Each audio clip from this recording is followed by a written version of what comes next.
Tafadhali, please let's all stand up as the procession comes in.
Thank you.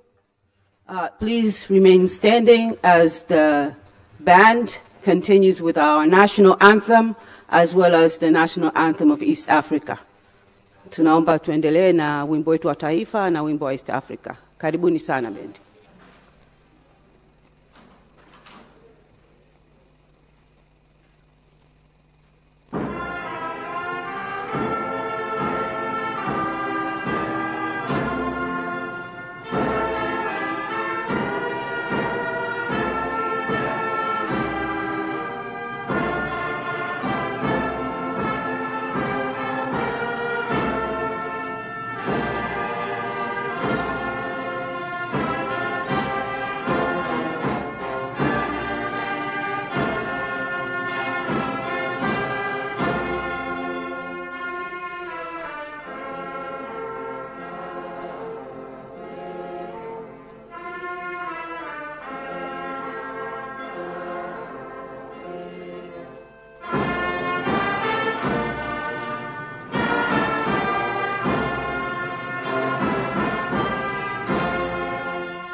Asanteni sana. Let's be seated.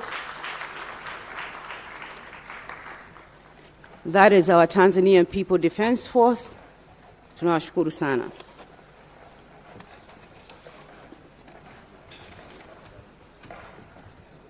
Please, yes.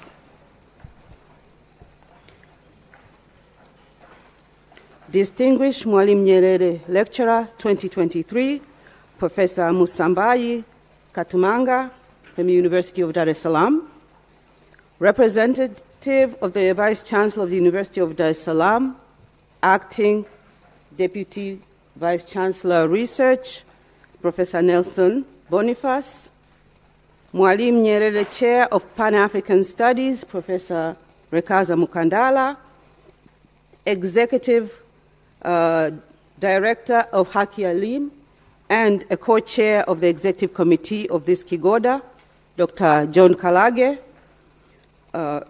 Acting Deputy Vice Chancellor, Planning, Finance, and Administration, Professor Omari Shani, members of the Diplomatic Corps, honorable members of the Presidential Task Force on Democratisation, I see faces here, karibuni sana, leaders of the clergy, leaders from the political parties, keynote speakers, presenters, paper presenters, as well as panel chair, our sponsors, we wouldn't be here without them, Haki Alim, CRDB, and NMB, professors, members of the academia and students, friends of Kigoda, members of the press and media personnel, invited guests, ladies and gentlemen. Welcome to the 14th Mwalimu Julius K. Nyerere Intellectual Festival. This is a place where ideas are debated, theories are questioned and tested, and the way forward is charted. So within the next 2 days, we expect to hold upon those visions that we have of debating, creating new ideas, and disseminating our ideas in different formats. Before I continue, I would like to invite Nyerere, Chair of Pan-African Study, Professor Rekaza Mukandala, to come and give his introductory remark. Karibu sana, Professor Mukandala.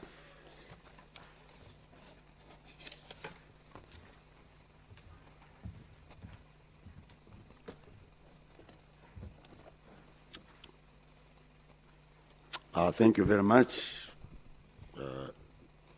Dean of Ceremonies, the Acting Vice Chancellor, University of Dar es Salaam, Professor Nelson Boniface Kiamwangire, the Mwalimu J.K. Nyerere Lecturer for 2023, Professor Musambayi Katumanga,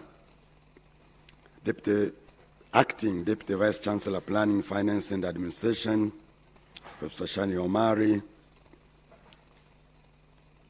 the Acting Executive Director of Haki Alim, Dr. Richard Mabala, directors, professors, Professor Zain, the Confucius Institute, honorable members of the Presidential Task Force on Democratization, delegates from the National Defense College, TPDF, our sponsors, CRDB and NMB, government leaders and retired government leaders, MEGG, leaders of political parties, Mzee Rashid Rare, Ahmed Rashid, and the others, visiting scholars, Professor Sali from Makerere, religious leaders, Bishop Bagonza, very welcome, University of Dar es Salaam, members of academic staff, members of Mwalimu Nyerere Ideal Clubs, students, participants, distinguished delegates, distinguished guests, ladies and gentlemen, habari za asubuhi. I stand here before you today to very warmly welcome you to the 14th Mwalimu Nyerere Intellectual Festival. We are greatly honored and privileged to welcome you all to the 14th Intellectual Festival of this year. We are very gratified that we have all climbed the hill to participate in and bear witness to a rigorous and well-informed discourse that at one and the same time considers the challenges of political and socio-economic development of Africa while honoring the great son of Africa, Mwalimu Julius Nyerere. The Mwalimu Nyerere Chair in Pan-African Studies was created in 2008 to develop and promote ideas in interdisciplinary basic research on broad development issues from a Pan-African perspective that is using Pan-Africanism, both as a category of intellectual thought and a vision or goal. But secondly, to reinvigorate the university as a site of rigorous intellectual debate and discussions through varied activities, including soft and hard publications. Thirdly, to create space, opportunities, and for debate on development directions. And finally, to actively encourage and mentor our young researchers in basic research.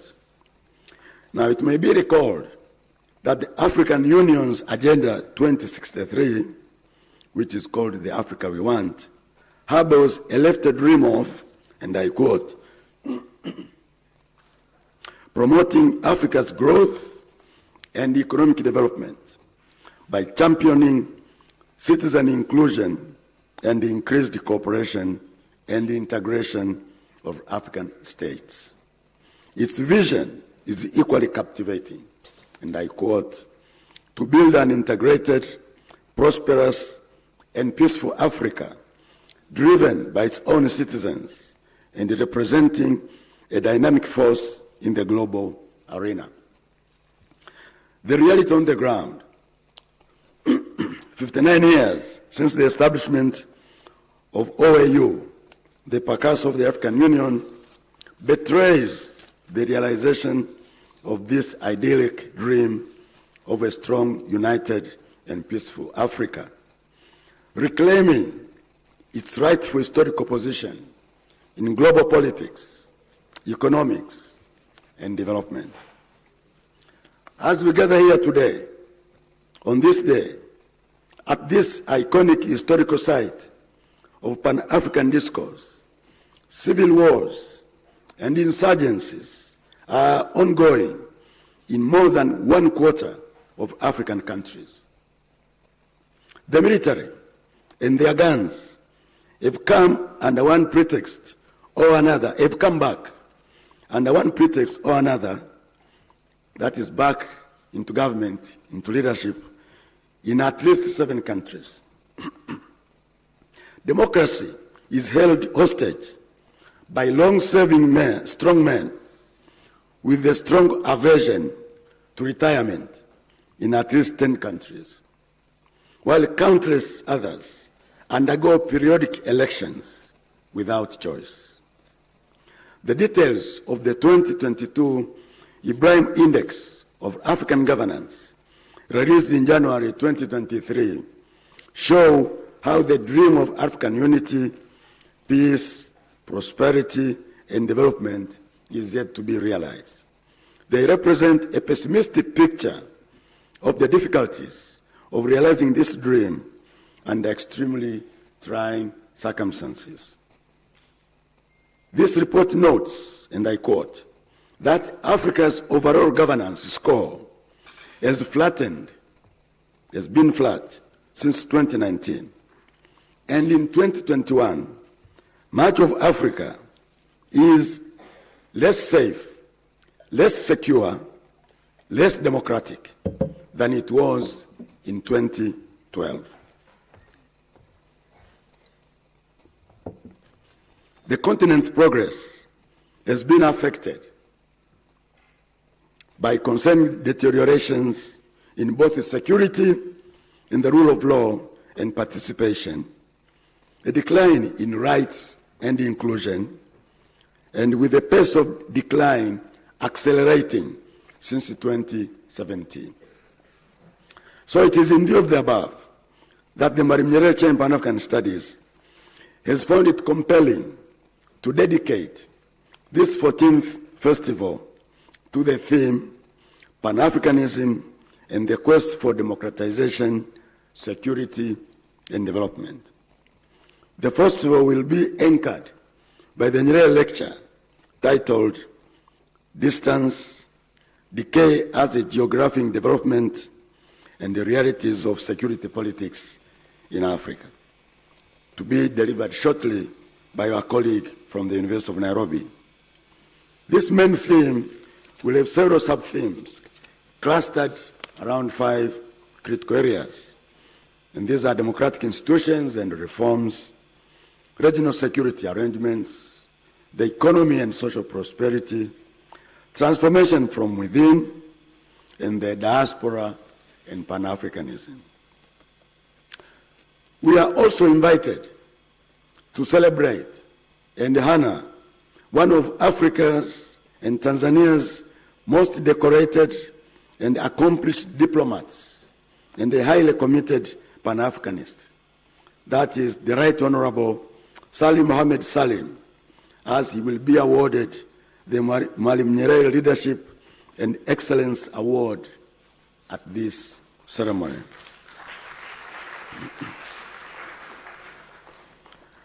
So we invite you all to sit back and join in an informed reflection on Africa's past, strategies of dealing with the present challenges to Africa's quest for transforming Africa into the global powerhouse of the future, as is well very put by the African Union.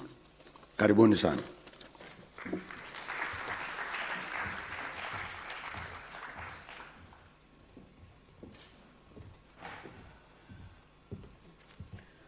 Thank you very much, Professor Rekazam Kandala, for those insightful introductory remarks that sets the ball rolling and reinforces the need of having these intellectual talks and debates, so therefore we can move our continent forward. Thank you very much. The next speaker, as I said, we have been sponsored by 3 different companies, but on behalf of the other 2, I would like to invite John Kalage, the Executive Secretary of Haki Elimu, but also the co-chair of the Executive Committee of Kigoda. Oh, thank you. I would like to invite Richard Mabala, who will come and present on behalf. Thank you very much.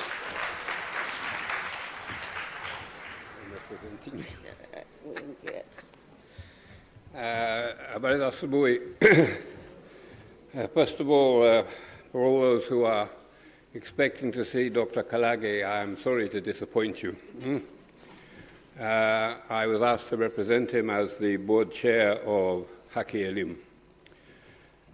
Ladies and gentlemen, distinguished guests, in the true meaning of the term, all protocols observed. Haki Elimu is honored to deliver these remarks on behalf of the sponsors and collaborating partners to this auspicious event, the Mwalimu Nyerere Intellectual Festival. Yeah, I'm a bit taller than Dr. Kalage also.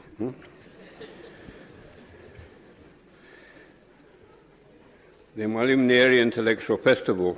We are indeed grateful to be among the long-serving partners of the Mwalimu Julius Nyerere Chair in Pan-African Studies, organizing these seasonal and seminal Mwalimu J.K. Nyerere Intellectual Festivals.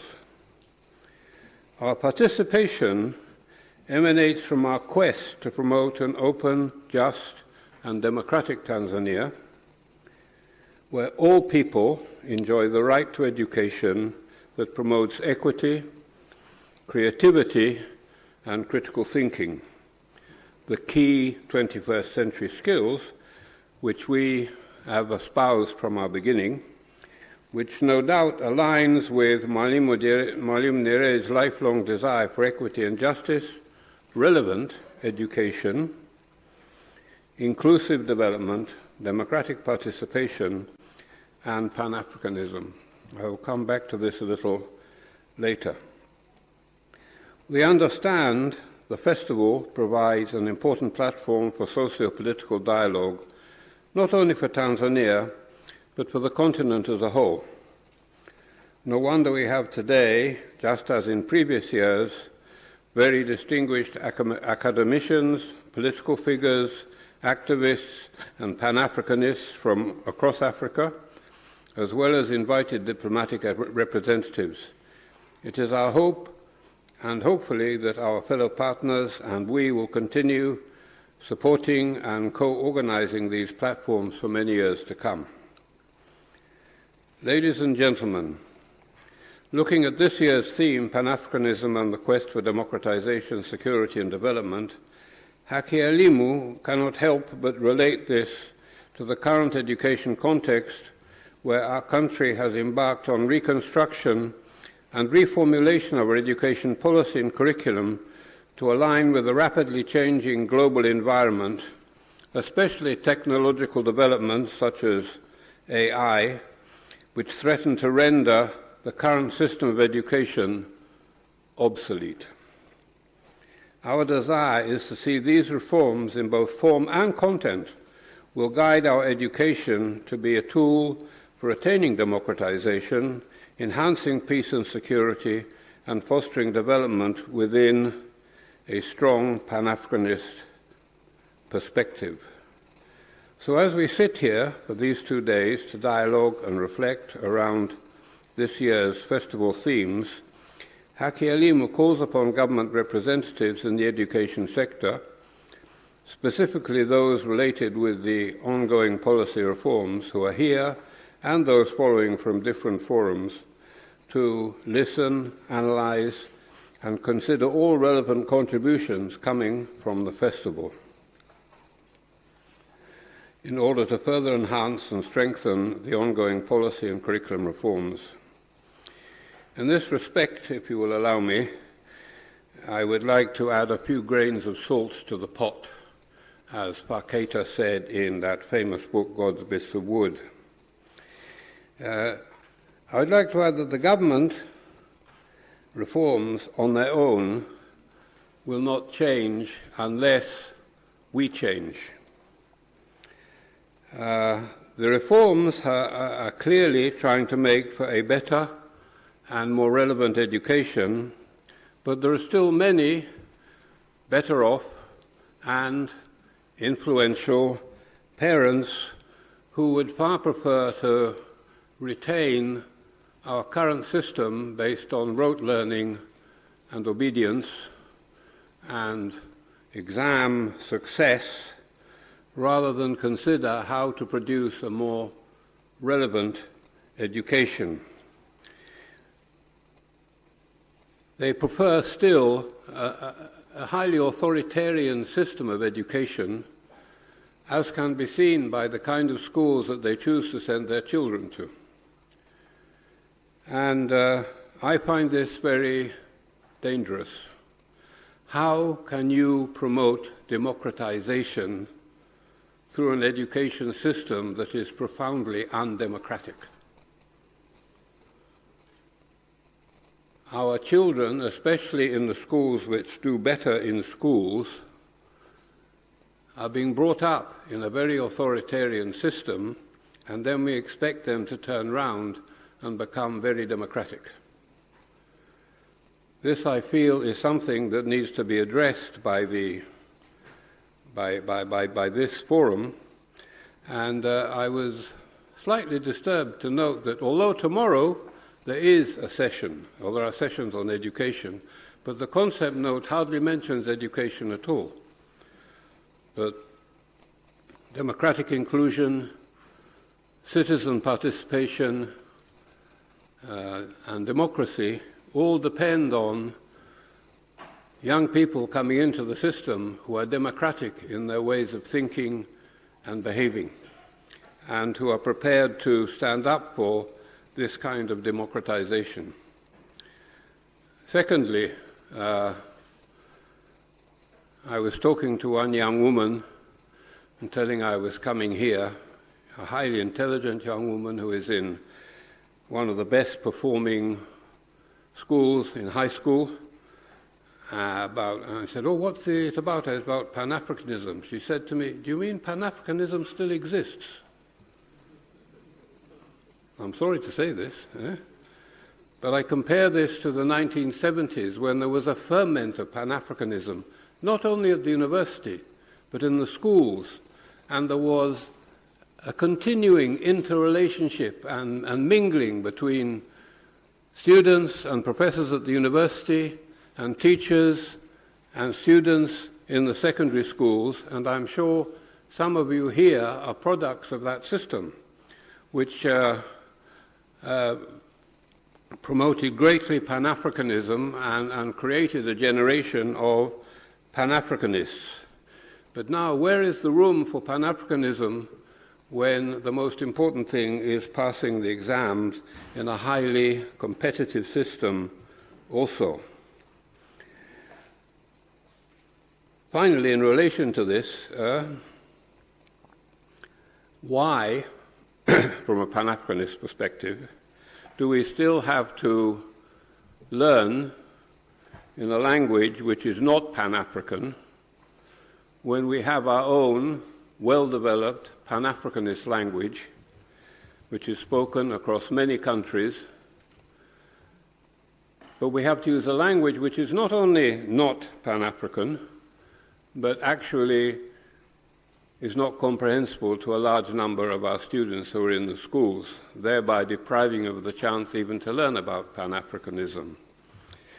To me, this is another contradiction that I feel we should address. As a founder member of Haki Elimu, General Ulimwengu, said, are we preparing our children to be good citizens, or are we preparing them to move to another country outside Africa?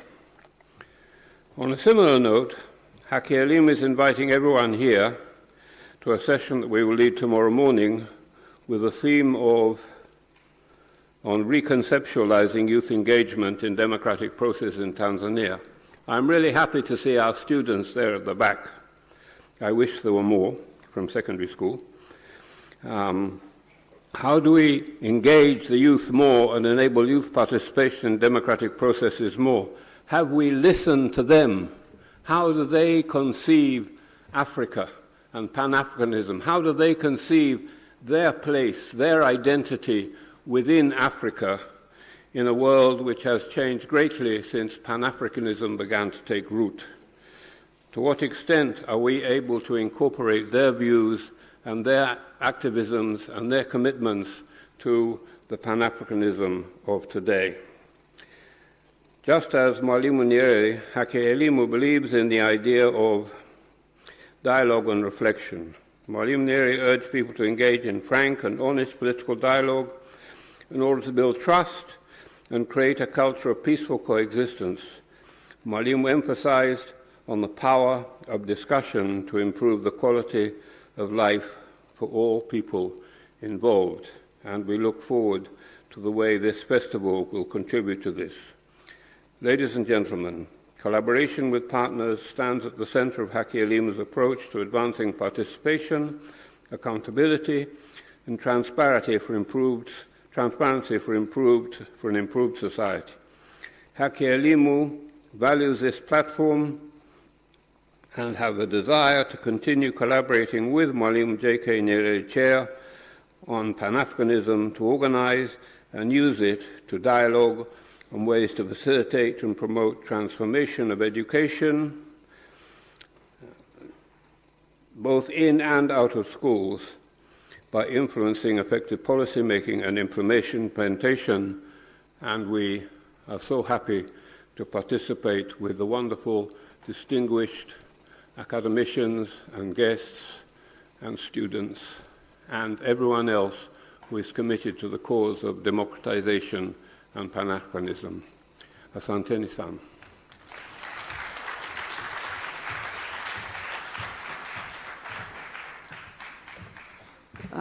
Thank you very much, Mr. Mabala, for reminding us the importance of working together and reminding us that it's not only the government that can do the changes, but we have to facilitate, we have to be part of that change. And the best way is to dialogue, communicate, and exchange ideas. Thank you very much for that. I would like, before I invite representative of the Vice Chancellor, I would like just to inform members that if you want to put your tie straight or your glasses, we can use this door and you will find 2 rooms, one for male and female, where you can go and tidy up.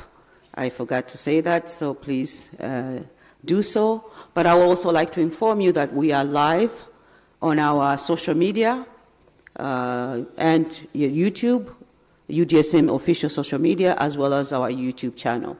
So please, if you know those who wanted to be here, they could not be here, just inform them that we are live. They should go to our YouTube and our social media. Thank you very much. Now, I would like to invite the representative of the Vice Chancellor, Acting Deputy Vice Chancellor of Research, Professor Nelson Boniface, to come and give us his welcoming remarks. Karibu.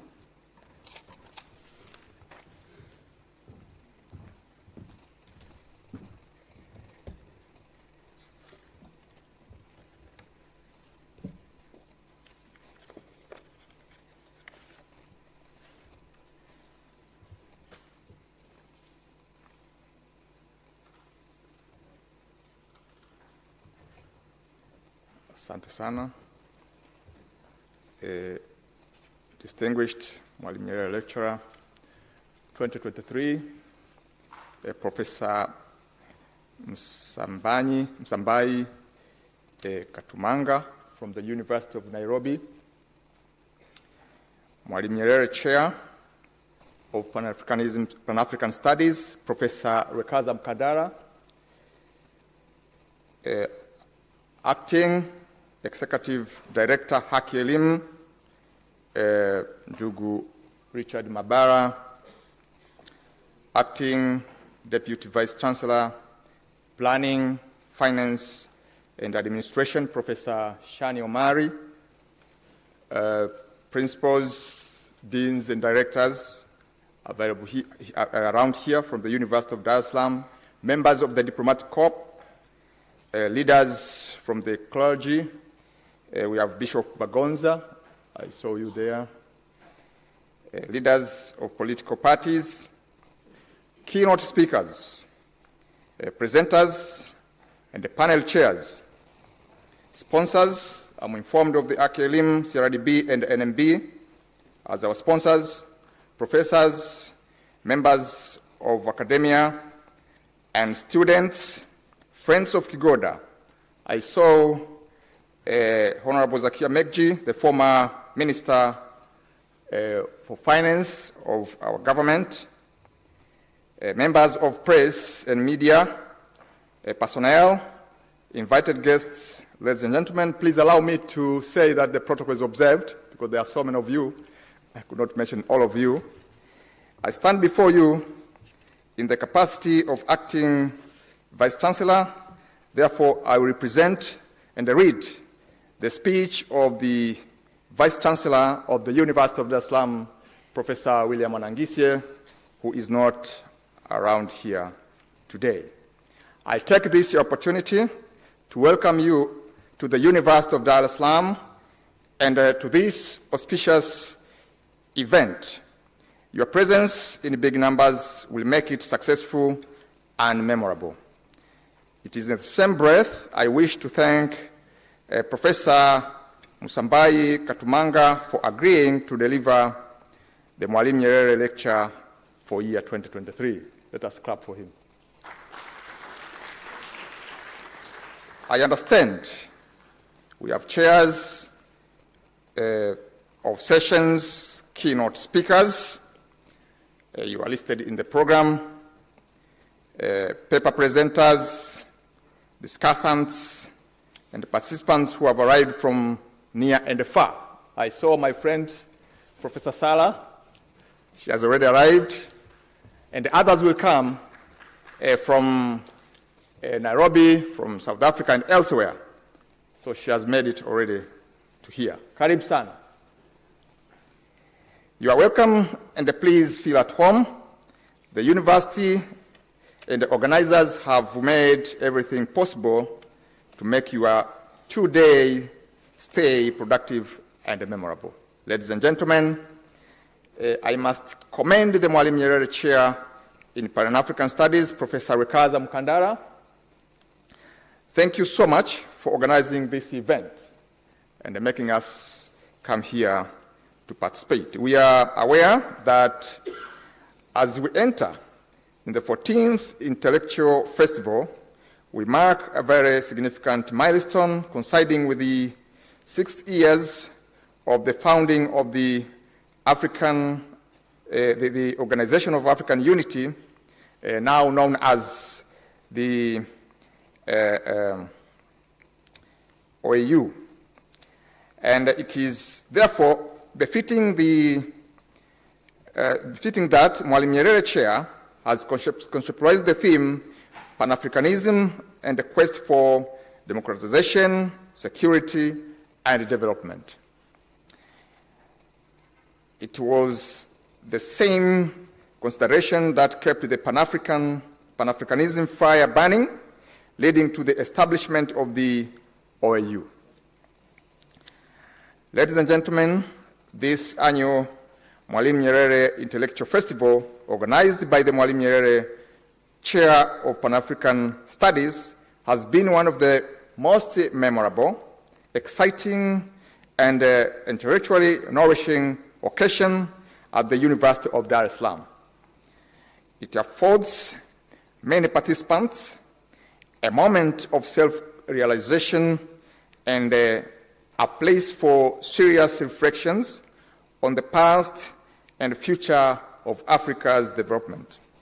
We have explored this avenue not only out of intellectual curiosity or our circumstances as people, but more profoundly in search of better destiny of humanity, especially in Africa.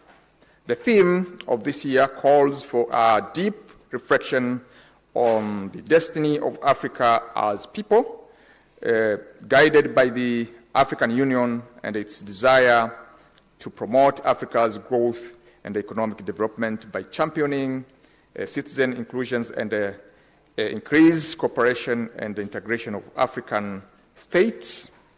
We can plot this dream against the realities of democratization, security, and humanity development. When Africa is marking its 60th anniversary since the establishment of OAU, the precursor of the African Union, this reflection is timely. It is undeniable that Africa has an unparalleled amount of natural resources, precious strategic minerals, forests, and wild ocean life. The resources and its critical mass of the people put Africa on the potential path for development and prosperity. Ladies and gentlemen, in concluding my remarks, I wish to express my delight and thanks for your support to the University of Dar es Salaam and to the Kigoda. It is my sincere hope that you will stay the whole cause of the festival and meanwhile find sufficient time for social interactions, establishing contacts and exploring the beauties of this campus. Let us continue the conversation. Karibuni sana. Asanteni sana.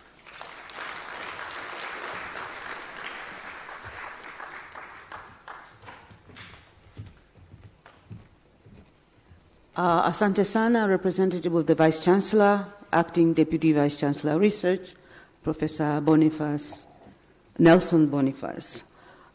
We are here for many things, debating, questioning, networking, but one of the most memorable events is usually the installation of the Mwalimu Nyerere intellectual lecturer.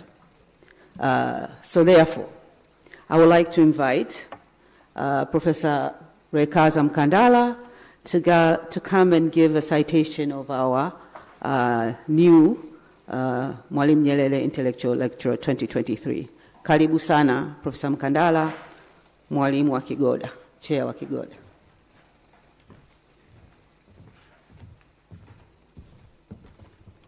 Thank you very much.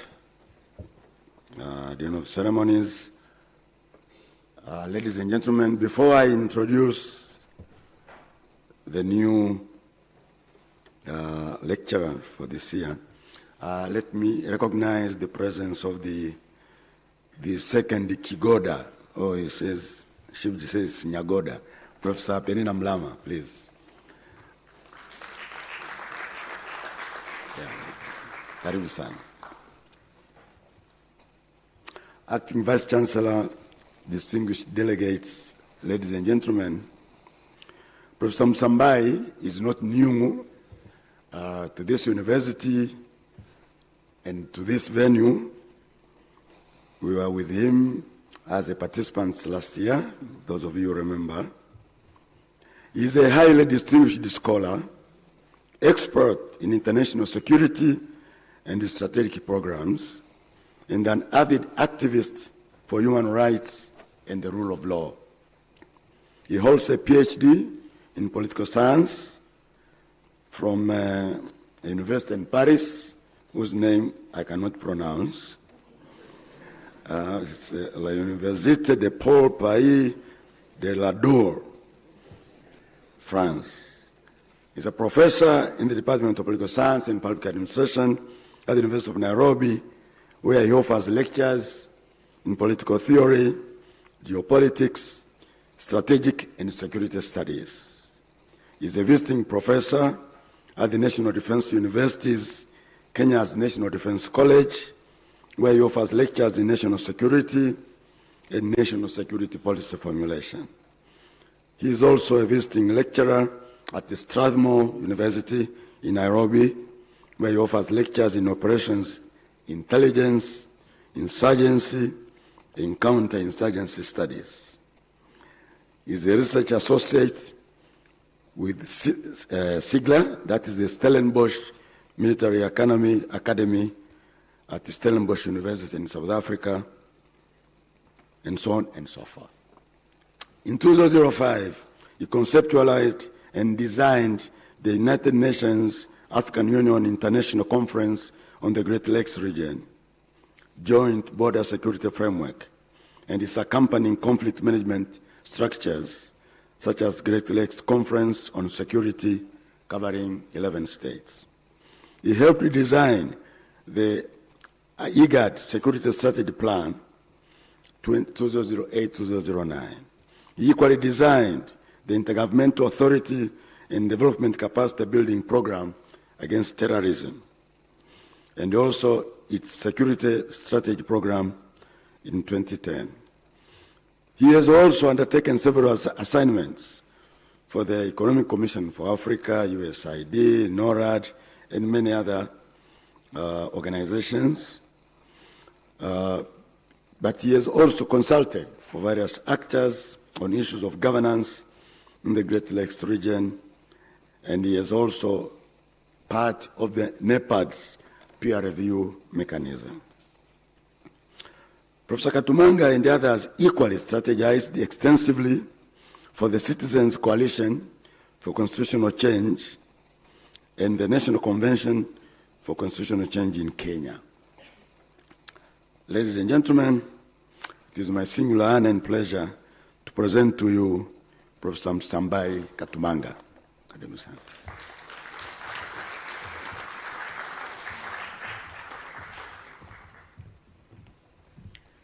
Thank you very much, Professor Mkandala, for that lengthy, important citation of our new Mwalimu Nyerere Intellectual Lecturer 2023. And from the CV itself, we know he's a son of Africa and he's been working for Africa. Thank you very much. So our next session is the installation of our distinguished Mwalimu Nyerere Lecturer, a ceremony. So please, can we start?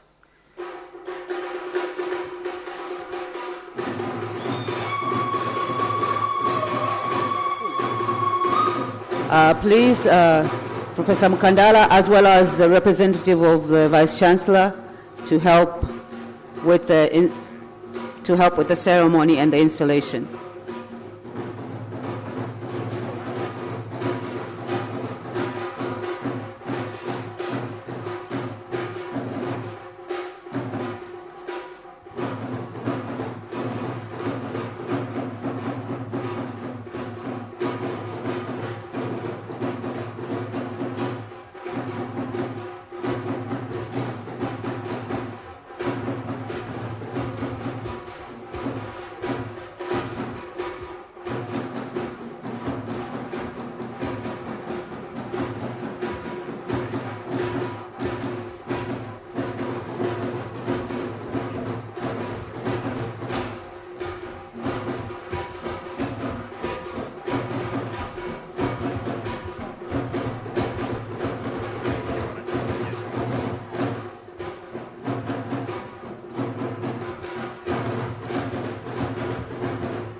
Let's give another hands of applause, please.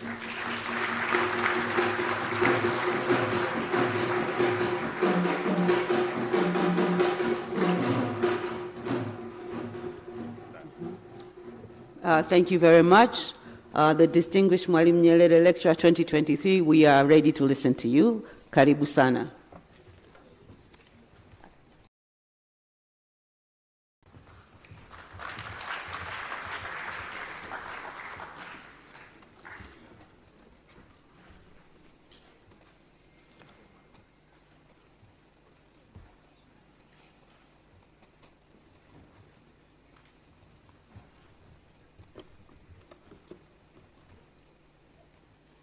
Acting Vice Chancellor, Professor Boniface, Professor Mkandala, the Chair of Pan-African Studies, distinguished guests, colleagues, ladies and gentlemen. When I received a call to come and join you here today in this lecture on Mwalimu Nyerere, my first instinctive response was, of course, to respond to that dilemma of saying no. One, because I didn't know what I would have to come and tell you on the question of security. But at the second level, a second dilemma emerged, and that had to do with what you call the intellectual curse. You don't get invited in Dar es Salaam University, and you turn down that kind of an offer. So here I am.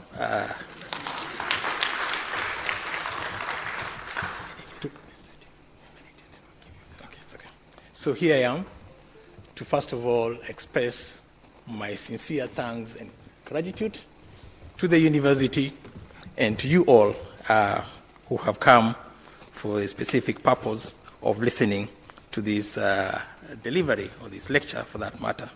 Okay. And for all practical purposes, I decided then I should think of something to tell you. Distance decay as geography. Sorry.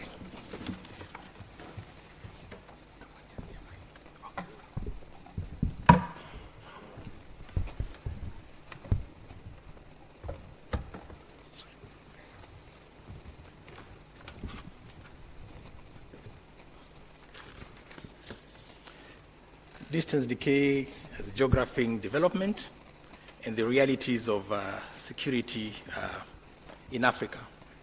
So for all practical purposes, we just have to appreciate the fact that security is essentially an instinctive reaction, both at individual level and at a collective level. At individual level, in terms of somebody trying to secure themselves against what they may consider to be a threat. And so in effect, what you're trying to say here is that when we think about security as individuals or as a state, we are thinking about that relationship between the individual or that state and the environment within which it finds itself. So those interactions that will take place at state-centric level between a state and its environment will then have interesting dynamics with respect to how that particular state reacts to challenges. But more specifically, the assumption here is that if it's in space over time, the interactions that emerge will then constitute what we call the strategic culture of that state. So assuming a state has a leadership that is investing in securitizing its population, then we want to basically assume that that process begins to shape the dynamics that evolve eventually to securitize that particular state or the population itself. And so for our discussion here, I'm interested in three levels of discussion, three levels of issues. The first is in trying to understand how we then came to conceive security as we do today. In other words, from the states in the period of 17th to 18th century to what it is today. How do we then understand and how does it inform our notion of security? At the second level, I want to take you back to your history, and I will ask you to reflect with me on the thoughts and perspectives of Mwalimu Nyerere on the question of security, its relationship with development, its relationship with democracy. At the third level, we will then look at the whole role of what we call cartographies, in other words, maps, and understanding of maps as essentially, in most cases, anchoring a certain discourse, a certain debate, a certain interest of individuals who design them, and in this case, how the designation of those maps, the drawing, the geography of these maps, then inform what you call Africa's type of security challenges today, and in that sense, presuppose or try to ask ourselves how they will evolve in future with respect to the African continent. At the third level of the same discussion, we will then move further to then ask ourselves if geography is therefore, in other words, the geography that we understand today as a result of the mappings of the colonial setting, in this case, we look at them as emerging out of a certain context, what you call intersubjectivities of the then European states at that particular time to evolve or to evade the possibilities of clashing over interests, and therefore out of what you call the European concert evolving something you may want to call an accord, and that accord is what you see as the mapping that you have in Africa today. So the question is, if this framework sought specifically to address their security interests, how does that then impact on the inability of African states to secure themselves? Flipped the other way around, one is to try and ask if understanding the consequences of this design being the insecurities that we feel today, what then happens with respect to the days after tomorrow? And the basic argument here, our central thesis here, is that for all practical purposes, if African states do not find ways of responding innovatively to the inherited geography of their continent, then their possibilities of responding to security challenges will be very limited. So we quickly advance ourselves into this discussion through the periods of 16th to the 17th century, and we take you back to the whole question of what then a king was, or how kings conceived themselves as, in fact, the objects of security of their own states. And that aspect meant to show for a king to show himself to be sovereign, it basically implied that, in fact, he had the power, as Foucault would tell you, to either let die or, in fact, let live. In other words, he could decide whether he should live or whether he should die. Over a period of time, there is a morphing or transformation of this process, and the issue here is that one of either letting you live or letting you die. In other words, the rationalities of trying to invest into what is evolving and emerging as a state basically implies here that the king has to add value, especially to what you're calling the peasant, whom he has to predate on for purposes of not only providing himself with the children of the peasant for purposes of creating soldiers, but also the capital for running his political games or political wars. That will have an impact in the process of secularizing the state. So the state emerges to be secular.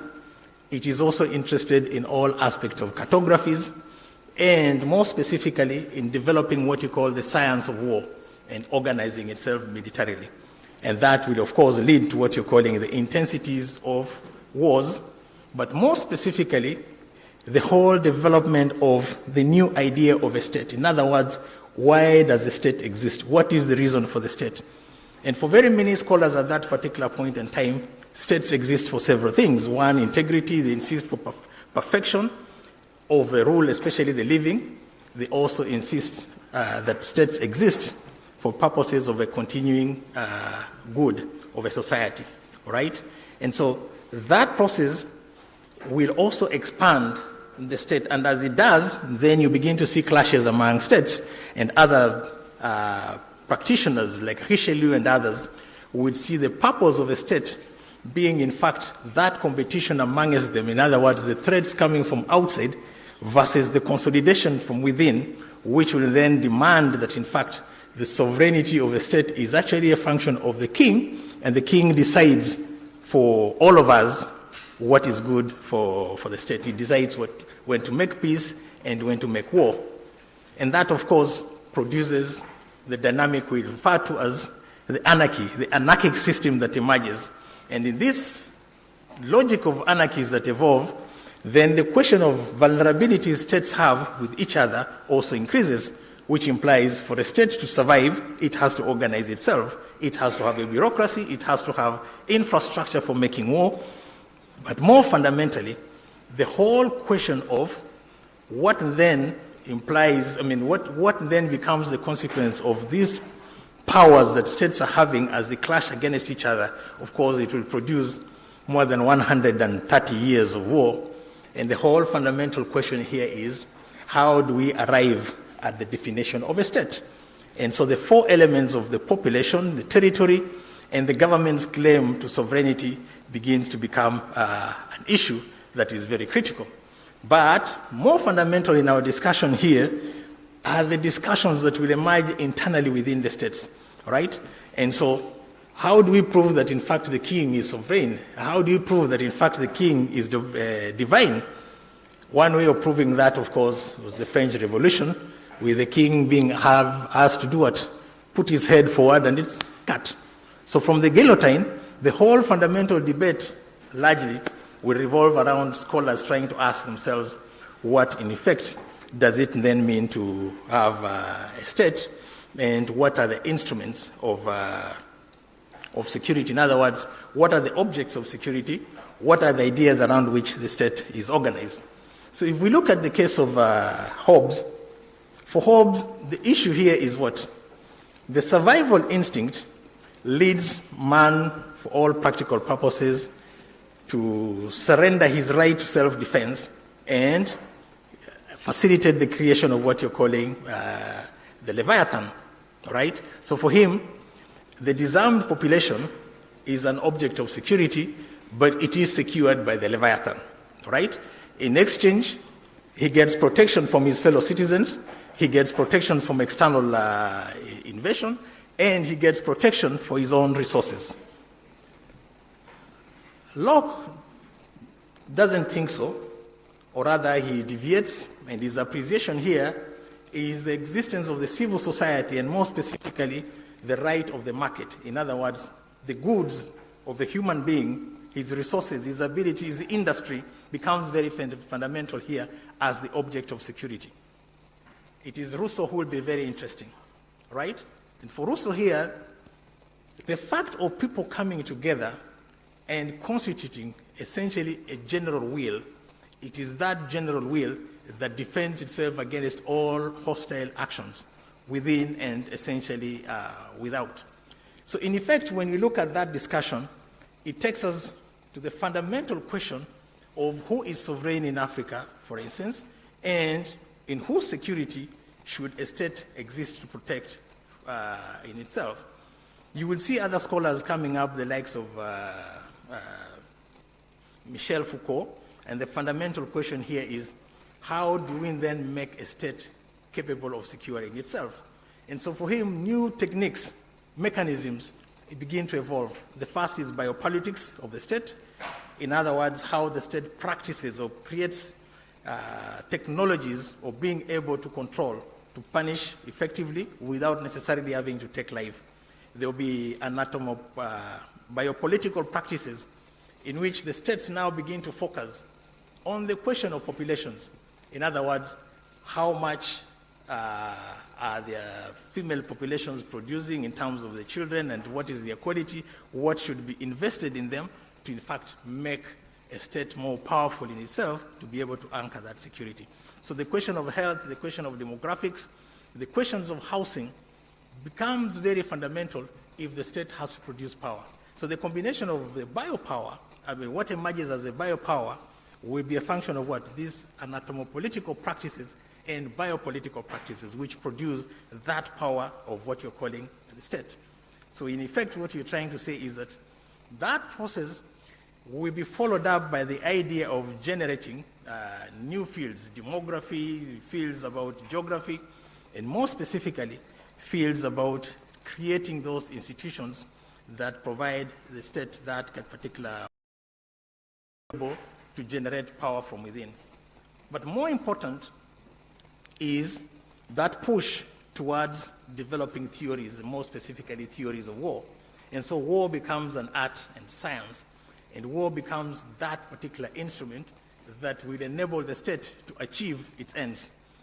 And to do that, the assumption here is that it will then have to develop its own theoretical frameworks, its own points of reference, and therefore be able, if for all practical purposes you have generals, generals will have to learn the theory of war. And what is the theory of war all about? It's about the analytical frameworks that enable them not only to basically interpret their reality, their geography, where we are, but also try to understand what are the resources available to them. And if they understand the resources available to them and they understand the objectives, then in between, the whole nexus of interconnecting the two of them, which is basically the role of strategy, then begins to come in. So theory here is not telling generals about what to do. It is in fact trying to tell them how to understand or to question themselves in terms of what they want to do to achieve what they want. So it becomes relevant in terms of providing appreciations, evaluations, and rejecting irrelevancies, but more fundamentally in terms of understanding how they are going to correlate themselves to the geography. So you recall from the onset, we talked about the whole aspect of geography. So we look at geography as essentially two concepts merging into one. So the geo aspect of it and the graphing is all about, therefore, the role of, say, for instance, the fellow who is the general, who is trying to understand his environment, who is trying to respond to the resources available to him to achieve the ends of the policies themselves. But to do that, he has to go beyond. And so the question here in Europe becomes that of how one is able to mobilize or generate the necessary combat force within time, right? And that would imply that the geography of a state as we understand it has to be worked upon. That process of working on the geography of a state implies the process of what? Trying to respond to the challenges of transport and communication, to the challenges of obstacles that are existing, to the challenges of what you're calling the sanctuaries that are existing within a given point in time. And it's at that particular point that then the conception of what you're calling the military space comes in, and hand runs very apt on this.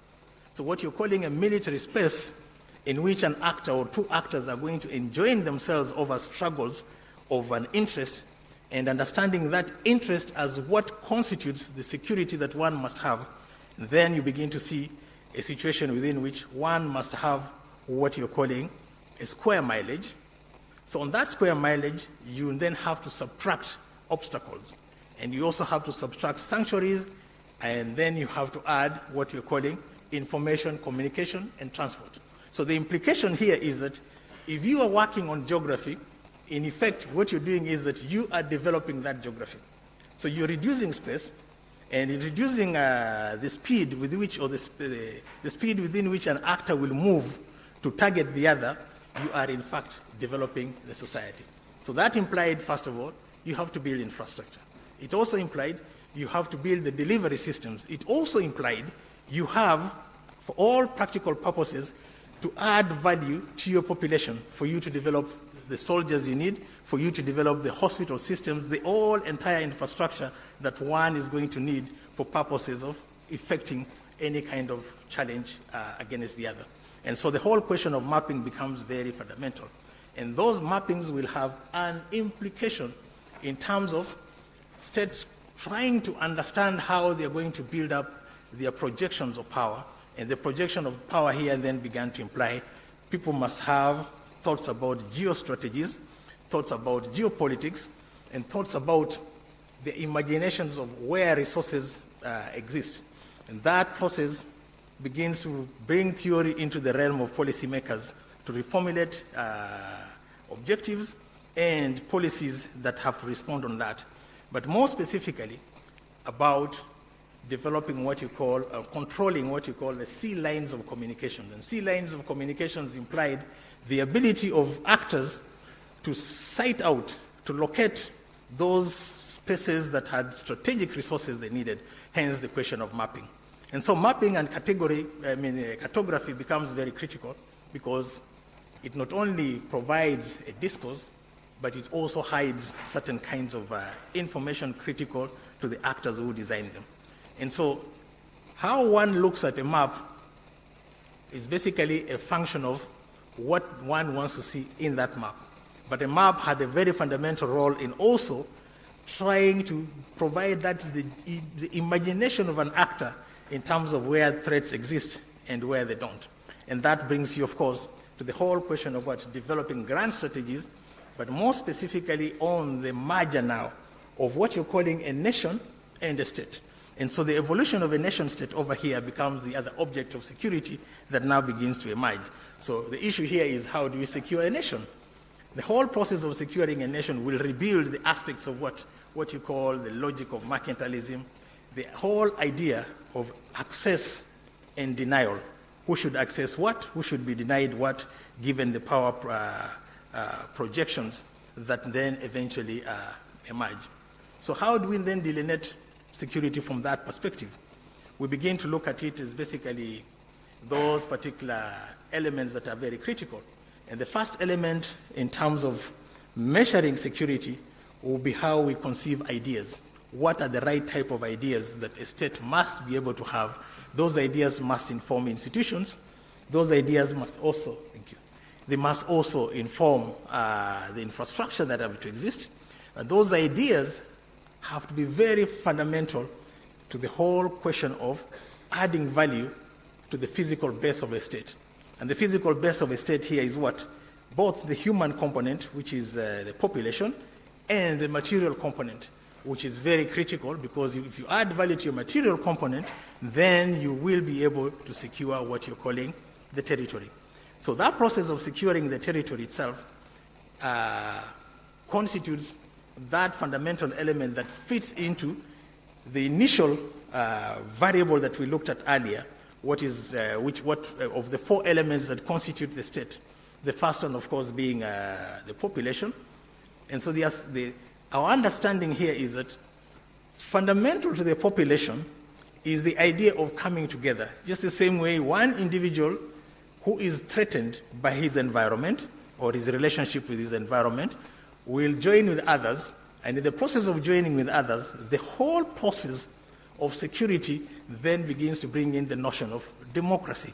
In other words, if we have to define what we are calling a threat, we then have to agree on how we're going to deal with that threat. We have to agree on how we are going to take out duties of effecting that particular threat reduction. The second aspect of that discussion is that once we constitute ourselves as a group, that constitutes what you're calling the sovereignty.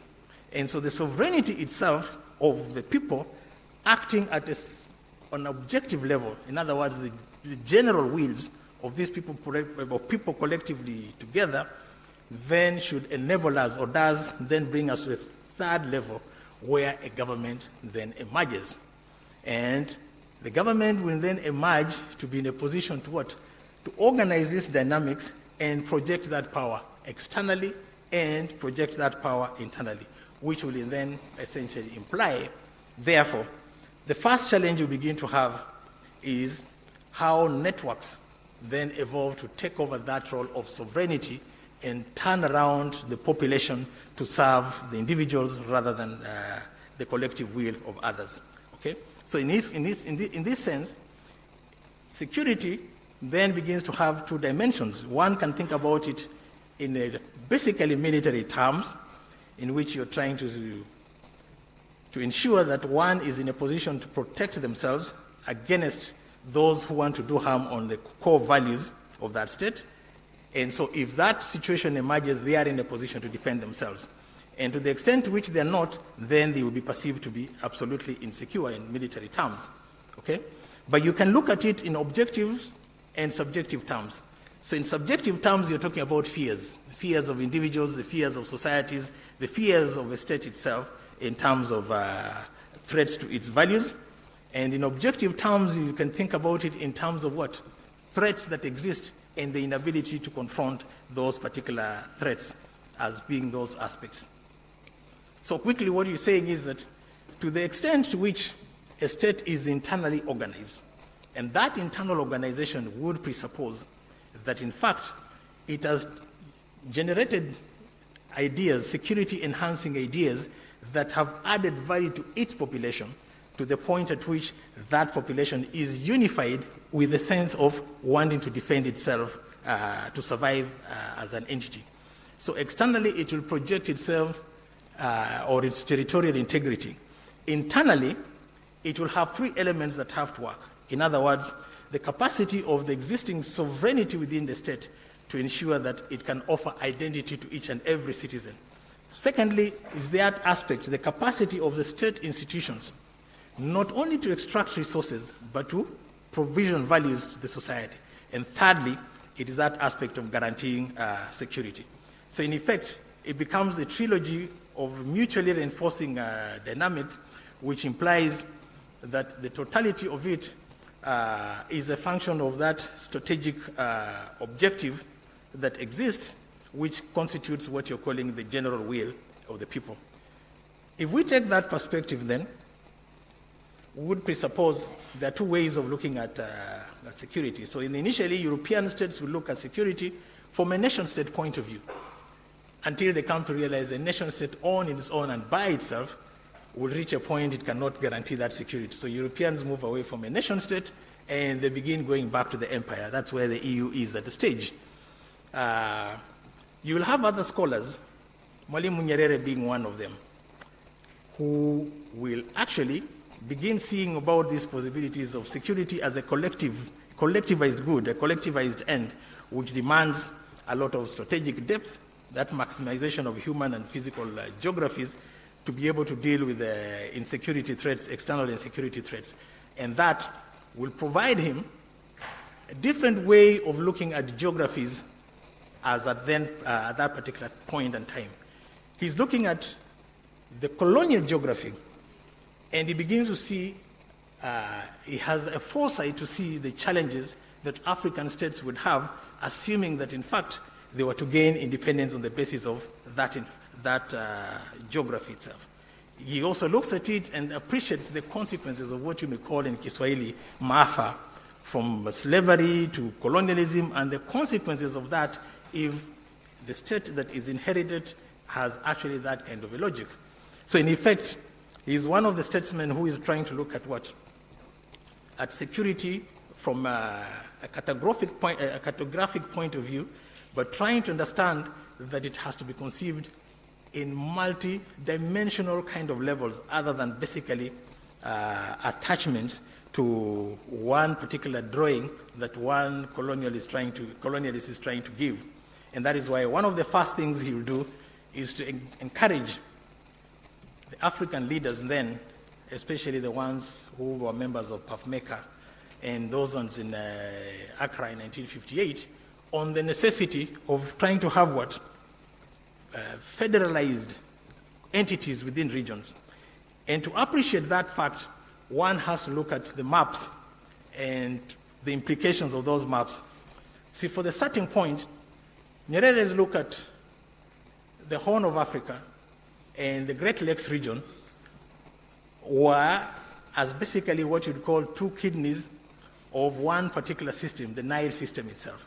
So in geographical terms, any times that you have states that are following more the colonial logic of the mapping at that particular time, you begin to see the threats that they were want to have in future, as far as he was concerned. For many of you who have taken classes in African international law and what have you, you're aware of what you call the Nyerere doctrine. And the Nyerere doctrine was a very simple doctrine to respond to this particular geography.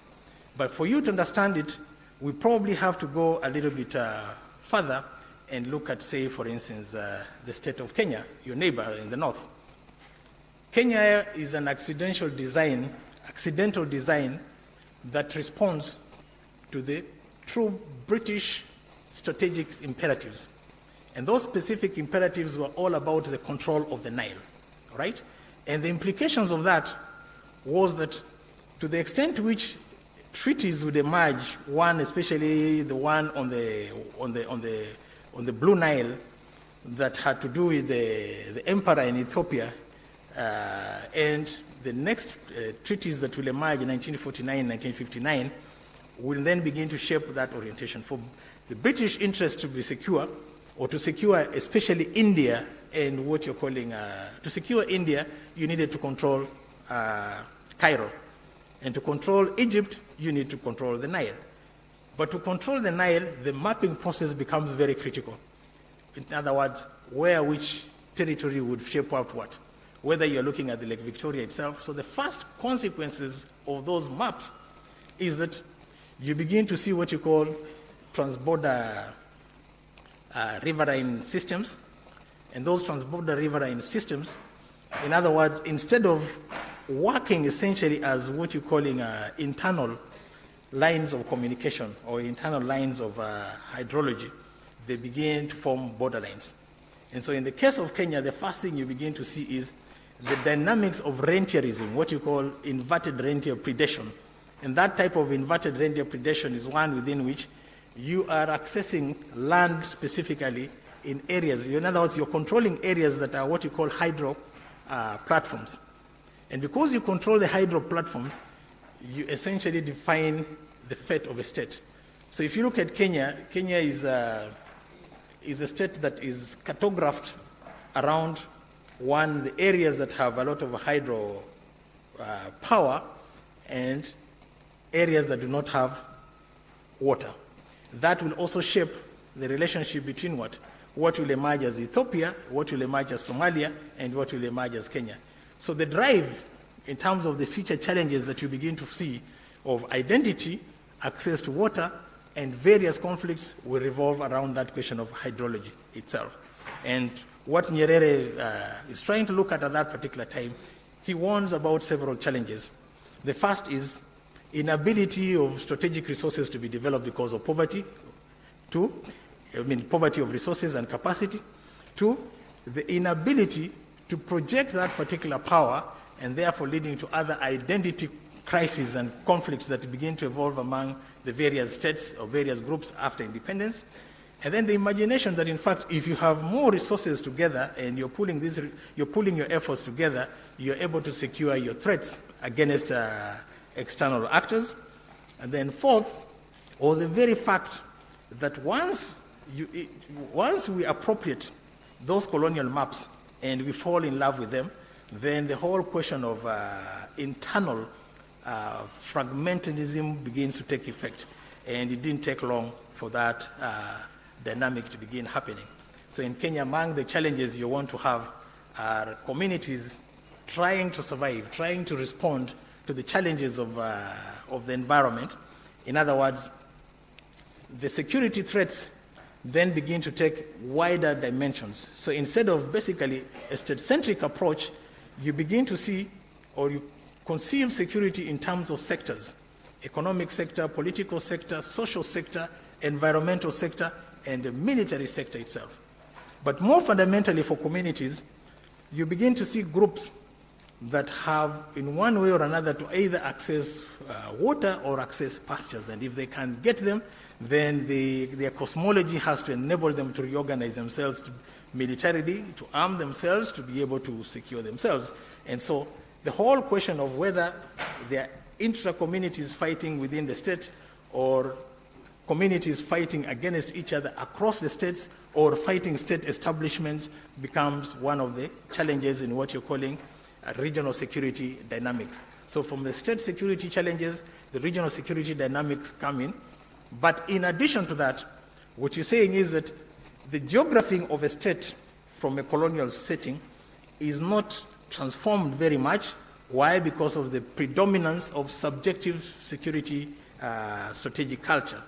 So the implications over here is what we'll be looking at very shortly, what we call the distance decay phenomena in terms of exclusion policies that governments, successive governments will play, right?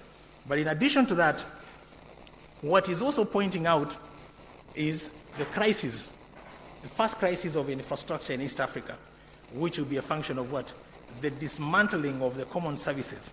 And that dismantling of the common services will bring us a further problem in the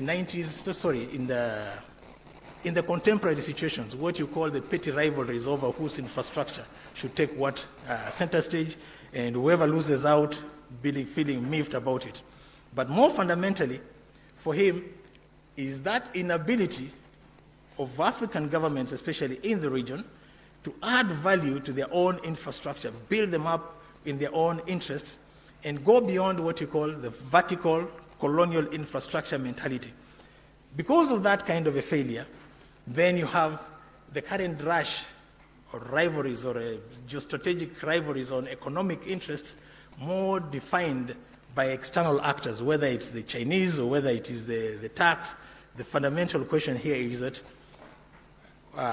is the case of one actor trying to access and deny another actor, but more specifically having the capacity to have a globalized geopolitical appreciation of an infrastructure, and then having these Africans paying for it through very expensive, costly debts along the line.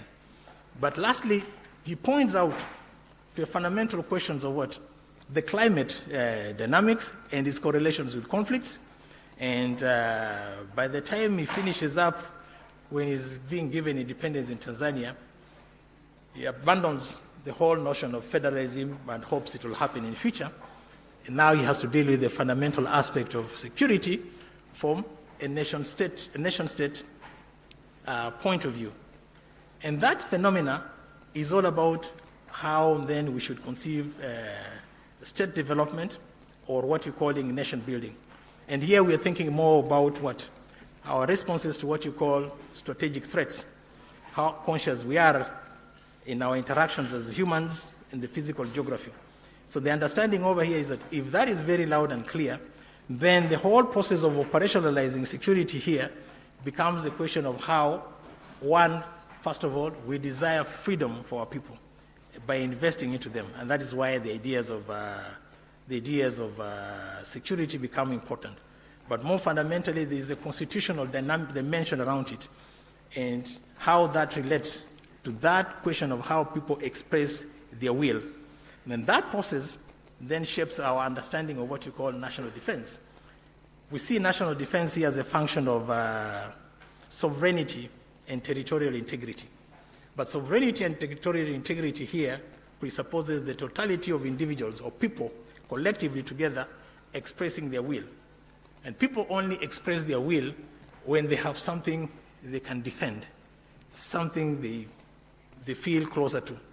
As I was coming into the hall, Professor Kandala made a very interesting comment that I think I should share with you. There was a band that was singing some very nice music. This is a military band entertaining civilians. This is something phenomenal for you Tanzanians.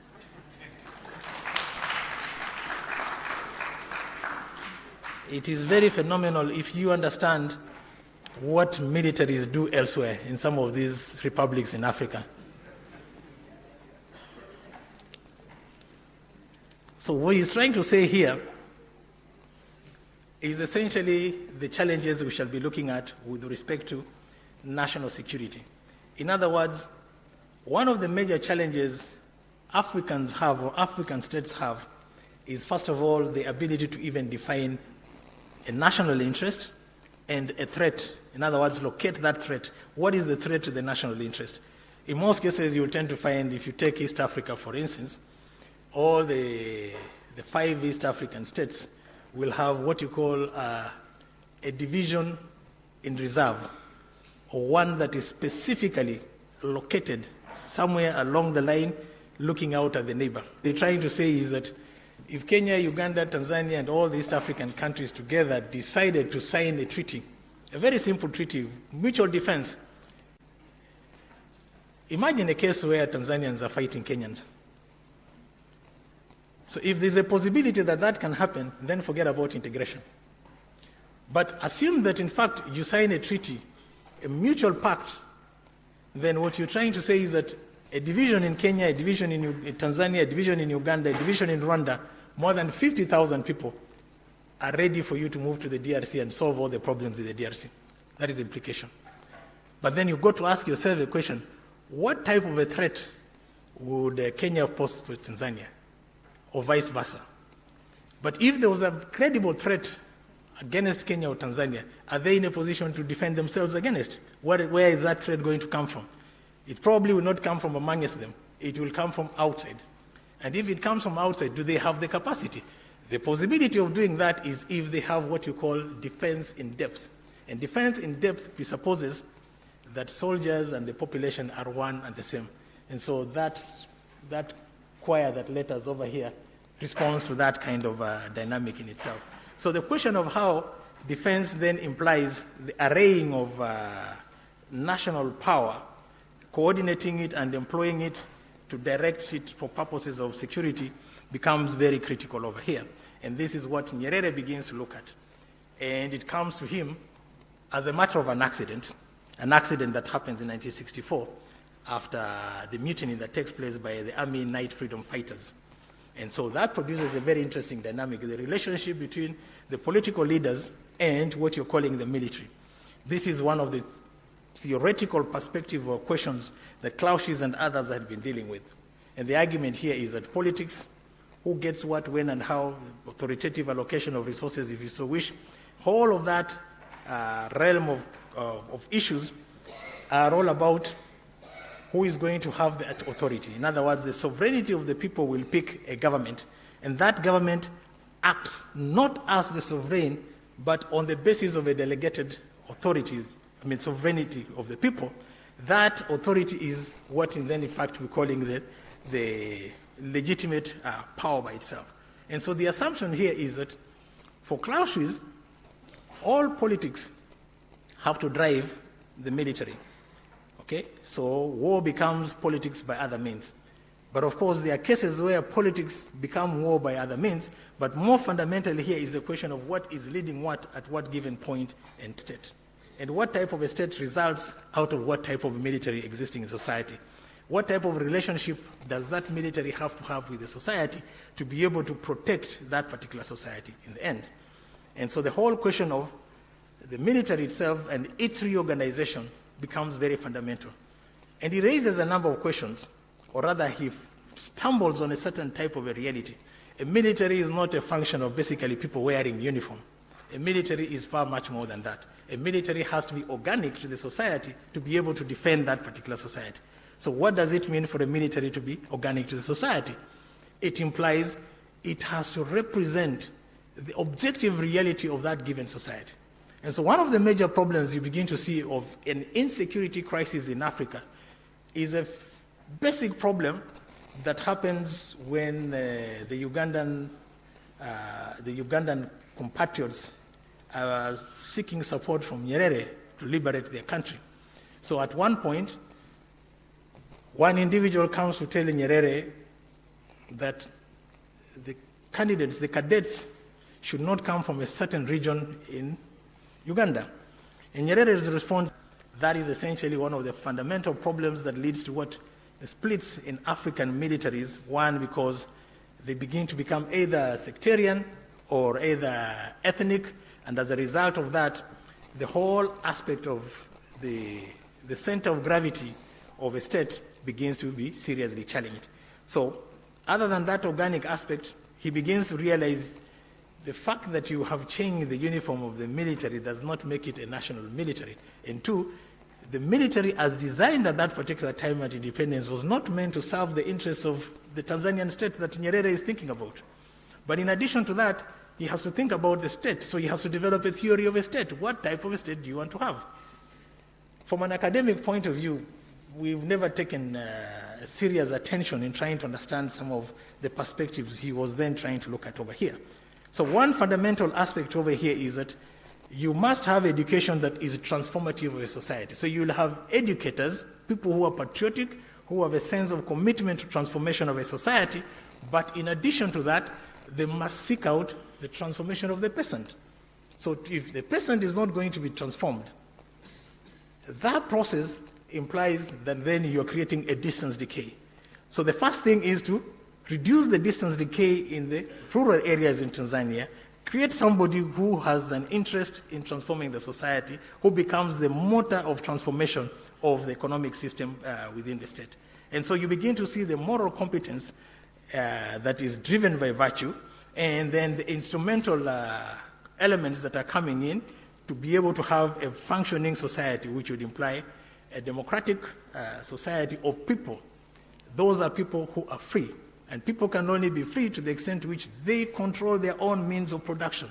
And that is one of the major challenges that is happening in Africa today, especially situations where you begin to see new economic models that are in effect literally moving people forcefully off their means of production and therefore making them squatters in their own republics. So when you have that kind of a person, forget about the possibility of that fellow taking up arms to defend his own nation, because that is not his nation is defending. And that is the challenge you begin to have within societies in Africa. And what happens is that at that stage and point, you do not then have a military that can be able to secure the state with the people, but in fact, you have to outsource the military from outside, which is the case in many African countries today. The question here is, since the governments cannot have failed in the process of generating ideas of securitization, they have had to outsource that process elsewhere. So in effect, what we're saying is that the whole question of transformation, you begin to see it as that ability to be able to have an impact on a society to produce that phenomena, that concept of distance decay reduction. So let's go back again to the discussion of what distance decay and development then would, in this case, imply. One is, we are trying to argue that any two elements in society that are related are supposed to be close together. The further away they are from each other, the more distance they are. And the more distance they are as a result of either economic, political, or social policies, the more decayed they are. And the more decayed they are, the more you begin to carry out a process of geography. In other words, you're impacting on the environment, but unfortunately, very negatively from a subjective point of view. So the net result is that distance decay in itself is in effect underdevelopment. And that underdevelopment is a form of geography that can only now begin to transform the reality of a society as we have it. And in that kind of a sense, as opposed to having the square mileage of what you're calling favorable spaces or military spaces, you begin to have obstacles. So you have obstacles, you have sanctuaries, and then unfortunately you have what? Information, communication, and transport that is missing, which becomes what you're calling the negative geography that exists. So that is in fact the center stage of what you're calling underdevelopment. And in most of those cases, you'll find a crisis of health, a crisis of education, all those. And if you're looking at a nation-state crisis, the first crisis you have is a crisis of participation, the crisis of resource distribution and allocation, the crisis of institutional penetration in the society, and the crisis of conflict management and resolution. If you look at the type of a state in that setting, it begins to have generalities of a set of problems. The first is how the state forms its visibility. So you tend to find most cases the states do not even know their citizens, where they are and where they're located. So in the case of Nyerere, you begin to see the possibilities of reconstituting a state from below. From the Nyumba Kumis many years ago, we never used to take them very serious. But in fact, we begin to see the theory of developing a state from below, the micro phenomena from below, and having those Nyumba Kumis, and having all the formation, in other words, the relationship between what you're calling the military and the society, a function of the other social organizations, social military organizations that emerge, which are very critical over here, Jeshi la Mugambo and what have you. And so the question of how a state develops the technique of government, in other words, means, mechanisms, technologies of governance are very fundamental, and how it informs itself in terms of identification. And if those elements are absent, then you have what you're calling the distance decay. The distance decay will manifest itself in 5 sectors that we've say economic, political, social, military, and environmental. But it will also have the elements that multiply the effects at 5 levels, from the individual to the institutions, to the state, to the region, and at an international level, all right? So then in effect, what you're trying to say is that distance decay becomes a failed securitization, it's a failed development, and in fact, it responds to a third phenomena, the limited sense of, a felt sense of legitimacy. In other words, the more distance decayed a society is, the lesser the level of legitimacy felt to those in authority. The higher the levels of exploitations because of those sanctuaries that then exist, okay? And those sanctuaries will exist at the political level in terms of the type of leadership you have, in terms of the associational lives you have, in terms of the legal systems that exist, in terms of the management of participation, which then leads to not only fragmentations of the society, but polarities. And those polarities eventually lead to what we are calling alienation that undermines legitimacy. Of interest is how these are then exploited by 2 actors. External actors, state-centric, external actors, non-state actors, individuals, okay? And so here you begin to see African states being threatened by what you call hybrid threats, being threatened by insurgents, and being threatened by all other contradictions that lead to counter-mobilization of the populations outside existing official networks of a state, okay? And that process also leads to increasing relationship, fraying of relations between the regimes in power and the political actors who are opposed to them. So you begin to see the challenges of what you call not just militarization of politics, but also the process of what you call the regime insecurity dilemmas. The regimes do not know, get caught up in terms of how much violence they will use on societies, and in the process of doing that, worsen the situation even more. You also have economic obstacles that emerge from, first of all, corruption, instrumentalization of corruption itself, to the outsourcing of security, which you've looked at.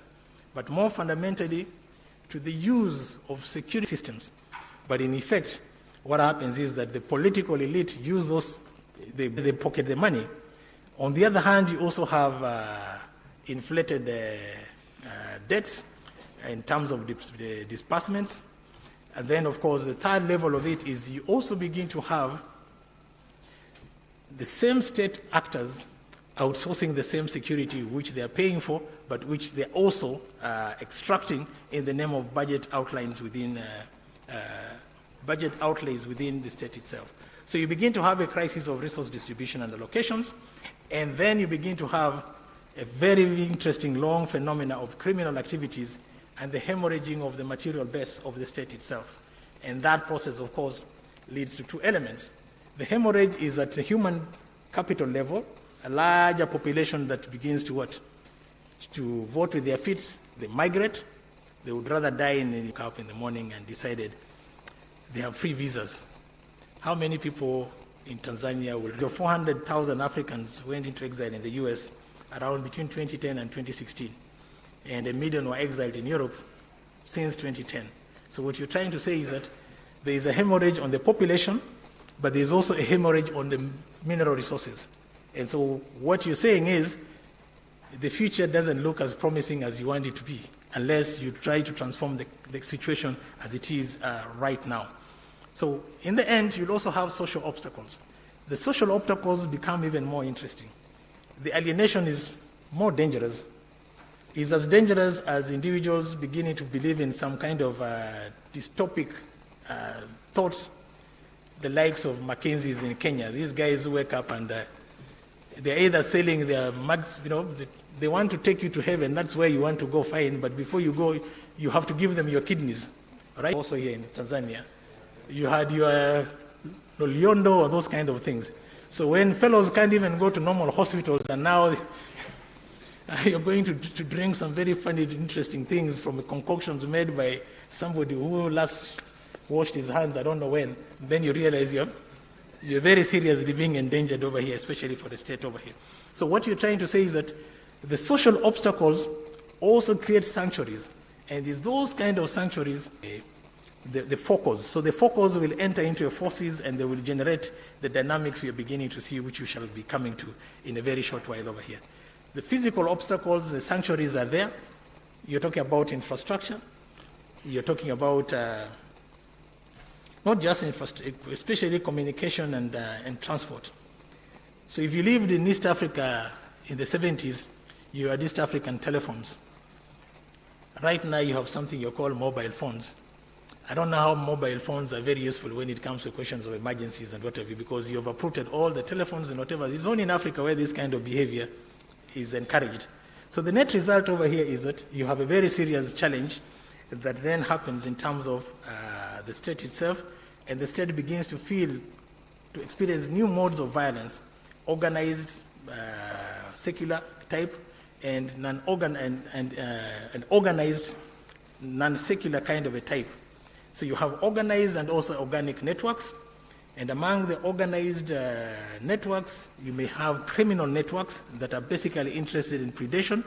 You may have religious criminal networks that are basically interested in transforming tech, whether we are looking at the flow of arms amongst them. Essentially, if you look at that formula we are having over there, you basically have to look at what you're calling the distance decay, which is the favorable space you're talking about. And then the whole calculations act is a function of a transitive appreciation in terms of the costs that will happen to him. And those costs will be in terms of how penetrative the state is in the society, or how less a distance decayed socially that particular state is. But in addition to that, there is what you call capital. So there's the current capital and there's the previous capital. In other words, every place you see insurgencies taking place, you'll see networks, criminal networks that take place. And those criminal networks will include state-centric criminal networks, individual criminal networks, in other words, symbiotic relations that exist between those criminal networks and state actors or security actors, or a combination of the relationship those networks have with the society itself, which is a symbiotic and sometimes very parasitic in itself. So the end state of it all is insurgencies will tend to take place in certain types of geographies that allow. The first part of the physical base is the human component. In other words, spaces where they can recruit. The second level of it is material components. In other words, gain control of the material resources, gain control of the human resource factor, and deny it to the state. So the more the state is denied, the more the state becomes dysfunctional. And the more dysfunctional the state is, the more they grow. So they are antithetical to each other in terms of growth and development itself. And that dynamic of a spread is a function of what? The higher levels of distance decay in terms of geography as a result of denied state penetration in the society as a way of development, right? And the net result is that that process enforces, rather strengthens their operations rather than diminishing them. But more fundamental is the fact that the whole essence, right?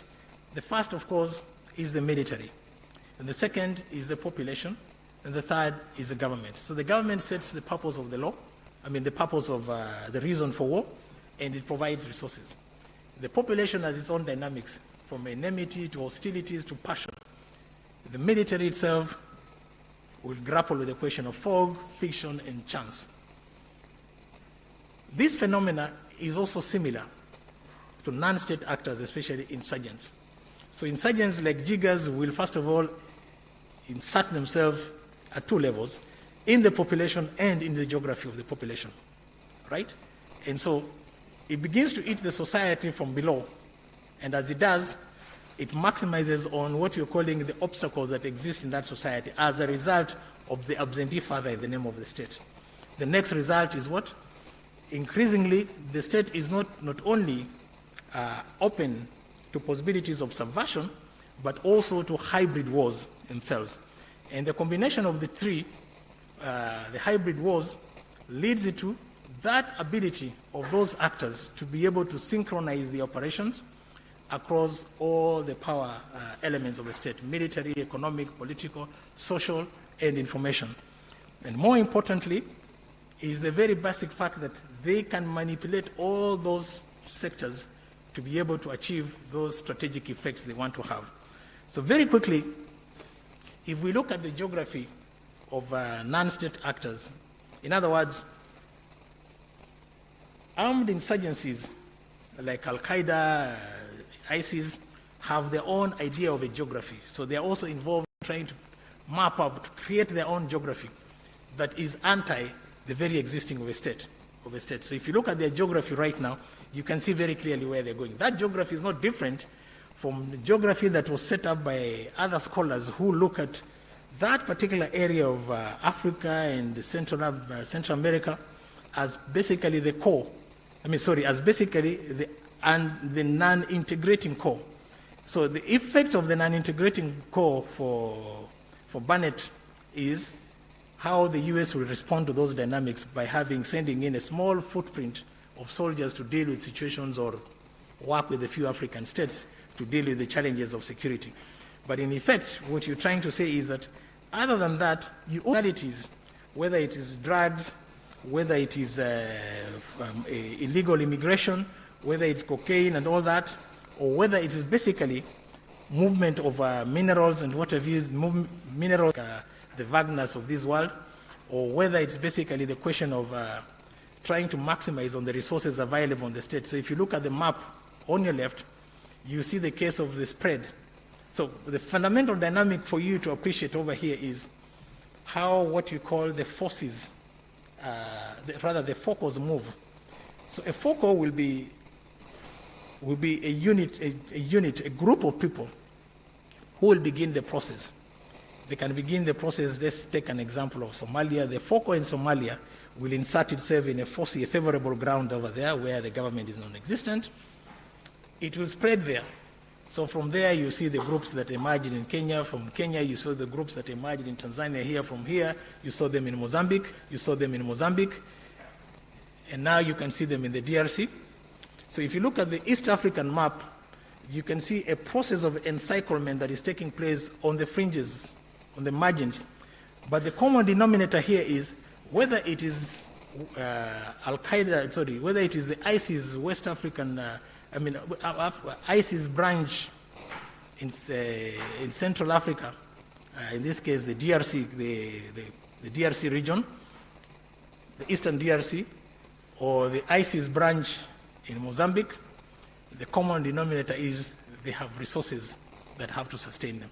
And the common denominator is how to kick the state's presence in the place. And that process of bringing the state into that kind of a conjunction is the ability to move around spaces that have geostrategic infrastructure that the state is also interested in. So you attract the states to areas or move to areas where the interest of a state in that area for infrastructure will lead to your ability to exhaust that state in terms of encounters all along. And therefore, the projection of what you call an arc of instability comes in to help you in our understanding. Wow. So, what do we do? An appreciation, in my view, is first, is the development of moral and physical culture, and that is very fundamental in trying to look at not just alternative futures, but prospective histories, but more fundamentally to look at the past and understand what the past has meant to Africa and to conceive the future in terms of the transformation. And that process will then imply, for all practical purposes, the development of grand strategies, and among those grand strategies should be aspects of how to integrate the state within the society itself, but also to try and evolve theories of progress and imaginative programs that can result into the development and transformation of both the youth, women, children, refugees, focusing more specifically on the how aspect of transforming what you call the public common goods for value addition to the whole entire society. That process demands that one goes back to the oracle here, and that would imply the inevitability of federations. There's no doubt about it. It's perhaps the revisiting of the Great Lakes type of a framework, which implies that aspect of building not only what we call strategic regional platforms that are based on common goods that are existing currently as dead capital, right? So if you're looking at dead capital, you may want to think about hydroelectric potentials of, say, the DRC, which would imply that, in fact, the process of developing a federal institutions, identifying strategic vital survival interests, and trying to add value exist within the African continent. Whether we are talking about environmental security, which would imply organic state building process, capital mobilization, and development, especially of marginal areas or areas of marginality, is very fundamental by trying to respond to landward or seaward types of spaces that have been left out as essentially distance decayed for a very long period of time. So in effect, what we're trying to say here is that the resolution of what you're calling insecurity dilemmas and security dilemmas will be a function of how states fuse their dead capital, which is a function of both the population, the use of their militaries, the use of the few resources they have to be able to transform societies at economic, political, social, cultural levels, using what you're calling security-based microeconomic infrastructural development, which builds up not just networks, but also essentially what you're calling borderland areas. So from villages to towns, that becomes very critical in trying to reduce that particular dead spaces. And if that then happens, what we're trying to say here is that the reading of Africa becomes then that specific reality. In trying to relook at the geography itself, one has to shift, or Africans have to shift their minds away from the Makata design of that map, which shows you the continent to be very small compared to the rest of Europe and what have you, Americas and what have you, but to try and look at it in terms of its location. So if you look at Africa as a pivot continent, what you're trying to say is that it gives you access not only to Europe, but all the two oceans, Atlantic and the Indian Ocean, right into the Pacific. So you're trying to say, if that process begins, say, for instance, within the East African Community area as a federation, you will not only have a space that is strategically located because it now offers what you call strategic belts from the west coast to the east coast of the Indian Ocean. In addition to that, those strategic belts allow all global actors then to begin to see the value of the continent, but the continent in its own interest, in its own end. But that implies, first of all, a distance and building states, more specifically from the micro level, to ensure that, in fact, they maximize on their dead capital. More specifically, they can be hydro resources, they can be strategic minerals that they cannot be able to manage by themselves, except all these funny things people talk about, what you call private society as a whole. Thank you very much, sir.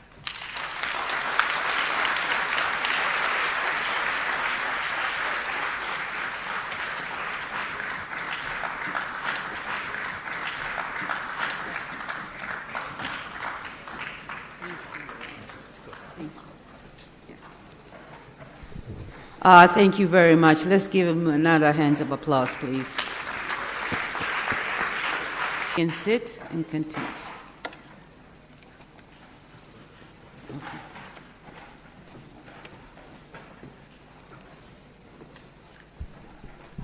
The presentation that was given by our distinguished Nyerere lecturer. There are a few that I would request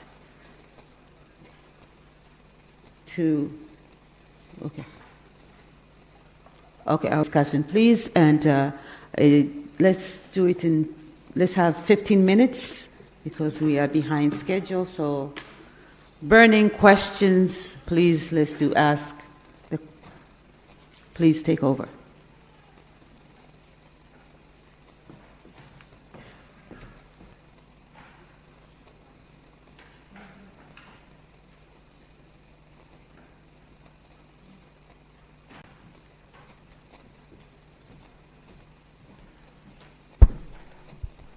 Okay, let's give our As he was giving the lecture, I was looking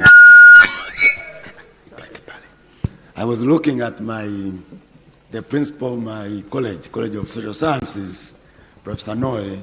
She's a geographer. So I started imagining, and I'm political science, of course. So I started imagining that. So I'll take in 3 questions, and then we'll let him respond. So please introduce yourself and be brief. Yes. No. Remember we open. Introduce yourself, be brief.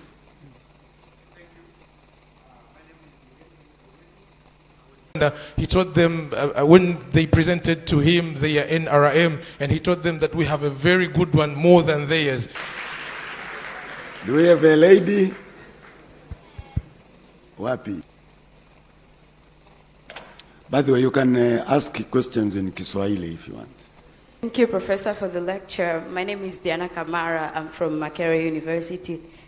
When you began the lecture, you told us to think about issues of security, state, and Africa in terms of how Mwalimu perceived it. And I would respond that there are 2 things here.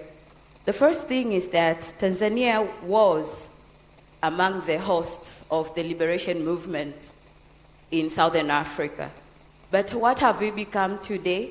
You had praise for our military as it welcomed you today. But do you know what our policemen do? They parade our brothers from the Horn, who come in lorries. You know, every other evening they are on the news. What happens to them after? I don't know. It used to be militant. We supported the liberation movement. We supported when Tanzania went to war with Uganda. But what have we become? Our military just goes as peacekeepers through the UN. The soldiers are more than happy to go because it's a good pay. But what does Tanzania have as a position? That I don't know. But thank you for the lecture. Tuman. I mean, you can sit there. Hello, okay. Mwalimu, opinion I would give them, but as it is right now, they are okay the way they are. They think they can sort themselves out along the line. But Somalia is hoping to become a member. Kwanza kuongea wenyewe kama wana-Afrika Mashariki, find a certain level. But more fundamental, it's really a question of how better to maximize form the whole region, Kenya, Somalia, Tanzania, and the rest of East Africa. But a conflict, a war in itself, and whatever is not going to be very helpful to both the two republics. That's what I'm trying to say. In the meantime, as they are fighting, there is called Al-Shabaab. So there you are. Okay? By denying the insurgencies, the two fundamental variables, the population and the environment, the geography. And you reduce that geography by doing what? Reducing the distance decay in it. If you don't, you are the one who is going to be declared an insurgent sooner than later. And that's what happens. Utahamishwa. Serikali ufukuzwa tu. If it doesn't have the populations backing on top of, behind it. That's what I'm trying to say. Hostilities of the police, that is essentially what Mwalimu was trying to deal with. Okay? How do you ensure that you have an organic military? How do you ensure that you have an organic police? And police are derived from the society itself, so at a certain point or another, how you organize society, how people decide to understand where the sovereignty of people lies is very fundamental over here. They themselves, the military and other other security organizations in society cannot work without the population. And so they need the population. I totally agree with you on the question of the role function of what you think they should do in society. I am not in agreement with you in terms of Tanzania People's Defense Forces being basically peacekeepers. So if you read your current affairs very well, you'll be told there are several of them who are laying their lives were in Mozambique, and there are several others in the DRC. That's a very critical thing, and you should salute their efforts. But the question you're raising, the fundamental question you're raising is that those two institutions, anywhere in Kenya, in Africa, in other African countries, are a function of how they relate to the society. And that's what you meant by the physical base. They have to recruit from the society, they have to depend on the society, they have to sustain themselves. And now that you mentioned Mwalimu, you basically need to understand how you was able to mobilize what we called the center of gravity of a society. The center of gravity of a state is that function of the population, the military, and the government itself. Without it, you are not going to generate enough combat power to be able to deal with the internal insecurity problems and the external ones. Thank you. Yeah, we'll have another set of questions. Okay, yeah. Yes, Lucy, and then we'll have Mheshimiwa Mekji, and then the young man.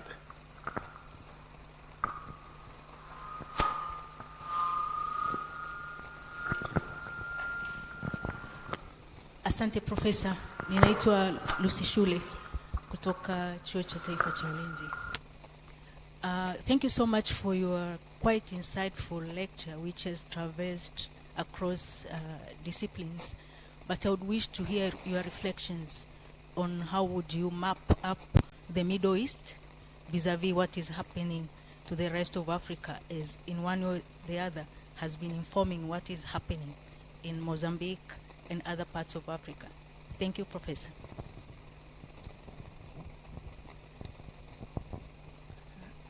Thank you very much. First of all, I would like to congratulate you for a very well presentation, actually. I was taking out notes and listening, very well. My question is that Mwalimu Nyerere was ready to postpone independence of Tanganyika until all other countries are independent. But it was not to be. And therefore, we ended with Tanzania, that is Tanganyika. But as you have pointed out, there is war and conflicts also, where with all these changes and the different policies that all these countries have. How do you look at that in the question also on Pan-Africanism? Thank you.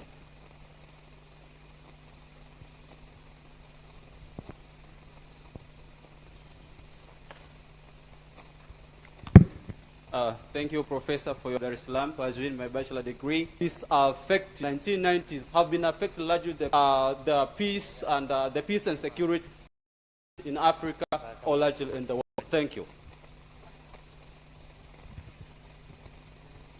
But she's Honorable Zakia Megji.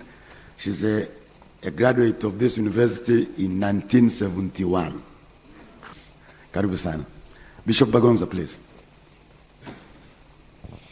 Thank you, Professor, also for a brilliant presentation. Academies in Africa. The population in Africa, in most African countries, perceive these military academies and defense colleges to be the state within the state, which means they are there to serve the ruling classes in the respective countries. And therefore, the mutation and the relationship between military academies and the population, military academies and the ruling governments, it is something that needs to be discussed, in my view. You have very, very big security advisories, and I think I'll be very interested to hear what you have to say, because I think you deal with a very volatile subject matter in this regard. Thank you. I am Misho. Yes, Professor Majamba. Thank you very much, Professor, for your very eloquent presentation. What on the side of the African country, and also map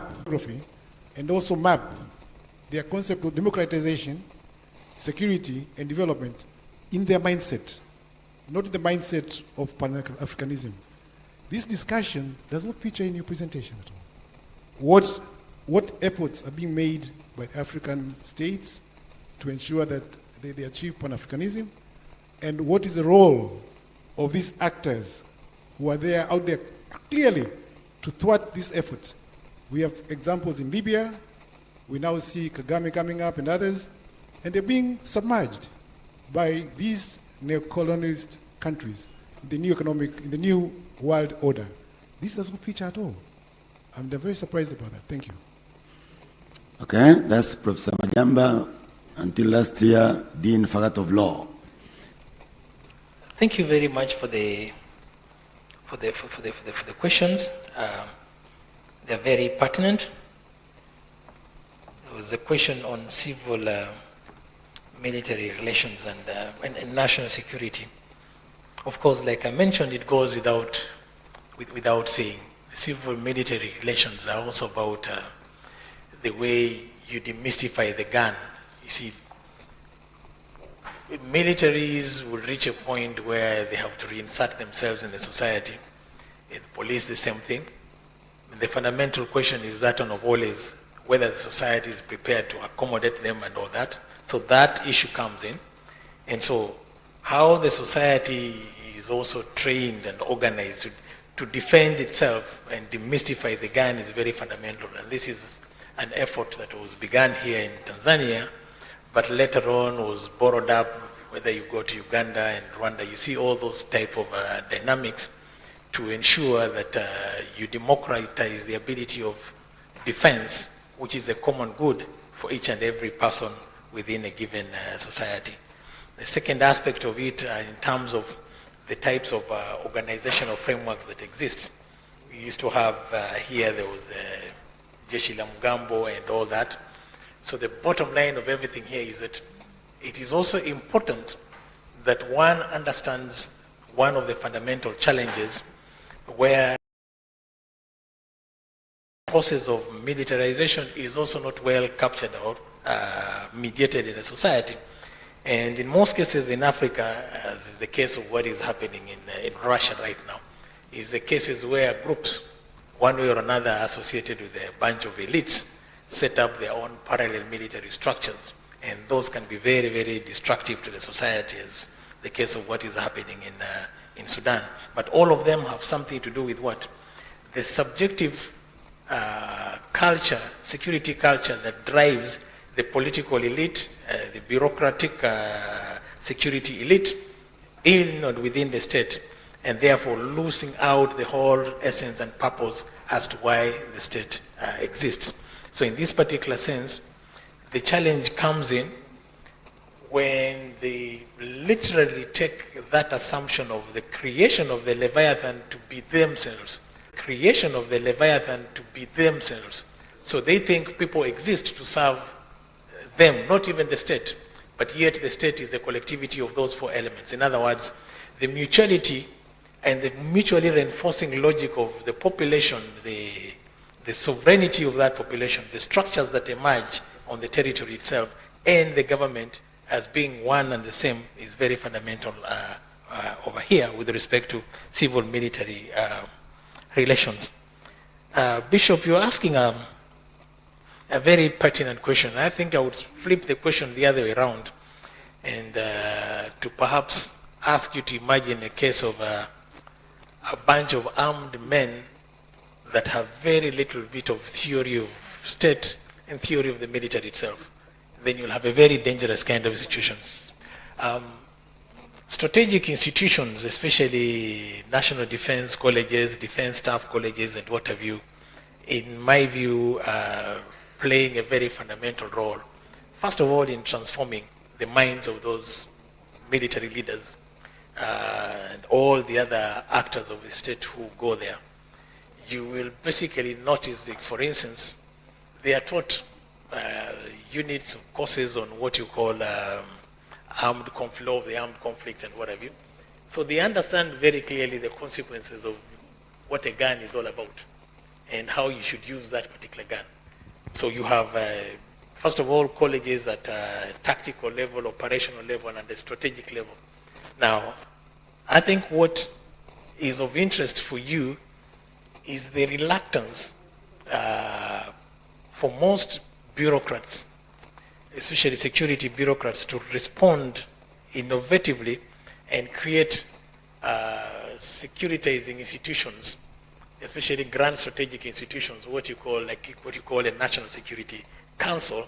So it's one thing to have a national security advisor, but it's more important to have a council that has directorates that can then be able to maximize on strategic intelligence, to be able to project the future, to be able to organize the responses the government is supposed to have with response to the conception of what you're calling threats.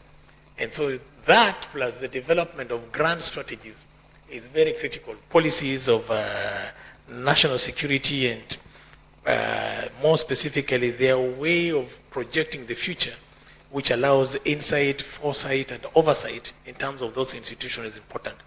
But more fundamentally, you will actually notice the problem is not even in those institutions. What you should be worried about are this category of fellows you call members of parliament. Because if you don't have the capacity to be able to oversee or to have an idea what the military is all about, then there are a number of things that they will pass over with. For instance, if you lose about 10 soldiers in a place, clearly parliament is supposed to ask questions. And that is part of what you call an after-action review. Every military will do it. But it's up to the members of parliament to first of all understand majukumu yao kwanza. Okay? Uwajibikaji wao. Then after that, then you'll have that aspect of what? The politician who is the head of state, who is the one who is making a decision to deploy on behalf of all of us. Right? But how that process is going to take effect and take place is a question of where the people's representatives are. They are the ones who are budgeting for those militaries. In most cases, very few of them know what those budgets are, what their allocations are, who is getting what particular money, what systems are being bought, and all those things. So that is what causes all this kind of chaos you have. But the military men and everything, you're better off having somebody who has gone to school, he understands the theory of war, than somebody, because there you'll have aspects. Okay, before you go to war, there's what you call an estimate process one has to take. You have to understand those dynamics before you commit people to war. War is a serious business. It cannot be left to soldiers or politicians alone. It includes bishops. And there's even a far much more serious situation when bishops wenyewe wakilala wanamwamua sasa kila mtu anaenda kwa mbinguni. And the consequences are thanks. Okay. Yes, my colleague. Absolutely. One fundamental aspect I try to mention in the discussion is Nyerere's appreciation that certain types of threats are better affronted in a collectivized kind of a sense, and that's why he had the idea of an East African Federation. The East African Federation was basically more or less the appreciations of the Europeans when they realized nation states are not going to give them security.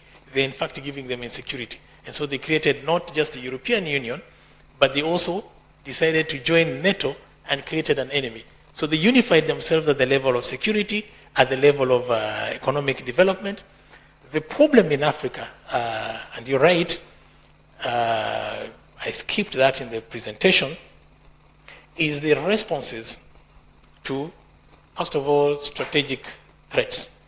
So in a larger part of the times, we do not have the tendency of trying to understand or appreciate cartography, and therefore cannot project and locate threats in space over time. But in addition to that, the tendency has been to try and reify the whole idea of governments as the sovereign actors in the society. And in fact, as fellows who do not maximize, or rather are not taking advantage of what you're calling, they don't see sovereignty as delegated. They see sovereignty as an absolute phenomenon. And so there is consequence of that is, it's until their neighboring states collapse or are in the process of collapse that they realize that in fact there is a problem. And so what tends to happen is the tendency is a state-centric approach to a problem that is in effect region-centric. So if you look at ISIS, if you look at Al-Shabaab and what have you, the approach to their insurgencies, which look on the face value disconnected, are actually very well connected, very well synchronized. And so you will see Tanzania's approach to be very state-centric until situations are very bad in Mozambique, and then you see the SADC process trying to come in from basically a state-centric, region-centric sense or point of view. Okay? Yet the basic objective reality is that you have actors who are trying to deconstruct the colonial map as they understand it to replace it with their own. But you have states who are stuck in these, they're in love with what you call the colonial map as it is. And so therefore pushing them into a collective kind of an approach is a challenge in itself, but it is essentially happening. What is interesting is that now you have an idea where you have, in fact, if you look at the totality of East Africa, there are about 40,000 East African troops now doing what? Operating in the whole of the East and Central Africa right now, all the way up to Central Africa Republic. They are there. So what you're trying to say here is that that capacity will still be there, not just in terms of active combat, but transformation. That's why you have military engineers, you have education corps, you have health actors, and so you can use that to mobilize and transform the whole society in the whole region. But that has to begin from a point where the intersubjectivity logic that in fact I have to have a reserve because I may be attacked by my neighbors and what have you is reduced, and it's only done when you have collective security frameworks that exist in place. So that is doable. Lastly, it goes without saying, the lady who asked about the Middle East and what have you, Most of these groups are from there. But in addition to that, most Middle Eastern states, Arab states, have an interest in geostrategic ports, infrastructure and all that, Turkey and what have you included. So like any other state better organized, they will have that interest. They have an interest in land and what have you. The fundamental question is what the Africans themselves want to do with themselves and how they want to converge their interests for the common good, especially when you have strategic minerals like tanzanite, cobalt, and all those whatevers, how to add value to them. That's why we mentioned an aspect of Inca. So you would have to have a very strong strategic, objective strategic culture, as has been the case with the Ethiopian elite, who have now been able to maximize on what you're calling the dam, the guard. And if you go to Ethiopia, one of the people who are saluted every now and then, and the principle that they're using for the development of that dam is the Nyerere doctrine, in terms of the access and use of the waters of the Nile over there. But for us over here in East Africa, we've turned Lake Victoria into border areas instead of an interior line of communication by itself. So that's where your challenge lies. We are still fighting with Masais in terms of tunachoma ng'ombe zao, tunachoma. Thank you. Okay, thank you very much, Professor. I think we'll now move on to the next stage, please.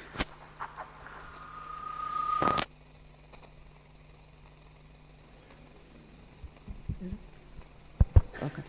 Thank you very much for that invigorating discussion in terms of question and answer. As it is always the African tradition that when somebody comes, you have to thank them, and therefore we have a session of vote of thanks. And this will be delivered by Dr. Metrona Kiabemela. Karibu sana.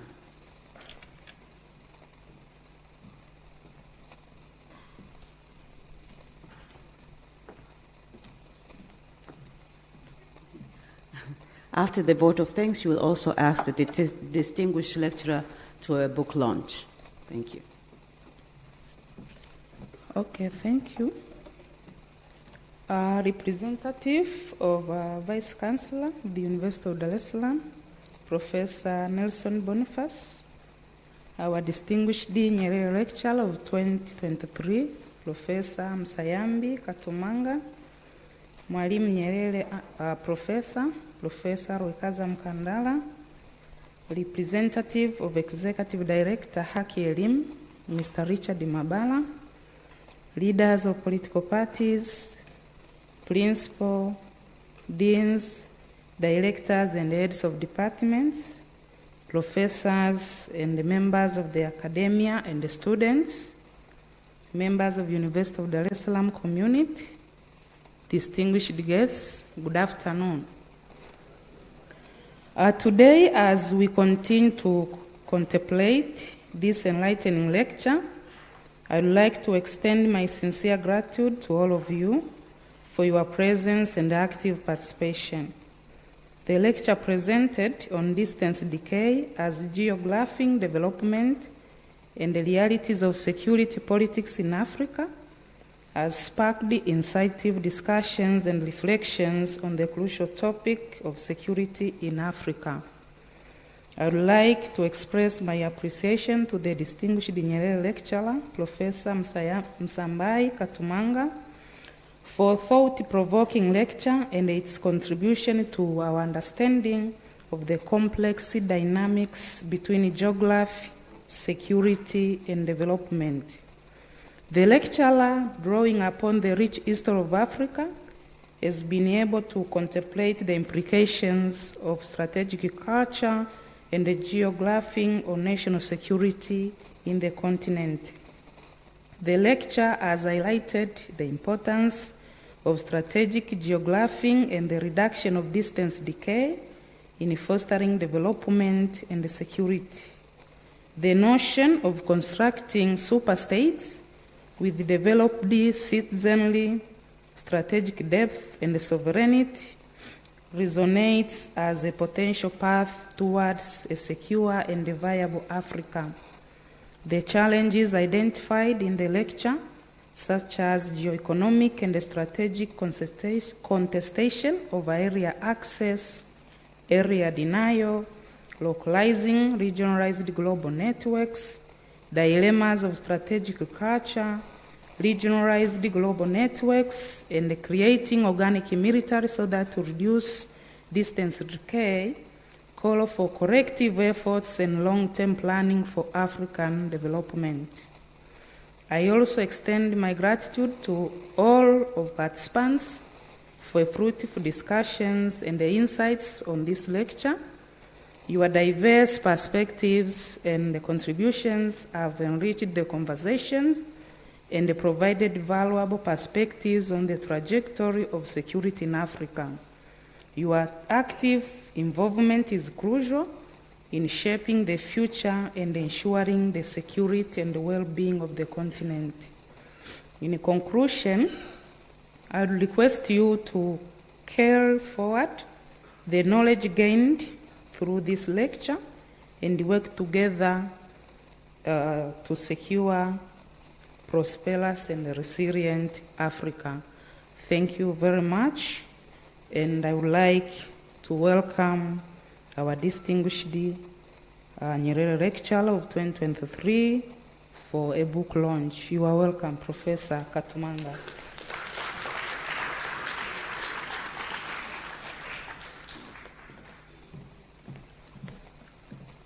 Thank you very much, Dr. Metrona.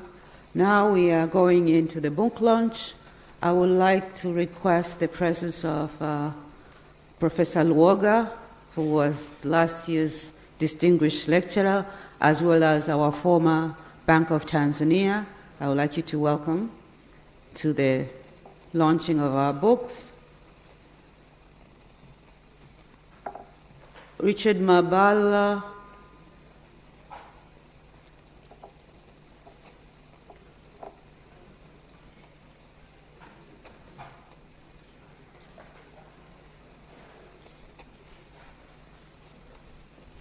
I would like the 2023 Distinguished Lecturer to cut the ribbon for us, signaling the launching of our books. There are 3 books.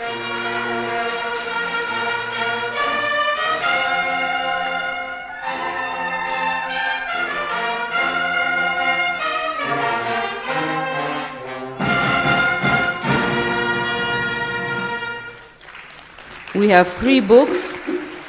One is by Professor Luoga, that was last year Distinguished Lecturer on Financing of African Development, Professor Luoga's book. The second book is edited by E. Mena and John Kalage, the Executive Director of Haki Elimu, and the book's title is Lugha ya Kufundishia, Kikwazo cha Usawa katika kujifunza na upanuaji upimaji Tanzania, Kiswahili kama kichocheo cha kusukuma fikra tunduizi na ubunifu, Haki Elimu. And the third book is by Professor Mkandala and Professor Lawi. It's on miaka 20 baada ya Mwalimu Nyerere, ni kigoda cha Mwalimu Nyerere cha ujumui wa Afrika. So that is written by Professor Mkandala as well as Professor Lawi. Professor Lawi, are you anywhere nearby? Please, if you can come, it will be an honor for us. Okay, Professor Lawi is back there.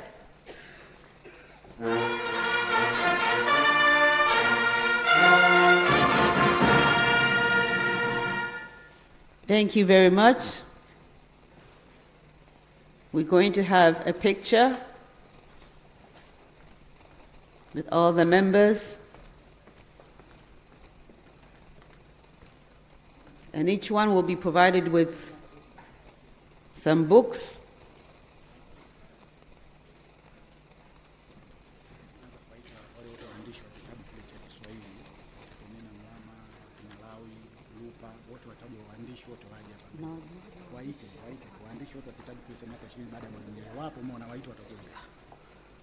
Please let me request Professor Mlama to come forward, as well as Lupa, waandishi wote waliohusika kwenye kitabu cha miaka 20 baada ya Mwalimu Nyerere. Tunaomba wote tuje hapa ili tuweze kupata nakala zetu. Karibuni sana Professor Mlama, Lupa.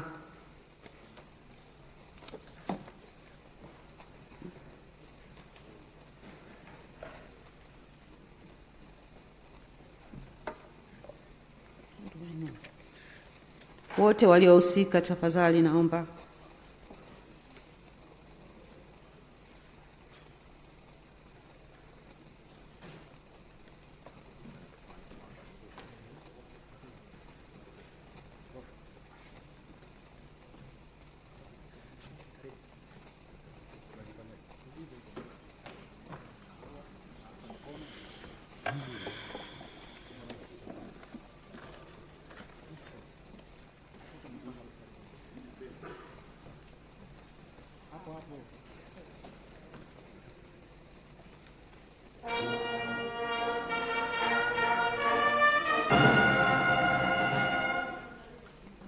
Yes, sir.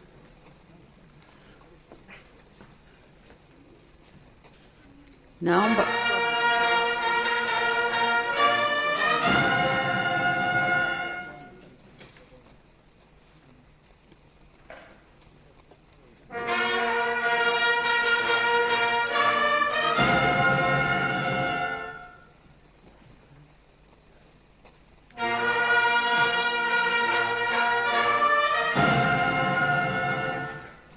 asanteni sana. Tunaomba tunaenda kwenye kupiga picha.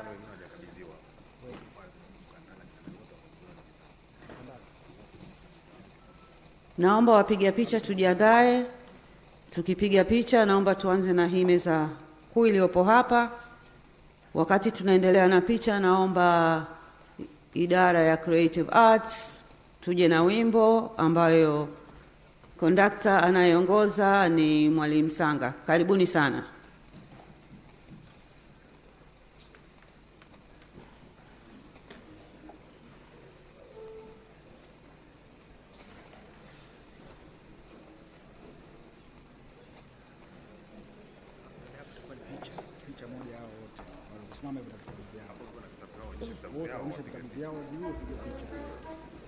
Aya, picha inayofuata, tunaomba wote mliopo hapo muweze kuonyesha vitabu vyenu juu ili tupate picha nzuri ya vitabu, lakini pamoja na waandishi wahusika.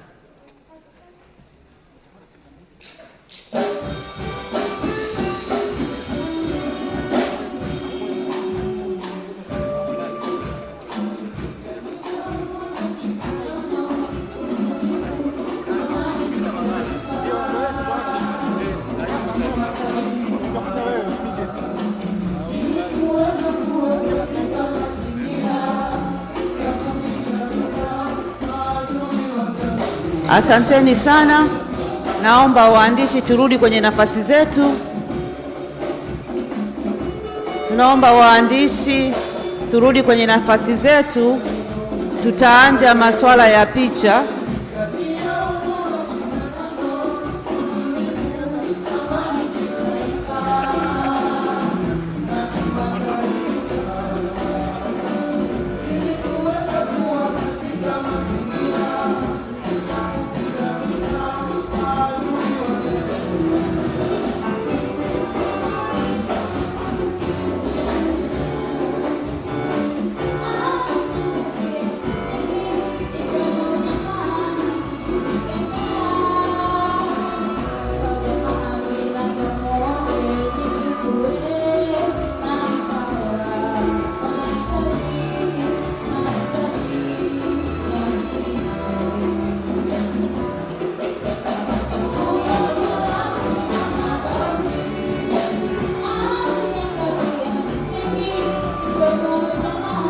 Asante sana.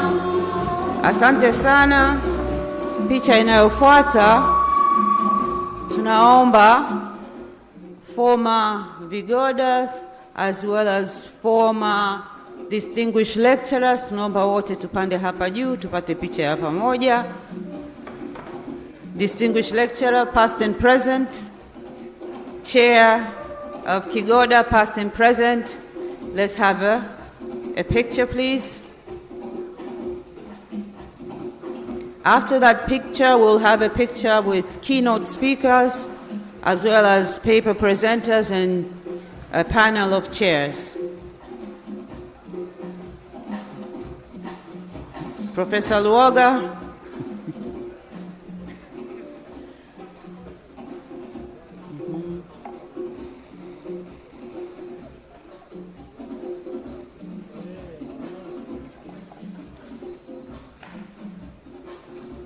Karibu.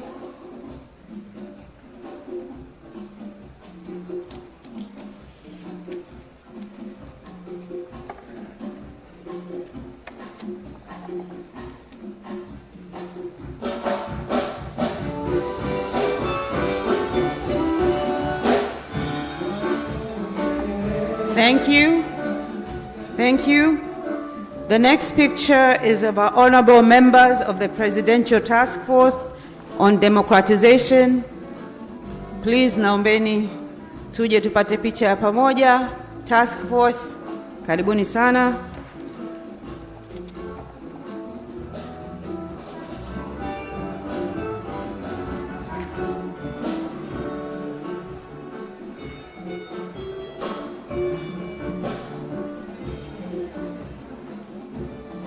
Naomba twende task force kwanza. Naomba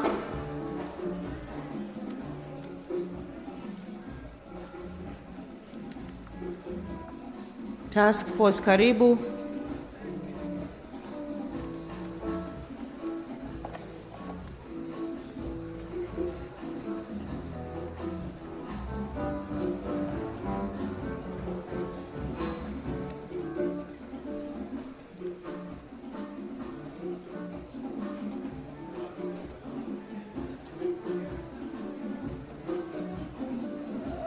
Members of the task force.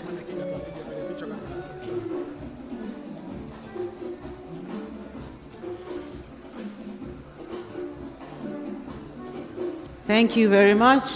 Naomba tukae. Na niliita hapa keynote speakers, paper presenters, as well as panel chair. Naomba tupande hapa, sikuwaona. Keynote speakers, paper presenters, as well as panel chairs. Karibuni.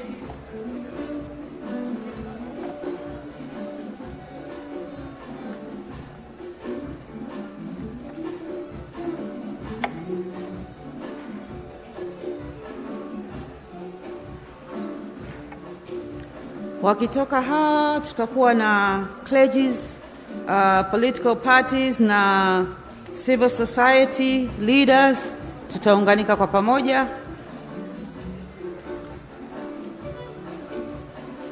Clergy, political party member leaders, as well as civic society leaders ndio wanaofuata. Naomba tujiandae.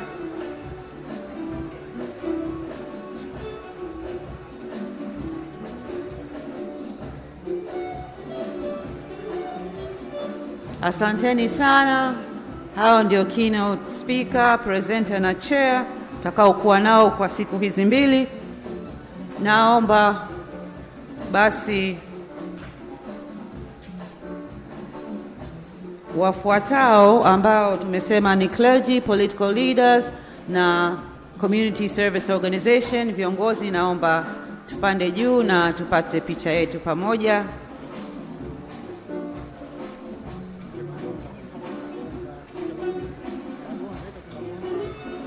Bagonza, karibu.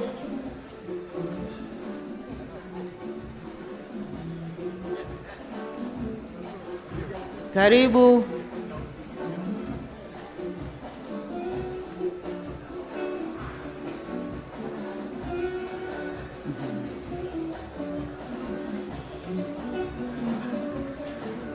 Asanteni sana. Tunaofuata ni sponsors wetu wa 14th Nyerere Intellectual Festival, tunaomba tuje hapa mbele, Haki Elimu, CRDB, NMB. Dr. Mena, karibuni sana.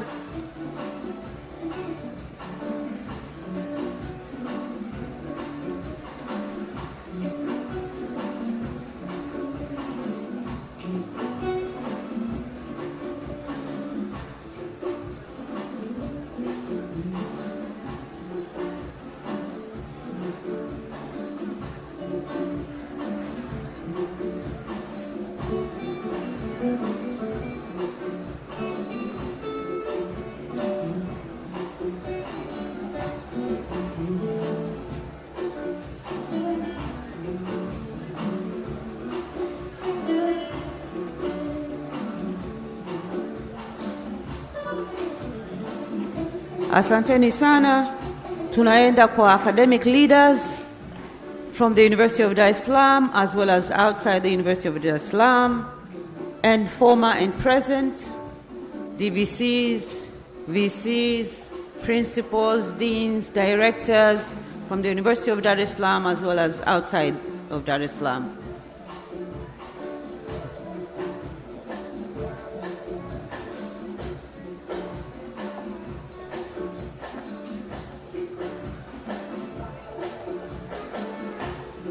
Academic leaders, former and present, from the University of Dar es Salaam, as well as outside the University of Dar es Salaam.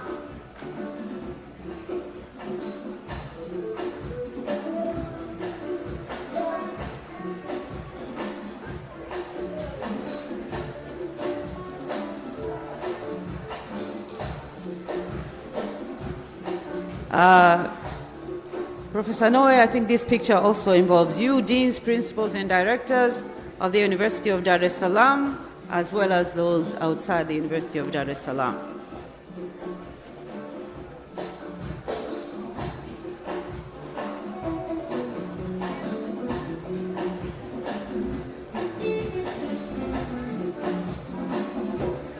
They're coming.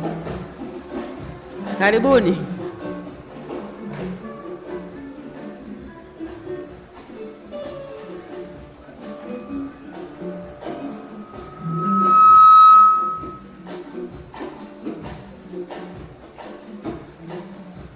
Asanteni sana, asanteni sana. We all know without the team that's working behind. Okay. Daruso leaders, please come have a picture.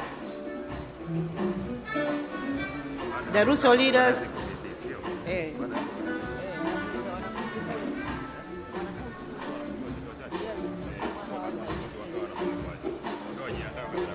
Okay. Daruso, please. Daruso leaders, come and have a picture.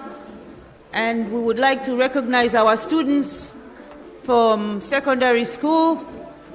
Can we have representative from your around 10 people to come and take a picture with the high table? Daruso, picture, please. After Daruso, we'll have representative from our students, secondary school students, to come and take a picture.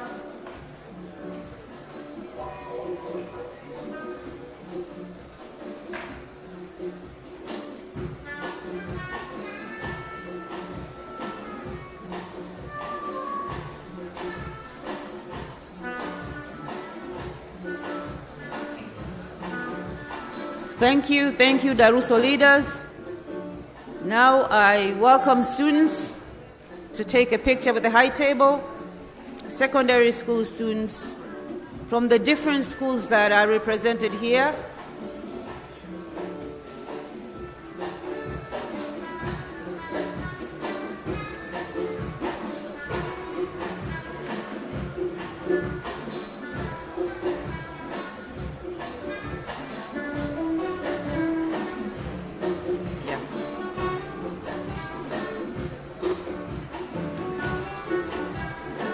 Ongeza mwendo kidogo, ongeza mwendo kidogo.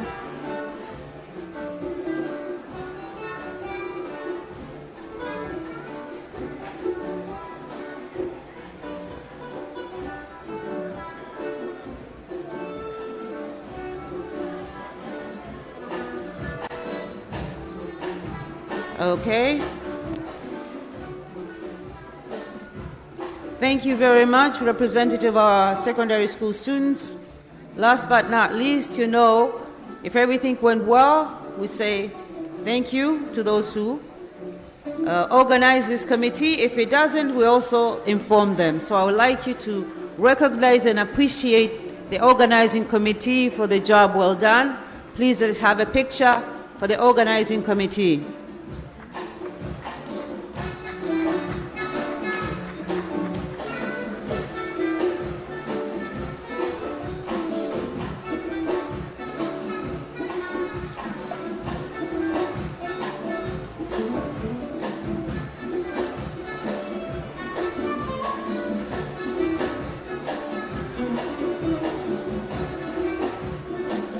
This is the team that worked tirelessly, night and day, to make sure that this event is successful.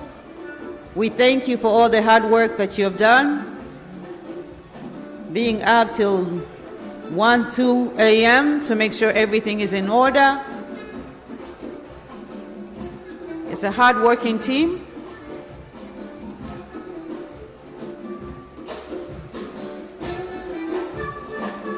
Thank you very much. Thank you very much.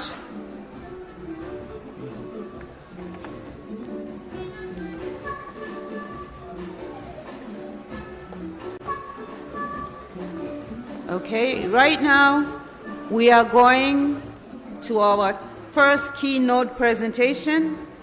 We are changing a little bit.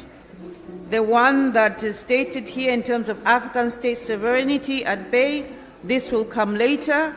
We are going to start with the keynote address, which is titled Challenges and Dynamics of Democratic Consolidation, which will be presented by Professor Alexander Makulilo. And therefore, we would like the high table to come take your seats as we go into the paper presentations.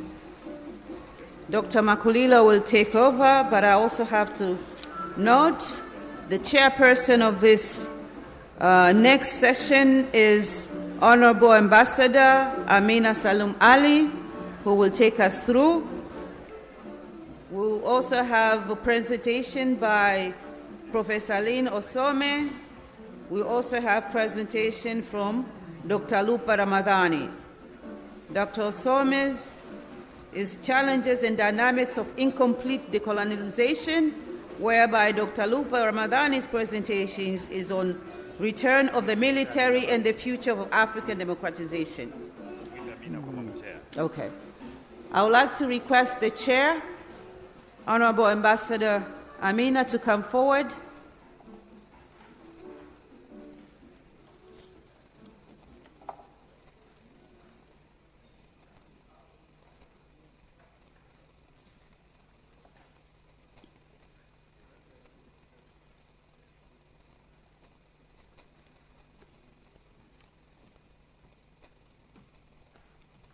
I'd like to have the presenters as well, together with the chair.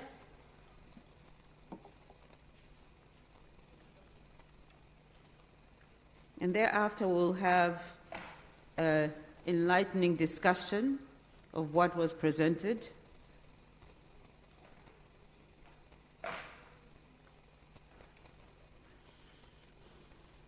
After the presentation, they will go for lunch.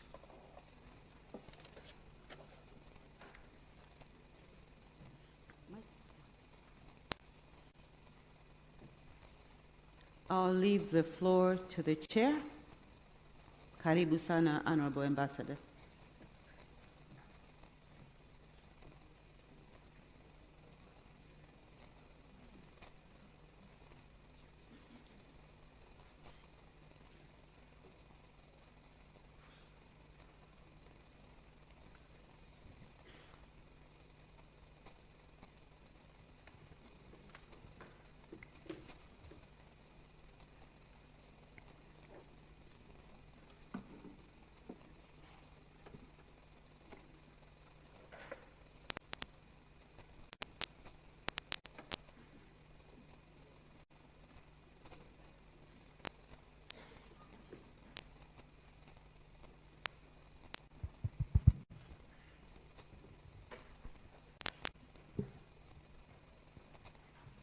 distinguished professors,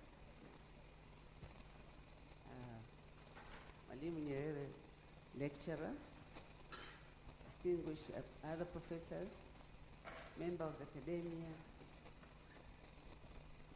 distinguished participants, all protocol observed. Good afternoon. I would like to take this opportunity, first of all, to express my profound appreciation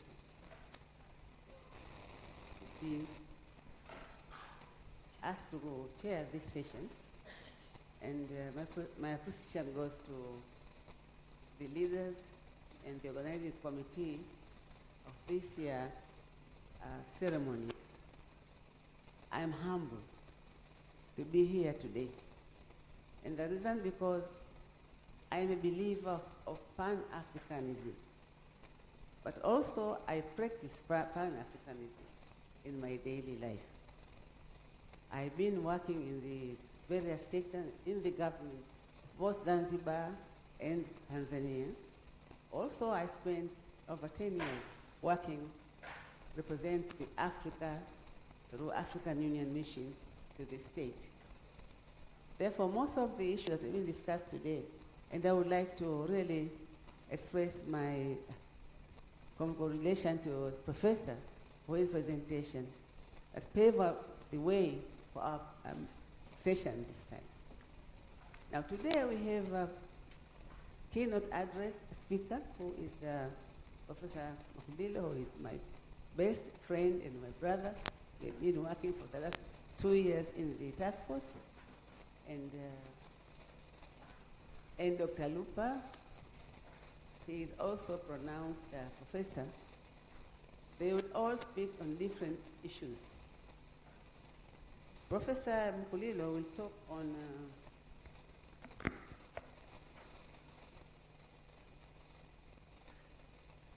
challenges and dynamics of democracies in Africa. And Professor Lupa.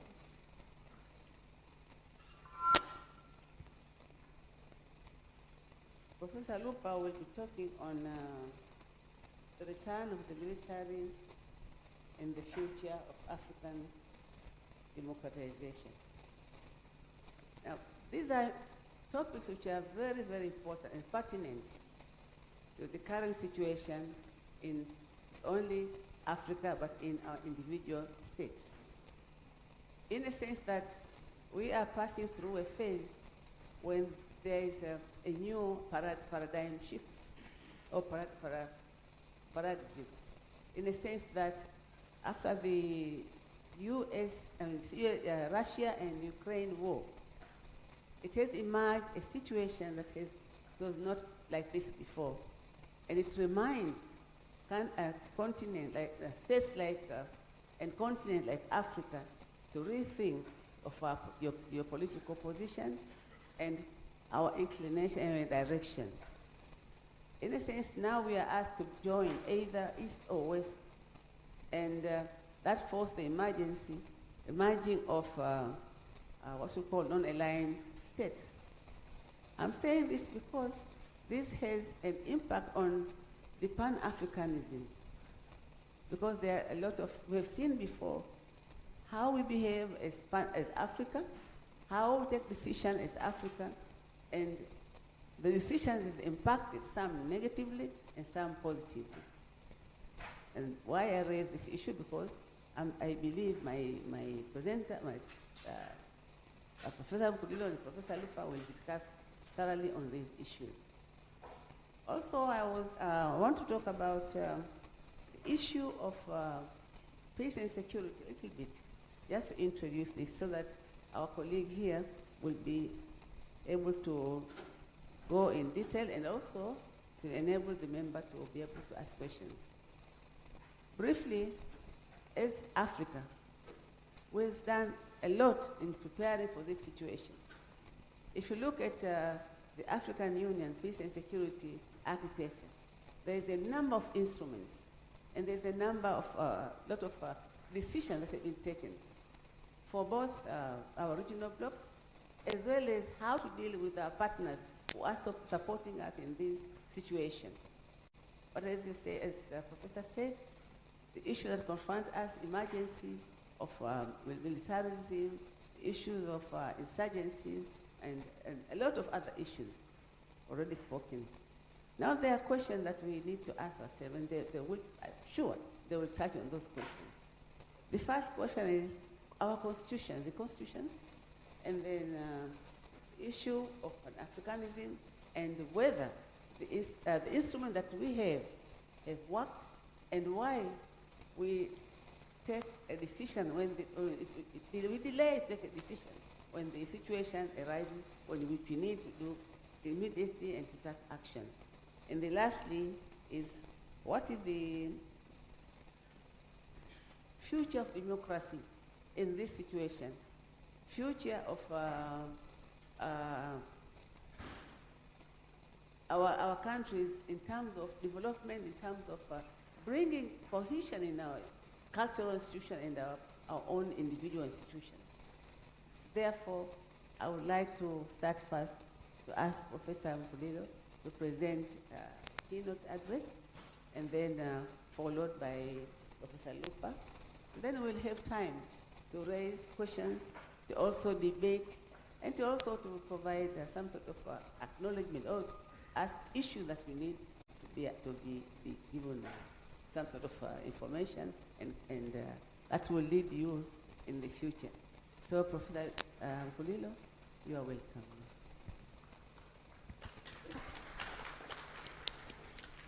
Thank you, Madam Chair, and all protocols observed. Good afternoon. Yeah, I was invited to come and give a talk on the challenges and the dynamics of democratic consolidation. And I found this to be very much a broad topic.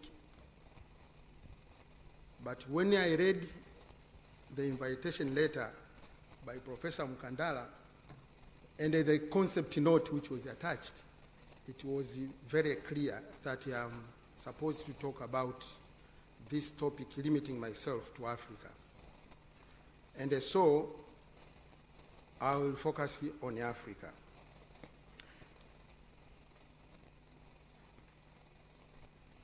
Let me begin with my argument in a brief. The democratic transition, which started in 1990s and which came to popularly known as Huntington's third wave of democracy, is now backsliding.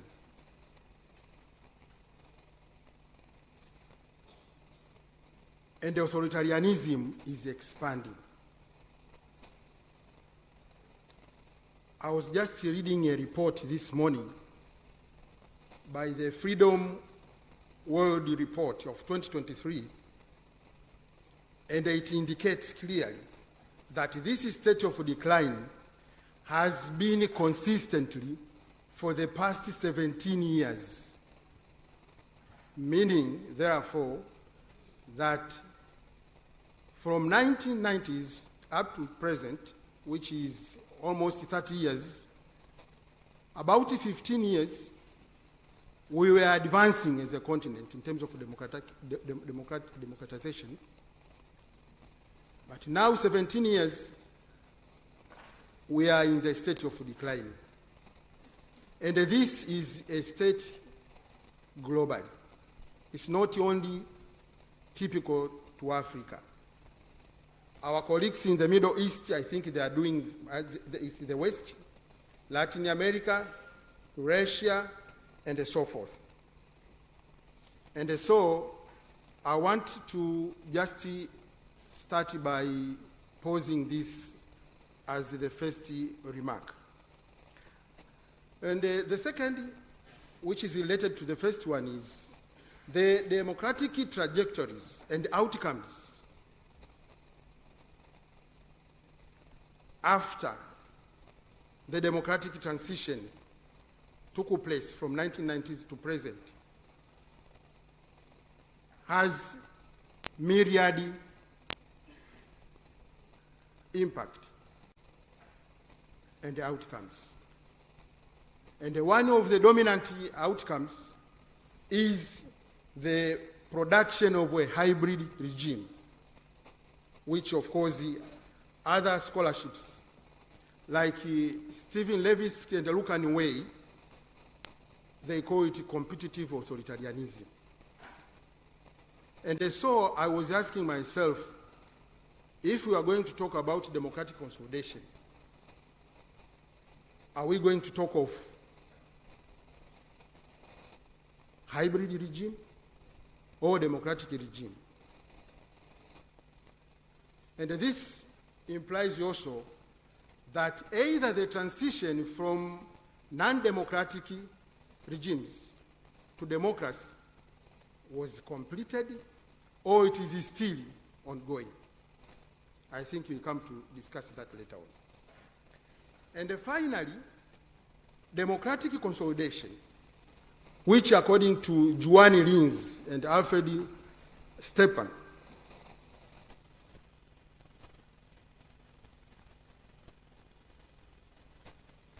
the only game in it. That when democratic consolidation happens, democracy becomes the only game in the town. Has not yet happened in the continent. And this is so because, according to them, we are talking of two things. One, behavioral change, and two, structural change, constitutionalism. And so I will direct myself to discuss those impediments towards completing the transition process and ultimately democratic consolidation, for that matter. And so my presentation will focus on three things. One, I will just revisit the state of democracy in Africa. And the second, I will also revisit the transition processes in Africa. And lastly, I will focus on these kind of impediments to democratic transition and consolidation, for that matter. Now, I will start with this quotation from the third wave of democratization. And this is by Samuel Huntington. And he says, elections are the way democracy operates. In the third wave, they were also a way of weakening and ending authoritarian regimes. They were a vehicle of democratization as well as the goal of democratization. The lesson of the third wave is that elections are not only the life of democracy, they are also the death of dictatorship. So Huntington is giving much weight on election as an important institution to democratize. And so I will focus on that.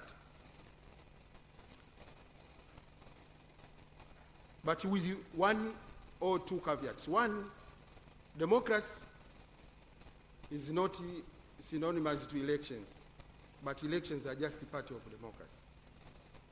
And as I said from the beginning, the democracy I'm talking about is that of 1990s by Samuel Huntington, which is actually Western democracy. Now, the Freedom in the World 2022 report marks the 16th consecutive year of decline in global freedom. And I've said in the beginning that this morning I was just reading the newly released report. And they are saying this is the 17th consecutive decline since the inauguration of the third wave of democratization in the 1990s. And similarly, other reports like the VDEM report, this one states very clearly that the level of democratization has gone down below that of the 1980s when the third wave for democratization ushered in. And as I said, this situation is not unique in Africa, but it is also reflected globally. Now, in Africa, according to the Freedom of World Report 2022, it indicates that the current population is 1.4 billion people. And of these, only 7% of this population live under free society. 45% they live under what is known as partly free society. And 48% live under not a free society. And by free society, we are referring to two basic components: political rights and civil liberties. And of the 54 countries in Africa, only 15 are considered to be democratic, and the rest are problematic.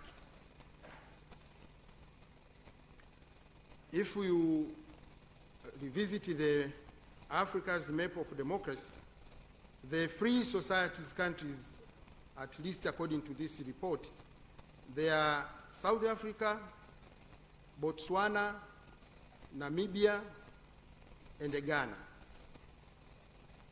And the 2023 report adds another country, which is Lesotho.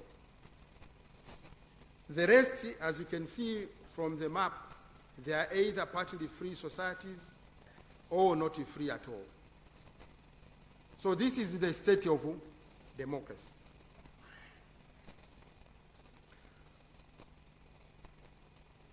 And I said from the beginning that what we are experiencing now, there are problems emanating either from incompleted process of transition, or if the transition was completed, then the regime which emerged out of this process was not democratic. It was something else.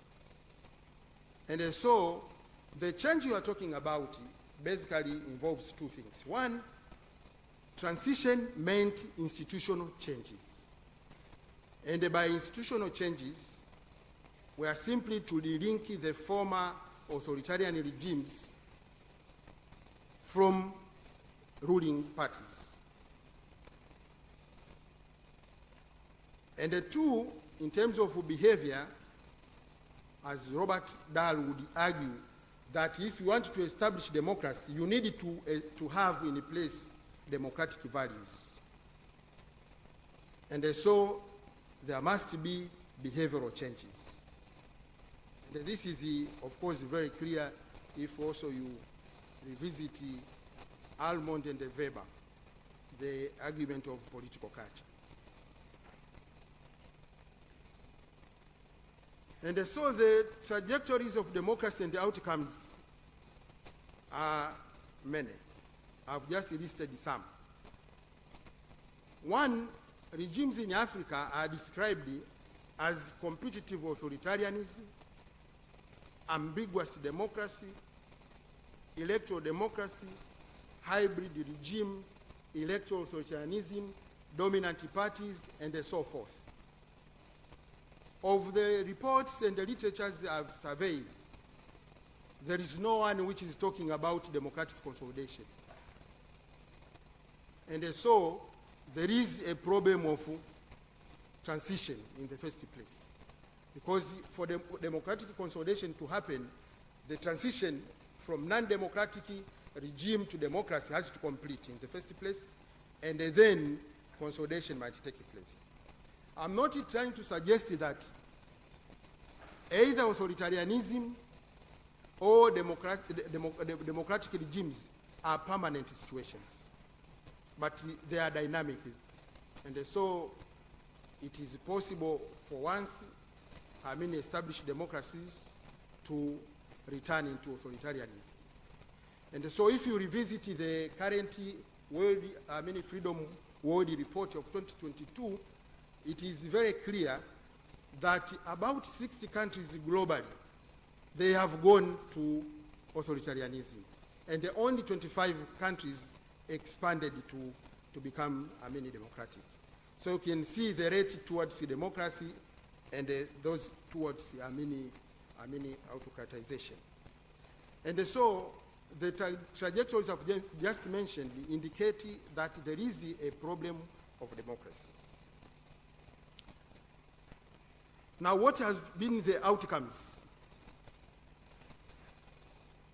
In all countries, at least countries, in Africa, have conducted either 5, 6, 7, or 8 general elections, which could indicate the level of liberalization. But as I've indicated before, those descriptions, the trajectories, they can simply imply hybridity of democracy and authoritarianism. And so, two specific trends of electoral outcomes are noted. Either the regimes in power have persisted, or they have been altered. And the two specific types of regimes have come into existence, either as hybrid regimes or authoritarian regimes.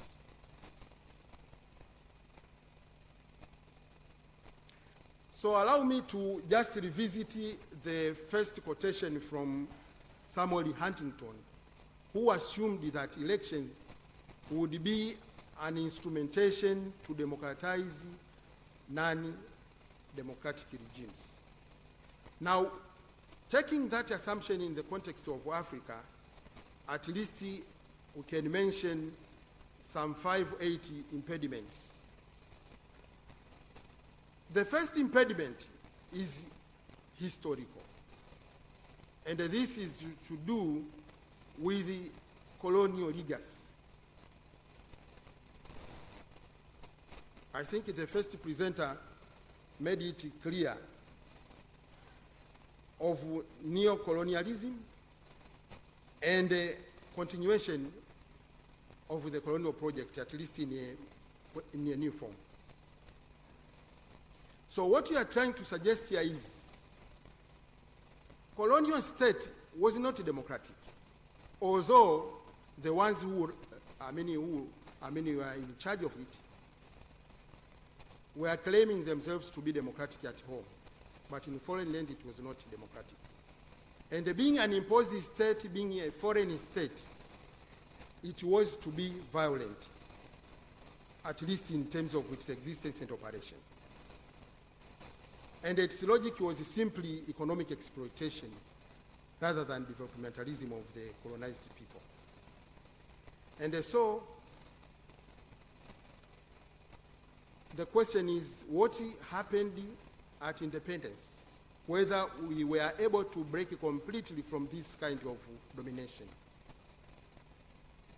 Now the literature is very clear that what happened, it was just a change of flag. And this year is at least some,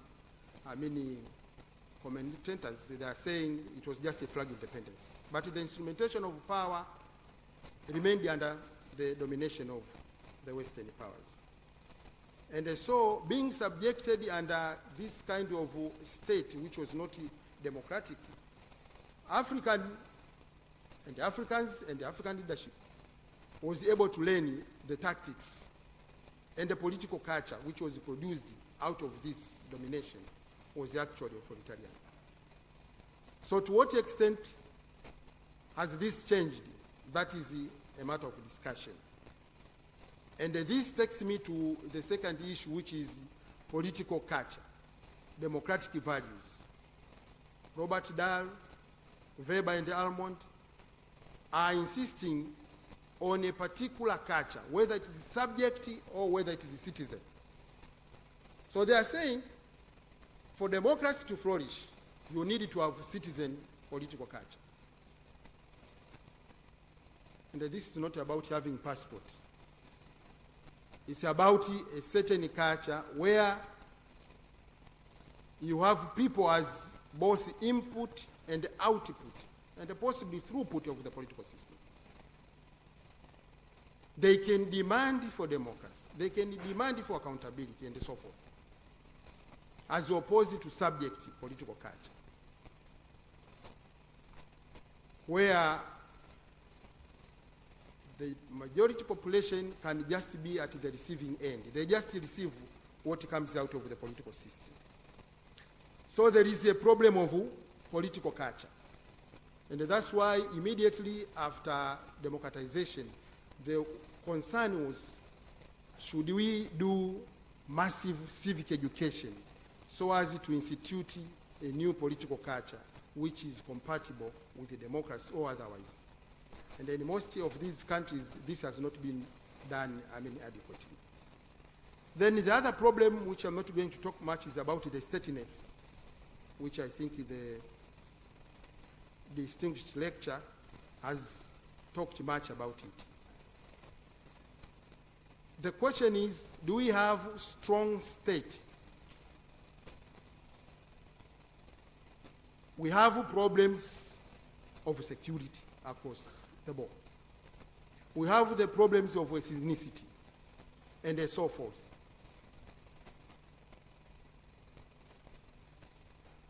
But on the other hand, we have the sovereignty issue, whereby democratization becomes an internal issue to specific countries. And so if we want to democratize one country, it means you have to get permission because of the principles of non-interference. And so statehood and stateliness has remained a big challenge towards democratization.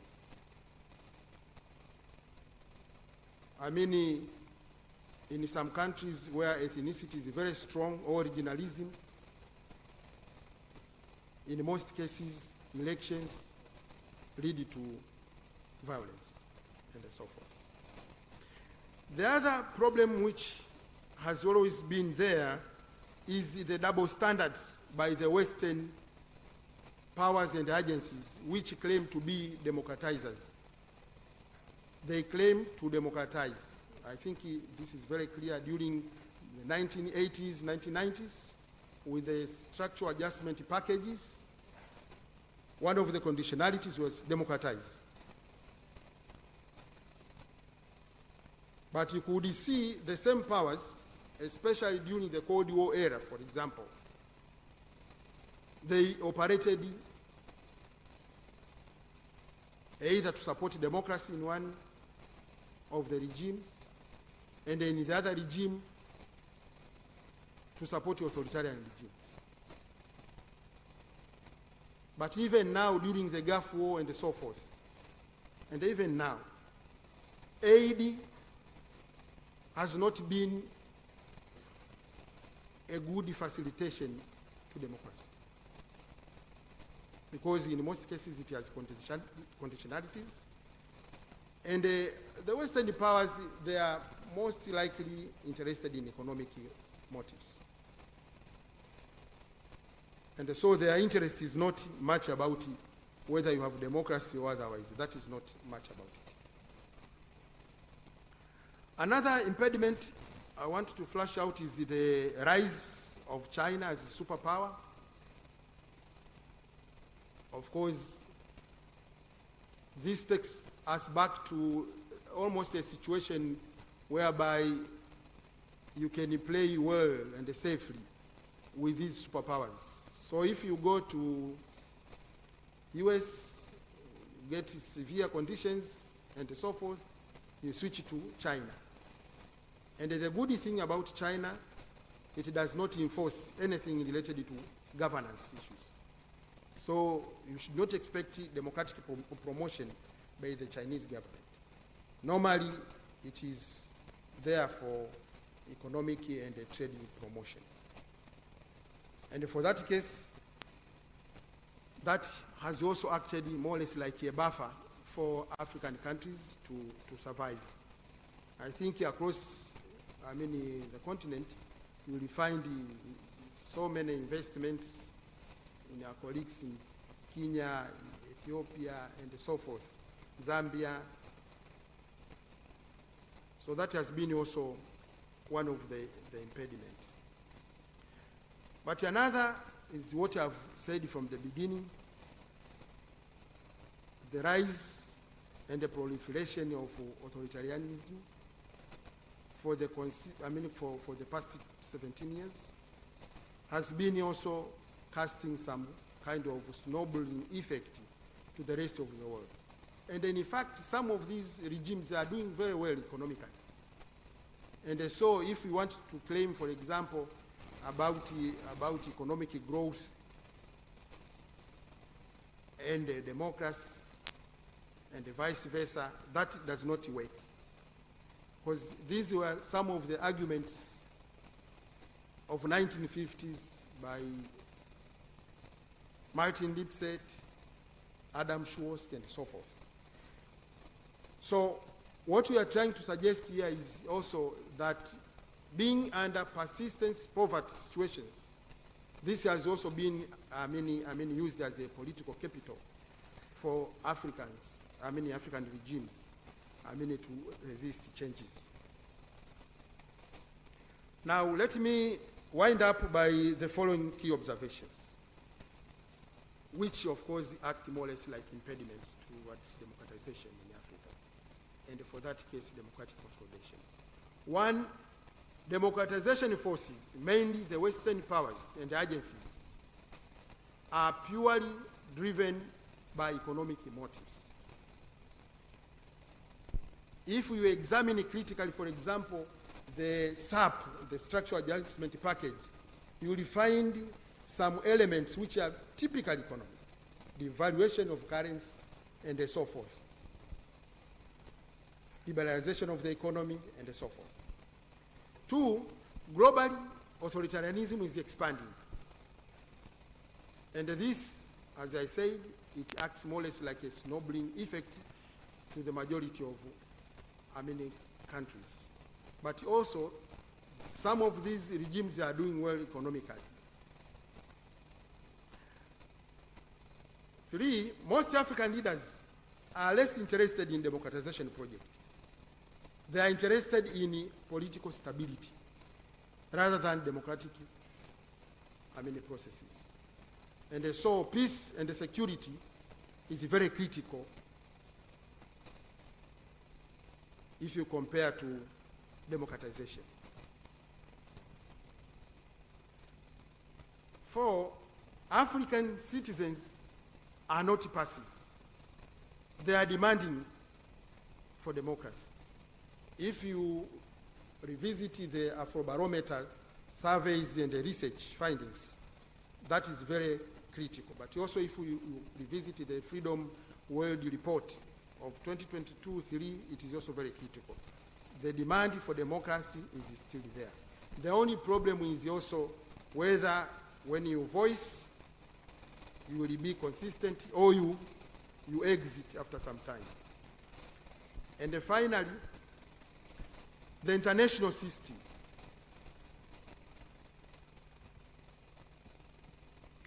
Which emphasizes on the centrality of the state and the statehood.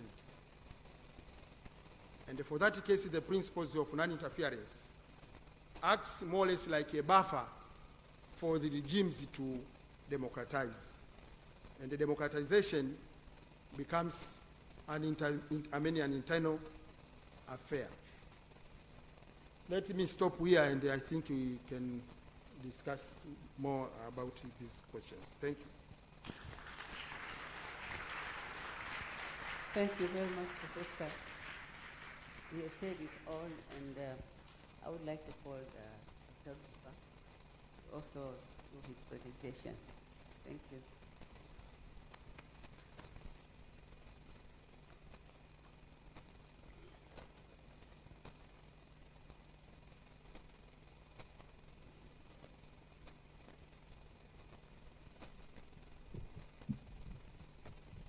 Okay, thank you very much, Excellency Chair.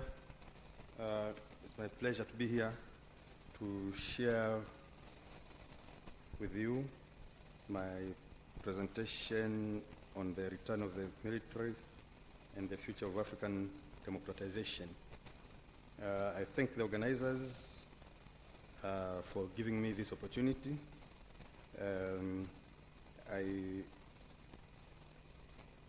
I feel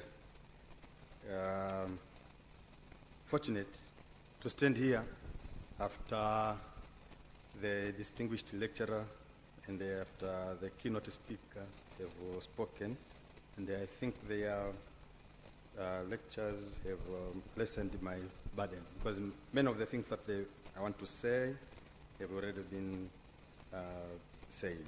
I'll only bring this other dimension into the discussion.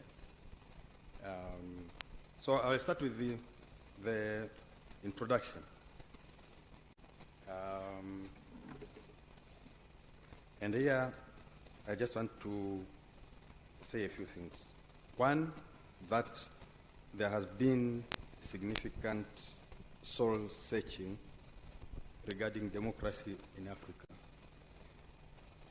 This has been exhibited by reluctancy, half-heartedness, and the outright belligerence towards adoption of fully fledged democratic institutions and practices. I think this has been said.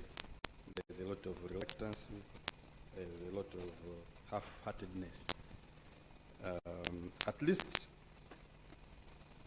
3 trends can be discerned from the African governance trajectory. One is pluralism, another one is single-party rule, and military takeovers, which I'll be talking about. These are 3 trajectories of governance in Africa. For that matter, the democratic project is characterized by inconsistencies, progress, and reversals. And for what I'm going to say, one of the indicators of a consolidated democracy, apart from UN lens that Professor Makulilo talked about, but one of the indicators of a consolidated democracy is firm control of its military and by a duly constituted civilian authorities. Once we have that, we have a consolidated democracy. If we don't have that, if we don't have a firm control on the military, we don't have a consolidated democracy. And this is a point that has been a distinguished lecturer. So I will discuss in this paper the resurgence of military coup and its implication on democratization in Africa. And I will start with the overview of democratization in Africa. Now we know, as it has been said here, upon independence, in many African countries, political parties which emerged winners through competitive pluralist electoral processes were given the mandate to run their governments. That is how it was. It was a pluralist dispensation. But soon after independence, many countries abrogated the multi-party plural politics in favor of single-party regimes, citing nation building and security. That is what they said. Multipartism was a threat to nation building and to security, and so they abrogated it. Okay. But we know that it is true that in the absence of certain underlying factors, democracy is divisive. It can be divisive. So democracy was perceived as a constraint and antithetical to the overall mission of nation building and by extension, development. So because they say democracy encourages multipolarity and the formation of power centers and the mobilization and the coalitions around a party or a charismatic leader. So it creates so many centers of power, and it can be divisive if not well managed. So guided by this logic, in a bid to foment national unity, or using it as a ruse in some cases, politicians installed single-party regimes in Africa. But this has been criticized by various political analysts as decoupling of development and democracy. They say you cannot separate them. You cannot separate democracy and development.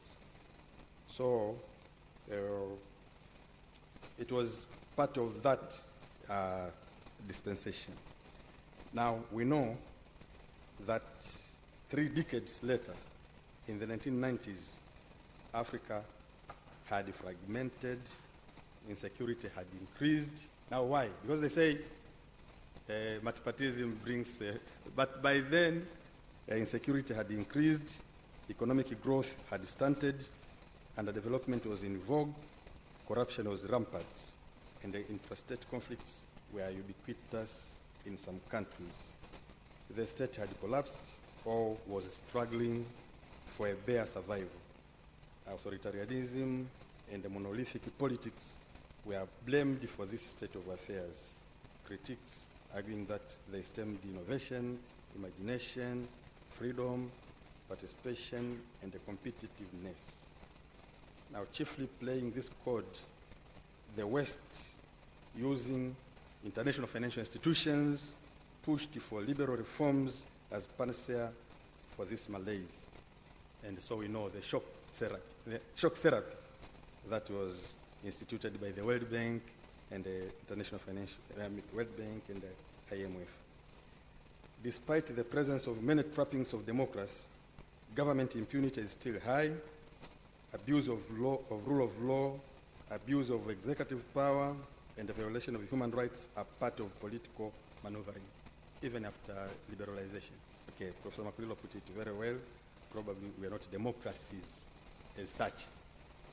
Okay, so, and the electoral manipulation, electoral malpractice, and the electoral violence.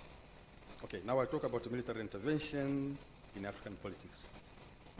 Now, military intervention is not new. It's not a new phenomenon in Africa and in other parts of the world. Now, what is interesting in Africa is that coups, military coups, took place in the 60s in reaction to authoritarianism, and they are still taking place 60 years after that, when majority of African countries have democratized. Now, this is puzzling, and it begs some explanation. Many commentaries appear to agree that the military is not yet confined in the barracks, even after the third wave of democratization and the return of rural politics. The third wave caught Africa ill-prepared and too weak economically, too divided to resist the Washington consensus. It was too divided. Africa was too divided. It couldn't resist, even if they had a position which they could defend, but they couldn't. The onslaught and the stand by the single-party regime, all able to chart a homemade democratic dispensation. I don't know how Professor Katumanga would put that in his geography terms. But they were not able, Africa was not able to come together to counter the force that was the Washington consensus. So the military coup. Now the relationship, is there a relationship between coups and democracy? I say in the paper that the relationship between coups and the democracy is ambiguous, complex, and contentious. There's a relationship. Some people say they are good, some people say they're not so good. But each coup should be examined separately and carefully. Amouteng, using the neocolonial arguments, notes that military overthrows, even though they are not desirable in most states, are a continuation of politics by other means. So in some cases, they become continuation of politics. Neocolonialism is also visible in how former colonizers, including France and Britain, have undermined African political stability through coups. For example, Amoateng shows that the US, the CIA, you know the CIA, assisted by Britain, financed, masterminded, and teleguided the overthrow of Kwame Nkrumah in 1966 because they considered him the greatest threat to their interests. Furthermore, the former colonizers are alleged to be linked to several political assassinations in Africa, and the figures give up to at least 22 African presidents being killed since 1963, including Thomas Sankara. Now, given the involvement of both local and the foreign actors in the current wave of military coups in Africa, we cannot ignore the involvement of foreigners in military coups in Africa. And now we know the reports of Wagner, the Russian mercenaries from Wagner Group, and the other such mercenaries. We're being told the outsourcing of security in Africa and how these groups from outside are used. Now, coups have wiped out and robbed Africa of some of its best and staunch Pan-Africanists. In contrast, coups also eliminated waste and the brutal rulers. They also did that. Where democracy is held hostage by long-serving strongmen with a strong aversion to retirement, the army has intervened and became an agent of regime change. The army has deterred attempts of some politicians to manipulate the Constitution for their own narrow interests. They also installed some best and effective leaders that left a legacy and who are still remembered many years on. Basedu 2020 highlighted the ambiguousness of military intervention in politics. He observed that militaries threaten democracies, but democratizing soldiers can also contribute to downfall of autocracies. So it is ambiguous. Loyalty stabilizes democracies, but in several cases, the security forces are the main support for repressive autocrats. Chuta brings a different dynamic or scenario, citing evidence of abuse of the armed forces for widespread atrocities which happen under civilian regimes. So yes, you may have a civilian regime, but it may still use the same military to wreak havoc on civilians. The military may have a role in development. It may have a large civic action program. It may own factories. It may even be the only institution in the country which has any real legitimacy, especially in Africa. With all ethnic and religious groups, it may be more acceptable than a discredited police force, and may be admired more than a corrupt government. And so in some cases, people admire the military. Now, what are the forms of military, forms and style? Now, Jibrin Ibrahim, 2022, has expanded the definition of coups and introduced two more forms apart from the military coup. The first is the constitutional coup. It's not just the military taking over. Constitutional coup, in which serving presidents recklessly tear the normative framework they had themselves developed, and they engage in tenure elongation. You know, this happens. They are given 5 years term. When 10 years has gone, they think they need 10 more years, and so they go back and change the constitution. That is coup. Now, in Africa, there has been 17 successful attempts of modification or elimination of presidential term limits up to 2021. 17 attempts, successful. And there were 6 unsuccessful attempts of constitutional change. So Jibrin says this is also a constitutional coup. The second type is engaging in massive electoral fraud to change electoral outcomes. So the election is held, yes, but then there's massive electoral fraud. Often, it is the experience of these two that invites the third type, which is a military coup. So these are three types. Now, in Africa, according to some accounts, 44 African countries have experienced military coup. 44.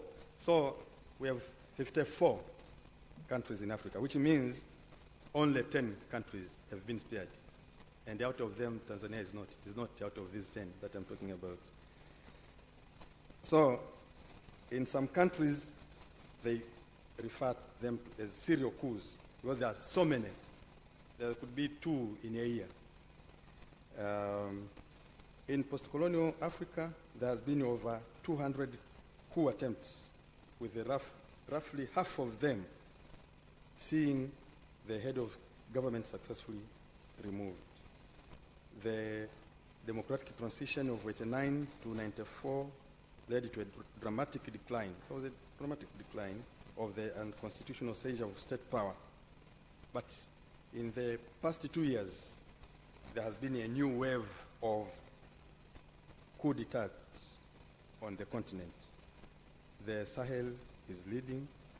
There's been numerous non-military groups that have acquired guns and are engaged in armed struggle for power, or sometimes just armed banditry. And the distinguished lecturer said it very well.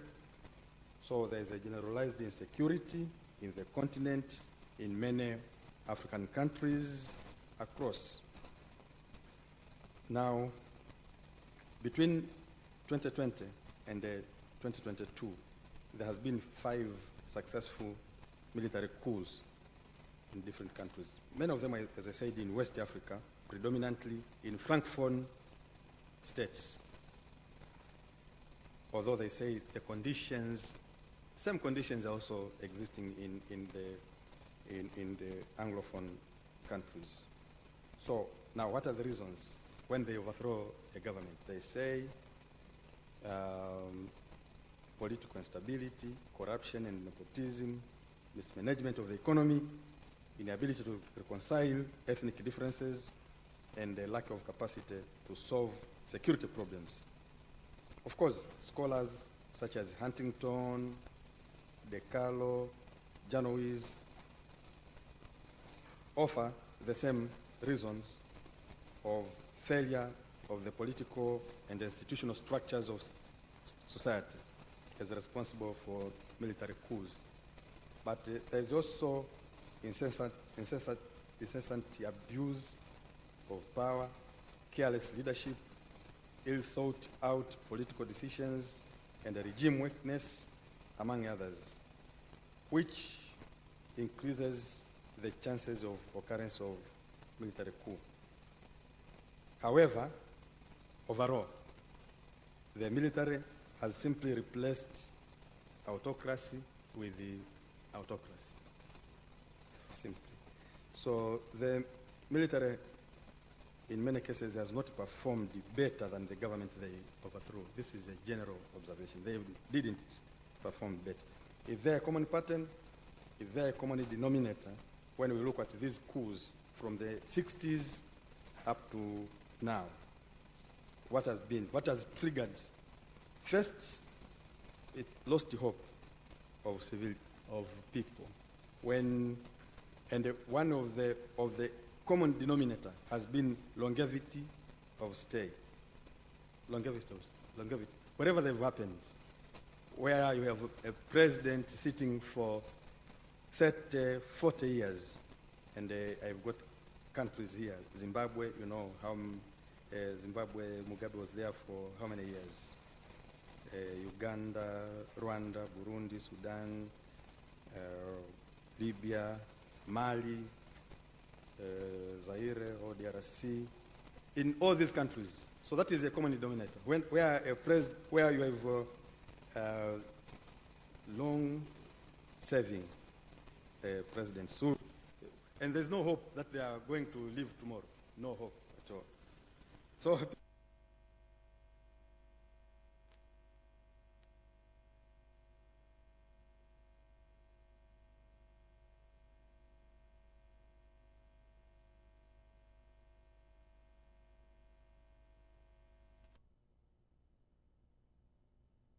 Processes to continue staying in power, it invites military coups. But there are also less visible forms of military intervention, less visible. This one is, you see it, but they are less visible.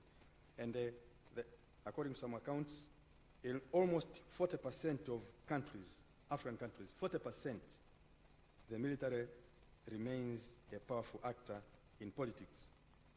And in 15 out of 49 countries, generals in suits rule as heads of government. So you may have a democracy, yes, but these are just generals. They take away their military fatigue and they put the suits. So in 15 countries, we still have generals in suits. And they say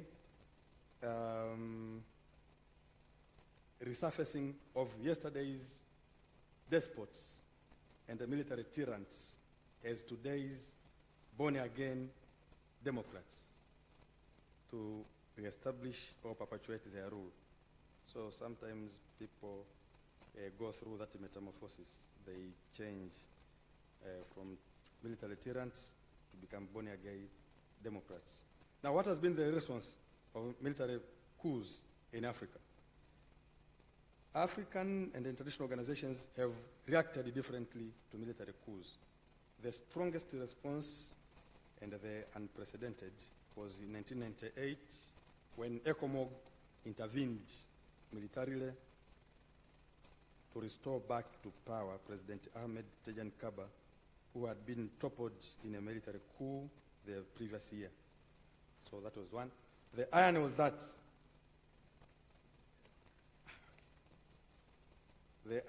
that Nigeria, which contributed the majority of troops making up ECOMOG forces, was itself under a military ruler by then. A second similar forceful intervention happened in 2008 when the African Union set a military contingent for the Union of Comoros to remove Mohamed Bakari, who had refused to relinquish power. So, but apart from that, it has been a soft response. You don't see, there's condemnation. The African Union will issue a statement to condemn. They will have sanctions, and sometimes the sanctions don't work. There's also the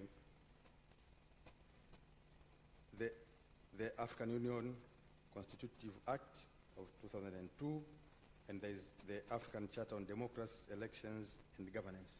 So they are there, but they are not, and they all proscribe these kinds of undemocratic takeover of the states. Now, what are the prospects, finally? Now, as we've seen, the military has never completely gone back to the barracks. They're still there, and it seems that for a foreseeable future, Africa will live with the militaries. The trend has declined, but they're still there. And so, what is the future like? They say countries whose current leaders ascended to power through military means are more likely to experience a coup. And secondly, countries with a coup past are more likely to experience coups in the future. So if you have coups, you are likely to have them in the future, where economic growth is not The dividends of economic growth are not shared equally among the population. There's likelihood of having a military coup. And I was reading some of the reports, and in 2016, the World Bank Poverty Report notes that even though poverty in Africa has declined, the number of poor people has increased to 330 million in 2012 as compared to 280 million in 1990. Yes, so poverty is declining, but the number of poor people is increasing. Yeah, so we have such situations. Now, according to the international idea, up to 2021, 38% of countries in Africa were considered authoritarian. 38% of them are still authoritarian. They may not be military, but they are authoritarian. 36 hybrid, Professor Makulilo said it very well. 26% of them democracy. Okay? So it is only 26 countries, 26% of the African countries that are considered a democracy. And that may precipitate military takeovers. So what are we saying? As a conclusion, we say that Africa must seriously address the underlying causes which makes coup imperative.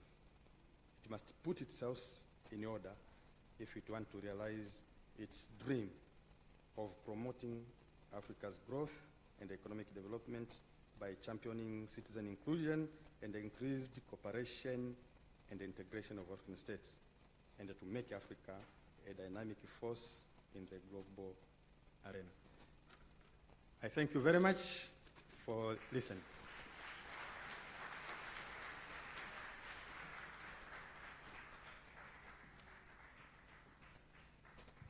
Thank you very much, both of the presenter.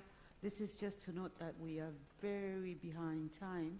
So if it's possible that we use just 15 minutes for the discussion so that we can go on. Thank you.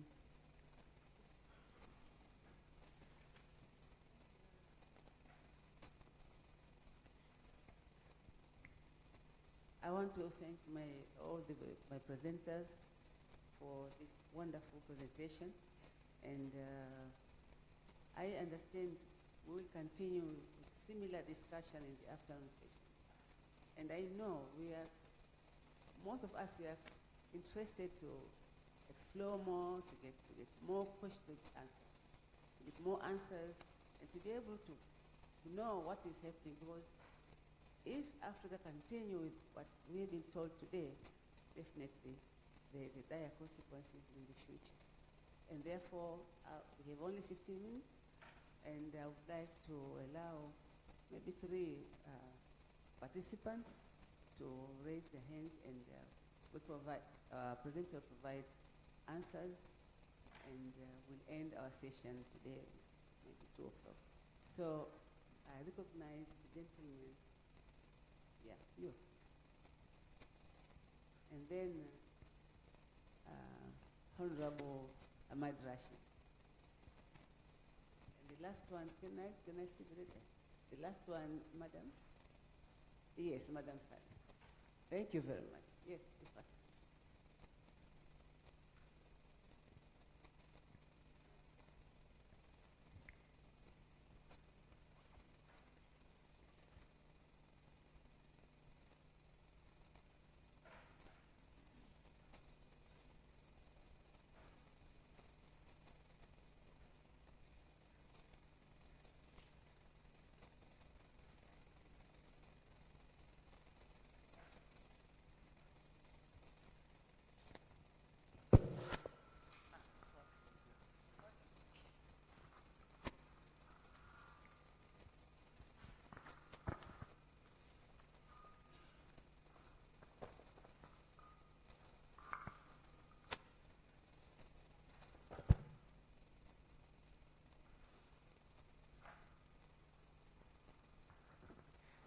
Thank you very much. My name is Joseph Malekela, and I'm interested to ask a question to my teacher, Dr. Lupa Ramadan.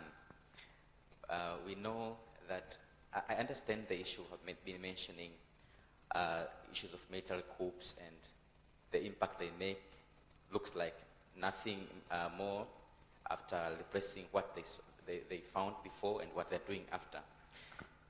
But there is a case of Egypt whereby General Abdel Fattah al-Sisi came to power and is doing a lot of amazing work in that country, transforming the country, and he has done some initiatives like putting the key institutions under the generals as well. And they are doing very good work in terms of transformation. In Tanzania as well, we are learning from them, especially the sectors of construction, sectors of transportation, electricity, and many others.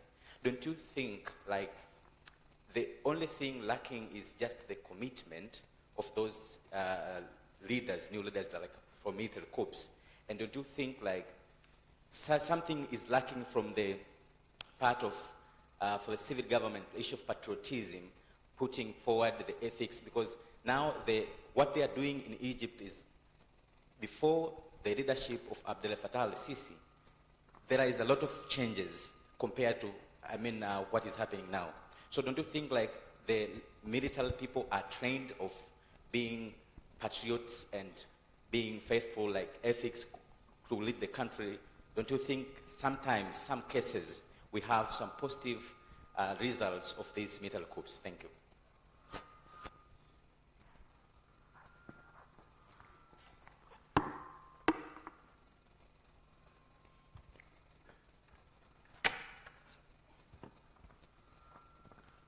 Madam Chair, will excuse me if I'm using my local language.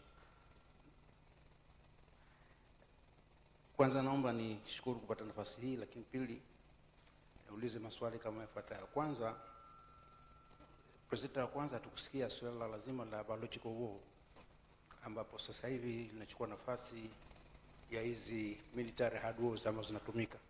Pengine labda tukipata nafasi tukaulizwa hii biological war sasa hivi kwa kiasi gani inaweza kutuathiri katika peace and security of our country. Hiko la kwanza. Kila pili, ningependa presenters wote wangetusaidia hizi nchi 5-6 za Afrika ambazo zimefanya vizuri katika maeneo gani, na kwa nini sisi tumekwama kuendelea kutoka pale. Hakuna study naona mpaka sasa hivi iliyofanywa tukaambiwa hizo nchi 5-6, Botswana na kadhalika, zimefanya 1 2 3 4 5 ili na sisi tukaweza tukaiga. Lakini ukichukua democracy index vile vile unakuta hata duniani utakuta nchi 8-9 ndio zinafanya vizuri sana. Si wa Marekani haimo na wengine hawapo wengi. Lakini pengine hizo studies zingetusaidia kuweza kujua mipaka yetu na makosa yetu yako wapi. Sababu wengine wanasifia tu Marekani kuna hivi, lakini ukizama kwenye democracy index hawamo kabisa wao. Sasa mimi nafikiri nalo hilo lingesaidia kuelimisha watu wetu kuweza kujua. Lakini swala la mwisho, where are we in Tanzania? Tuko wapi hapa Tanzania? Asante sana.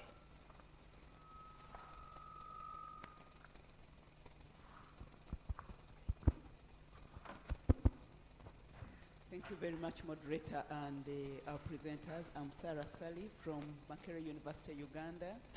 And of course, we come from a country where we have concepts like military democracy and African democracy.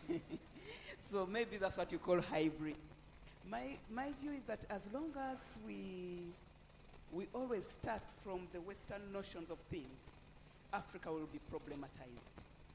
And without excusing excesses of some of our leaders, my question is there a way of understanding or rethinking governance in Africa without starting with Huntington and democracy? Because the moment we start like that, Africa is going to be playing catch-up. And I was also concerned because in your presentations, you did not refer to African scholars or African forefathers who dealt with issues of governance in Africa. The word may not have been democracy because maybe it may not have been the thing on their minds.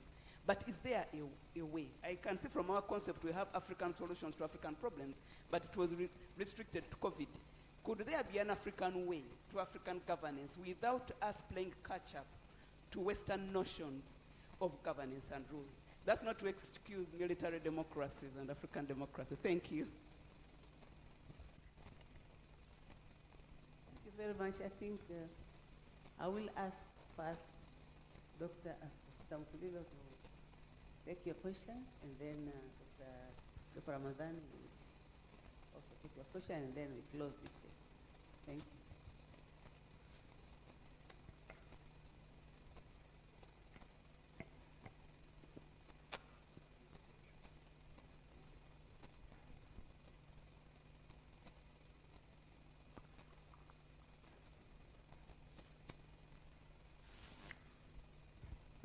Thank you very much for some observations, comments, and questions. I'll just respond to 2 or 3 very briefly. One, it was about democratization. In which areas are these countries doing well? I mentioned 4, and my colleague mentioned 26. Maybe one, I want to comment about the index. We should also not take them as they are. We can also interrogate. We can engage to see the kind of methodology they use in obtaining this kind of ratings in the rankings. But in any case, these are the rankings which we have. Now, if you go back to the report I was just making reference to, there are 2 aspects which are said to, for this country to have been doing quite well. One is freedom of expression. Freedom of expression. I think this is one of the most areas, which these countries are doing better. And this is the essence of freedom report. So it's about freedom. But the other area they are making reference to is constitutionalism. That is the culture of respecting institutions. So the institutions are more or less like stable, and of course they are respected to some extent.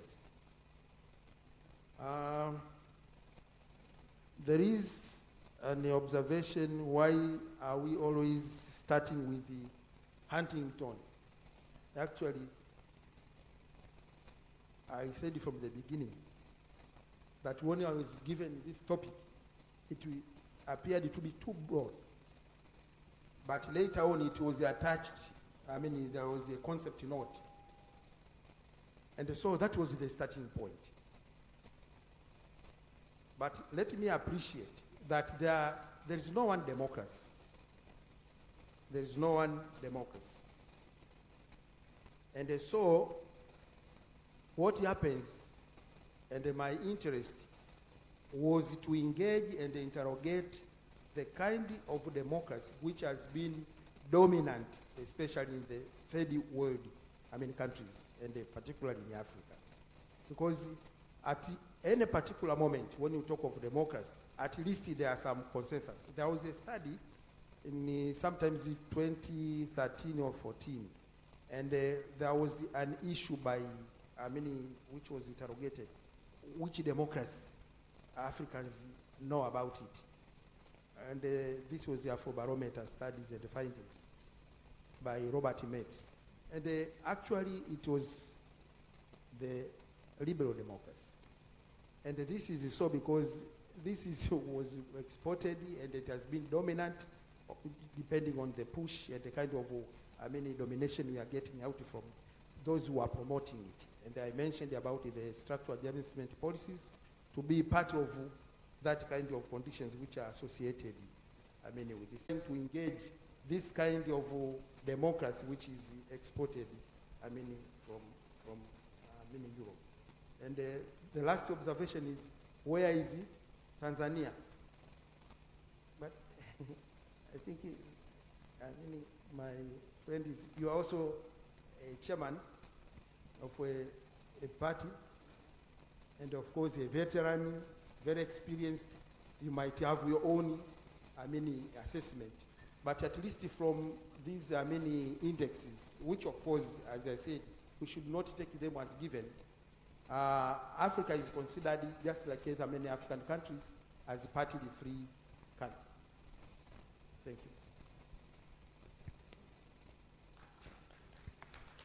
you. Thank you very much, Madam Chair. And I think those who have raised questions on my presentation, Malekela, you say this, to bring this amazing performance of the military, and we are citing Egypt. But one thing that we are forgetting is just, you remember the Arab Spring, which has just happened very recently. Arab Spring, which is spontaneous uprising of the people. It was people in the streets. And this is a point where I think I had something in my presentation where I said the military cannot rule if there's no minimum support. It must have at least minimum support from the people. But when people are fed up, that was, the Arab Spring. People on the street, the military went out with their tanks, with the guns, with everything, and they could not stop them. So you have a situation like that. So when President Qatar, I think he has that in the back of his mind. Professor Sali, you brought a very, what I take away from here, the military democracy. And I agree with you. I think I said where military coups also brought very developmental, very innovative minds, and probably you could cite Museveni as one of them, the generals in suit. I don't know if you should call it that. But do we also look at the metamorphosis? How do they, the Museveni that I know in 1986 and the Museveni of today, I don't know if they are the same person. I don't. Yeah. So you have to take that. Yeah. So now democracy. I think that there's been this debate, and it is a long-running debate of universalism versus cultural relativism. Whether democracy is universal and it can be applied to all countries, or whether it can be cultural specific. But then I agree with you when you say we should stop citing the Huntingtons and others. But now my question is, for instance, I talked about the shock therapy, the Washington consensus. It was called the Washington consensus. Now these are people who have very clearly thought about what they want and how they want to implement that. And now they're imposing it in Africa. I thought that was a moment for Africa to sit down and reflect and come up with something. I think I said, I don't know whether I got that time to talk about that. But where is that African position? Because it was, they call it one, I don't know, what is it? One pill cure or something, I don't know. Everybody was given the same therapy, everybody in Africa. And all of them tried to swallow it unquestioningly. So I think when we are blaming these guys, we should also look into our house and how far have we as Africans and our leaders set together and reflect our situations and at some point resist some of these things. But saying what is the alternative, I think we still have that opportunity. Thank you very much.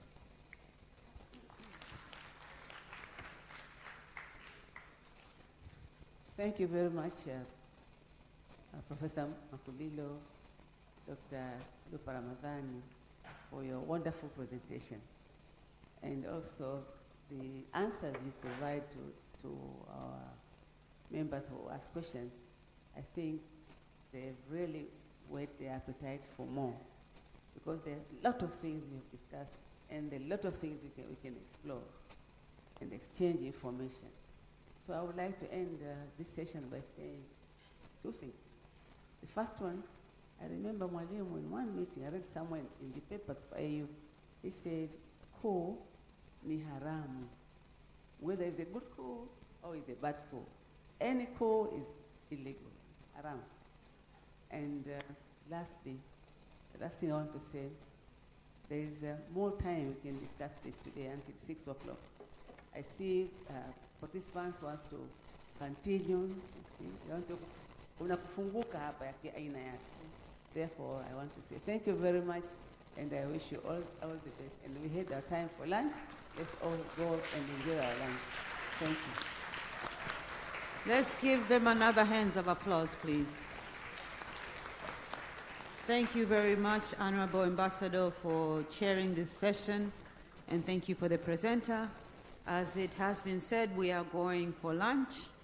Tunaenda kula. Naomba tusikilize.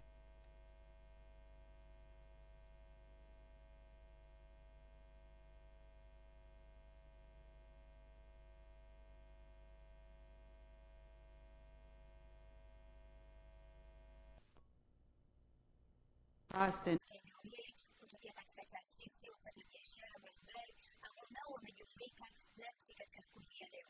Nyuma yangu nipo katika banda mojawapo, na hivyo tutaenda kujionea na kuzungumza nao mawili matatu juu ya nini hasa kilichosukuma hadi wao kuweza kufika hapa katika siku hii ya leo, lakini imekuwaje mpaka wamekuja na bidhaa zao na mambo mengi na kadha wa kadha kuhusiana na wao. Karibu. Nipo katika banda la Rekoa na karibu. Habari yako baba? Unaitwa nani? Amantanga, naomba utuelezee zaidi kuhusiana na Rekoa. Nimeona hapa kuna huduma mbalimbali, lakini naomba uzielezee wewe mwenyewe kwa undani zaidi.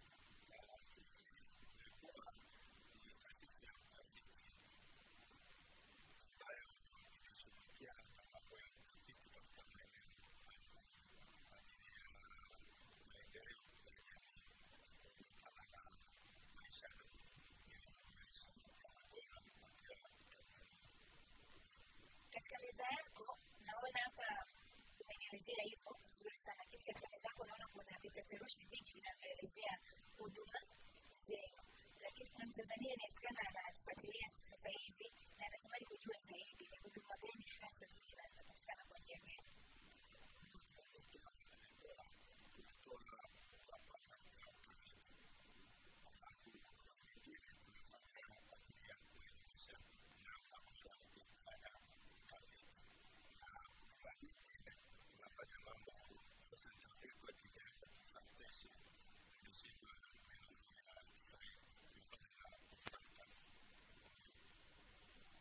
Mtu anapata tatizo.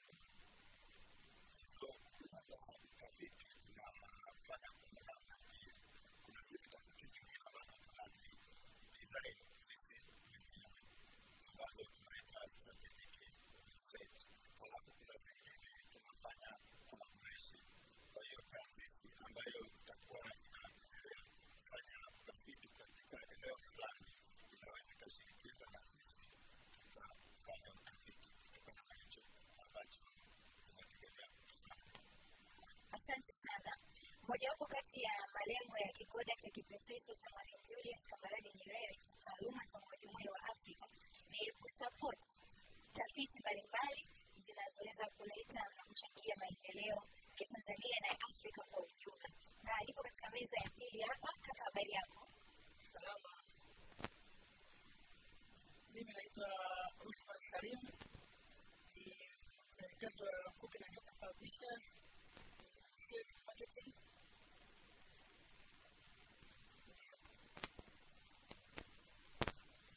Nyinyi Cooking na Nyota tunaona kuna vitabu vingi katika meza yenu. Je, kuna huduma gani zingine mbali na za vitabu ambavyo mna publish ambazo zinapatikana katika Cooking na Nyota? Huduma ambazo zinapatikana katika kampuni yetu ni publishing service ambazo tunakaribisha watu kuja kwetu kupublish vitabu endapo kutokana na msaada utakaoleta. Tutaangalia je, kitabu kina tija, basi tutaungana pamoja. Kama hakina tija, basi kuna njia tutakupa ambazo wewe na sisi kati yetu zote zina faida. Na pia kuna vitabu mbalimbali vya waheshimiwa, tunapublish vitabu vya story, na sasa hivi wakati wote tunakuwa nao ni wakati wa Kiswahili ambapo tunasema Kiswahili kipo juu.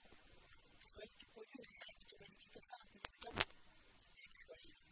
Kwa mfano tuna riwaya mpya hizi, kwa mfano hii ni Bila la Wasichana.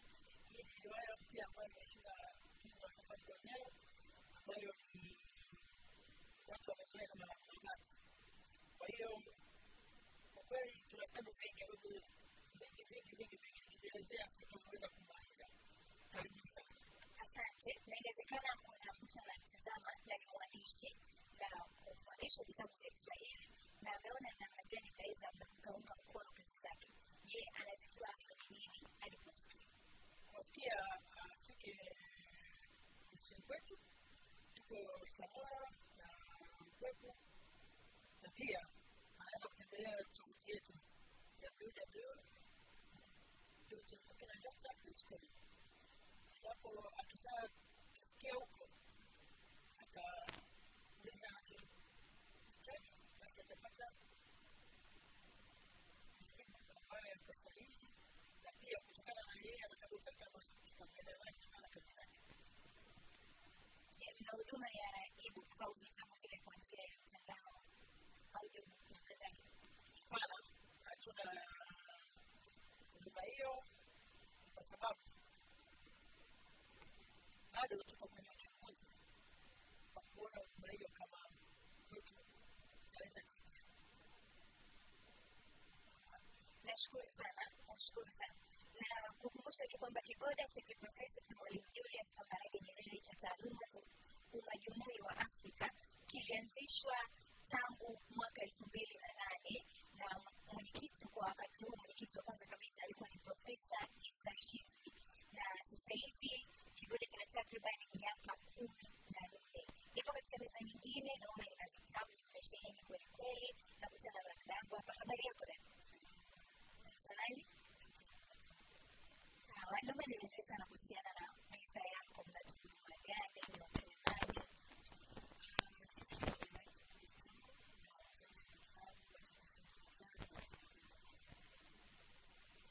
mnauza vitabu, watu wanapataje vitabu hivyo, na utaratibu hadi kuuza hivi vitabu kupoje?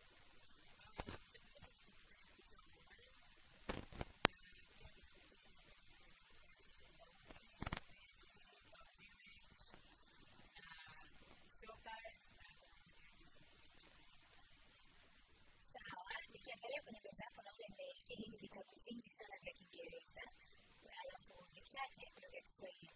Je, kwa tathmini yako fupi unaweza kusema ni vitabu gani hasa vinawasomaji wengi, vya Kiswahili au vya Kiingereza?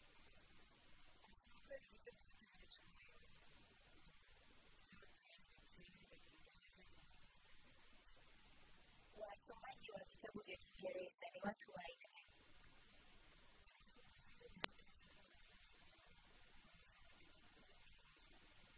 Na vitabu vya Kiswahili? Kwa hiyo haujakutana na changamoto yoyote, nyinyi mkutana na changamoto yote ya utofauti uliokuwepo katika lugha ya vitabu hivi, kote ni sawa sawa? Sawa, inasema kuna mtu anahitaji kupata vitabu vyenu, napatikana tu lazima apate hard copy au hadi aje afike physical, au mnauza pia online?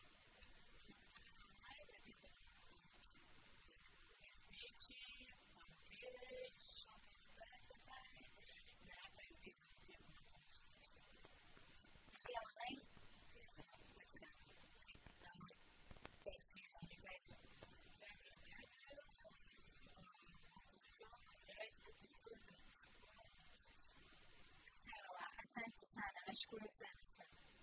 Mojawapo kati ya waasisi wa jumuiya ya umajumui wa Afrika wapo wengi sana akiwemo Mwalimu Julius Kambarage Nyerere, lakini pia kuna Walter Rodney, kuna Robert Mugabe na watu wengine mashujaa wa Afrika kadha wa kadha. Niko katika meza nyingine na kutana na watu wanaohusika na meza hii na tuweze kupata taarifa kidogo kutoka kwao. Habari yako? Salama tu. Naitwa nani? Naitwa Catherine. Sawa, Catherine, naona meza yako hapa ina vitabu mbalimbali, vitabu viko vingi kabisa katika meza yako. Naomba unielezee zaidi kuhusiana na meza hii. Okay. Raisa Mbaki. Ndio sana kitabu machapisho mbalimbali ya TikTok. Tunachapa ile almanac, tunachapa ile kalenda kama unavyoona, tuna kompyuta pale na vitabu mbalimbali. Na hapa vingi wanakuwa wameandika walimu hapa TikTok. Na vichache wameandika watu wa nje yetu. Wanafunzi je, ambao ni waandishi mnahusika na hivi utaratibu ukoje katika kupokea kazi za wanafunzi? Ni mwanafunzi tu anaweza akawa na kazi yake au yoyote akaileta na ikachapishwa au tunaleta kazi yake kisha fika pale tunawataalamu pale. Tuna maeditor, tuna graphic designer, tuna typesetter. Kwa hiyo kadhalika ikifika pale cha kwanza lazima iangaliwe je kazi na bora. Kila kazi ambayo tunachapa tunaangalia na ile kazi ni bora ndio tunaifanyia kazi. Kama ina bora tunakuja kutoka pale kazi hapana tutapokea. Kwa hiyo wanafunzi wa level zote kuanzia undergraduate na postgraduate wote wanashiriki kazi zao. Ni watu wote kwa jumla. Hata ukita kwa wanafunzi ni watu wote kwa jumla. Vigezo hivyo ni vipi kama utojali ili mtazamaji aweze kujua ninapo na yeye ana kazi yake anatamani kuileta kazi yake? Je, ni unapokea kazi za kisanii ambazo zime watu wametunga story, hadithi na kadhalika, au ni kazi zile ambazo za kitaaluma zenye kuweza kuchangia kwa namna moja au nyingine katika maendeleo ya nchi na ya Afrika na bara zima kwa ujumla? Tunapitia kazi za aina yoyote ile. Wale tumefikia sawa. Nashukuru sana. Na naona hapa katika meza yako kuna vitabu vingi sana na vingine vikielezea uzalendo, kujitoa na kujituma, historia na mambo mengi sana. Je, naona pia kuna vitabu vya lugha mbili. Wasomaji wa vitabu vya Kiingereza ni wengi? Ni wengi sana. Na waletaji wa hizi kazi pia ni wengi? Ni wengi. Na kwa Kiswahili? Kiswahili ni chache tu. Na hao wanaoleta kazi za Kiingereza wengi ni wa Tanzania hapa ambao ni wanafunzi au ni watu wote ambao Watanzania tu? Wote ni watu ambao wamekuja hapa ni wa Tanzania? Wengi ni walimu na watu ambao wanawaita. Sawa. Mnapatikana katika mitandao ya kijamii na kadhalika? Mnapatikanaje?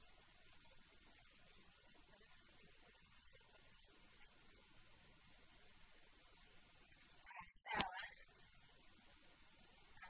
Kwa mnapatikana Instagram na kwenye mitandao mingine.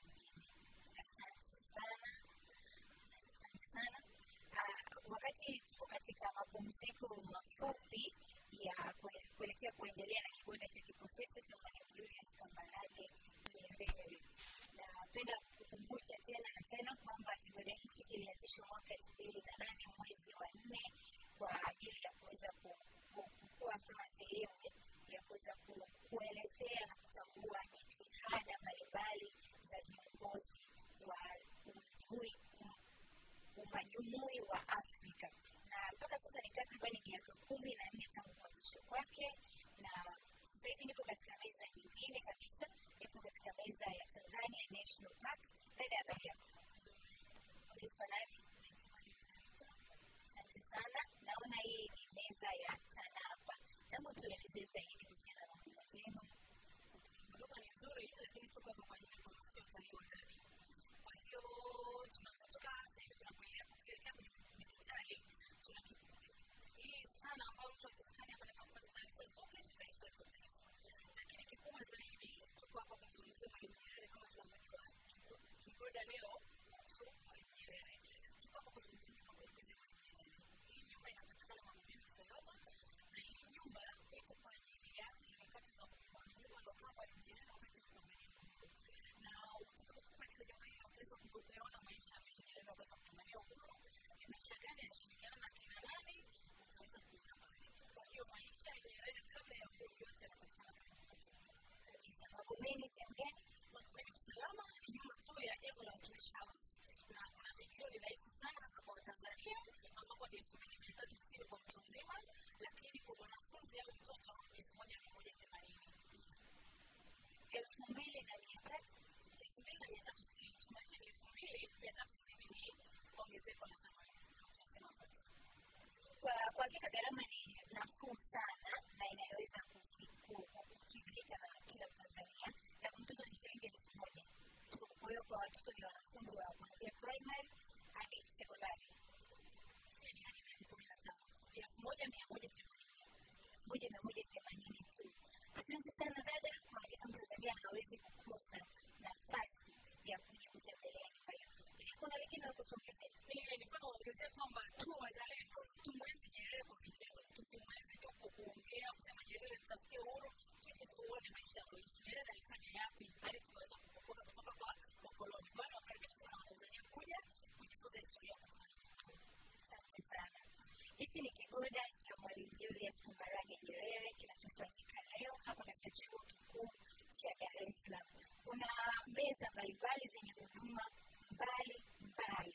Na ni muhimu sana kwako wewe kama alivyokwisha kusema dada kwamba ni muhimu sana kumweza kumwenzi Mwalimu Julius Kambarage Nyerere si tu kwa maneno bali pia kwa vitendo. Tunapokuwa tukiongelea kwamba kigoda cha kiprofesa cha Mwalimu Julius Kambarage Nyerere cha taaluma za umajumui wa Afrika, tunamaanisha ni mimi na wewe, kila Mtanzania ana nafasi ya kumwenzi baba wa taifa. Na kazi hiyo inaanzia kwetu sisi ili kuweza kupata maendeleo ya Afrika kwa ujumla, maendeleo ya Tanzania, lakini lengo kuu likiwa ni maendeleo demonstrating African countries' commitment to promoting security.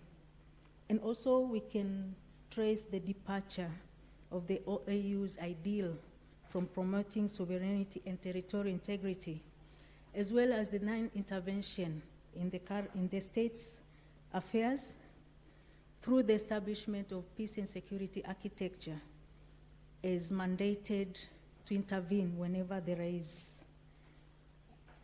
gross violation of human rights as well as internal conflicts. There are so many other aspects that we can reflect on, but this afternoon we have 3 panelists, 1 keynote speaker and 2 presenters. And I would wish to introduce our session's keynote speaker, Professor Wanyama Masinde, who is seated at the center, who is Professor of Regional Integration and Public Policy Director at the Center for Regional Integration. Professor Masinde will give a presentation on African state sovereignty at bay, religion, insurgency, and foreign intervention. He will spend about 30 minutes to talk about this important topic.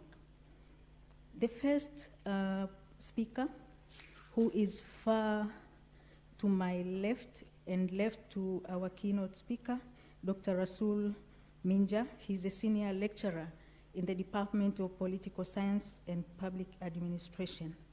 He will spend about 10, 15, 20 minutes at most to talk about regional security arrangements. Are they toothless paper tigers or empowering instruments of African states? The second presenter, Dr. Ali Masabo, who is just seated closer to my left hand. He is representing Mr. Omari Mjenga, as indicated in the program. He'll talk about insurgency threats to national and regional security, the case of Mozambique. Dr. Masabo is a lecturer at the Center for Foreign Relations and director for capacity building at the Center for International Policy. I wish to take this opportunity to invite Professor to the podium to give his keynote speech. Welcome, Professor.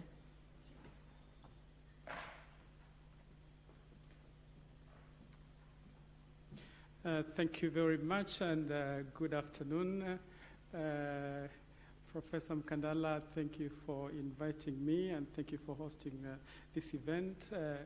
Senior colleagues, students, guests, ladies and gentlemen. I'm really happy to be here. I'm always happy to be in Dar es Salaam. Many times I come here, I find time to engage with elders who have so much experience and whom we have so much to learn from, and they always inculcate the ideals of Pan-Africanism in we, the younger generation. Of course, the students are not that young, but it's always a good place to engage in intellectual discourse. And it's good also to be here. I have had students coming over for their postgraduate studies, and I also have students who are here, for example, at the TGCL, so it's always good to be here. My work focuses quite a bit on regional integration, global governance, and public policy. So it might be a bit of a shift from what you had before. And it's always not the best thing to speak without having listened to the previous speakers. So I hope I don't repeat what they said or I don't contradict them, or otherwise I may look not so smart by repeating what they said. But thank you very much. So I will look at this issue, African state sovereignty at bay, religion, insurgency, and foreign intervention by just taking us through a short glimpse of sovereignty before going on to look at the changing circumstances across the globe and where Africa is not cut out. Africa is part and parcel of that. And then look at insurgency and how it impacts the continent's state sovereignty. Then go on to religion and its influences, and come back to look at what all this means for us. And it's good that colleague speakers are going to be looking at the security architecture and how and the security arrangements on the continent, how relevant and they are, how effective they are, and also looking at insurgency and the challenges that the Cabo Delgado region of Mozambique and the wider region is facing. So this topic is huge, it's huge. 30 minutes, not effort to go through it. So what is, where are we? Where are we? If we will look around trying to understand sovereignty, which forms the bedrock of international relations, and which talks about a state's authority and control over its own territory, and looking at how this has played out over time on the continent and the challenges that African states have to grapple with as they safeguard this sovereignty, because we fought for independence, our bearers fought for independence, and they still feel the need to safeguard this independence. But there are changing circumstances that affect this sovereignty, which is a fundamental principle of international relations, as I've said, and which is the more important for Africa, having come out of colonialism not too long ago. And I remember, for example, when we were negotiating, when South Sudan was negotiating entry to the EAC, one of the issues they raised is that we fought a bloody war of independence. We just came out of that recently. We gained independence just recently. Why do you want us to go to the EAC and give up some of what we just recently fought for? And so when we think about sovereignty, all these things run through our mind. But we live now in a globalizing world where there's a lot of interconnectedness, there are lots of exchanges. What Professor Arjuna Pajurai characterizes as scapes, and he talks about 5 scapes, that we have ethnoscapes, which represent movement of people across the world, technology through technoscapes, technologies influencing all of us, rapid movement of finance in its financescapes. across borders, media influences, mediascapes, that the media is continuously influencing us all across the globe, and ideoscapes, the movement of ideas, and therein lies democracy as well. But there's a lot of interchange, exchange, and that we are connected in many ways. We are communities of faith, such that those of us seated here may be connected to those in the US, to those in Europe, or to those in South Africa. But there's this movement, this change. And the citizenry our countries had at independence is not the citizenry we have now, but we have been influenced by all these things, and there's a lot of change going on. There's a lot of change going on. And so this has necessarily impacted on the state. State sovereignty is being influenced in many, many ways. And looking at our states also, Africa, we fought for independence, we were promised economic transformation, fight against illiteracy, poverty, and disease. But there are challenges that our states still have to fight with. They have to look for resources to be able to take us out of these challenges. And in the search for resources, they have to engage with other players outside of the states also, the international financial institutions, multinational corporations, civil society organizations, which are also advanced by the many ideas moving across the globe. And so the state is not the only player in the global environment. There are other influences, there are other challenges. And when we hear about Mozambique, we're going to see that the other players are coming and threatening the state, that the state's enemy, the state's challenge is not just other states, but other players as well. And so when we look back and to the end of the Cold War and the changes that have taken place since, we see lots of global transformations going on, and the state has to transform itself to be able to survive these. And the new players, I say, the new players on the continent as well. The state faces many challenges. The continent has experienced war, has experienced all forms of conflict.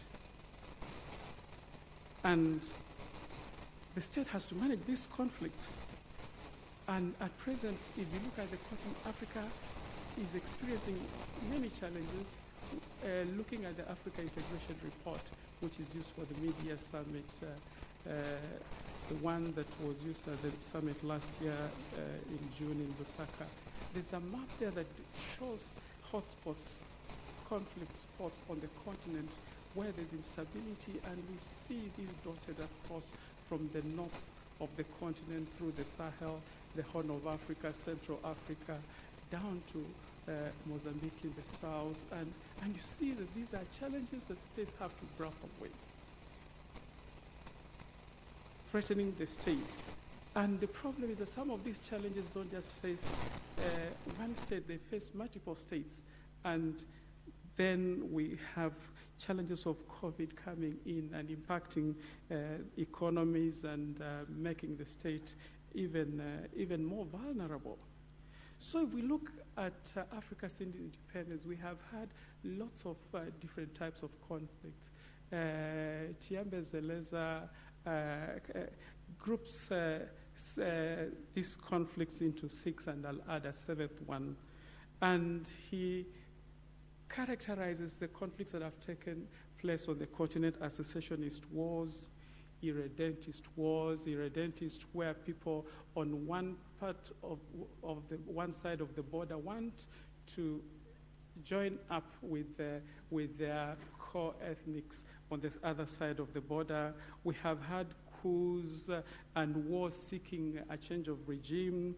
We've had wars of social banditry where we have warlords seeking to exploit mineral resources or and other resources from the regions that they control. We have had also intercommunal or communal insurrections.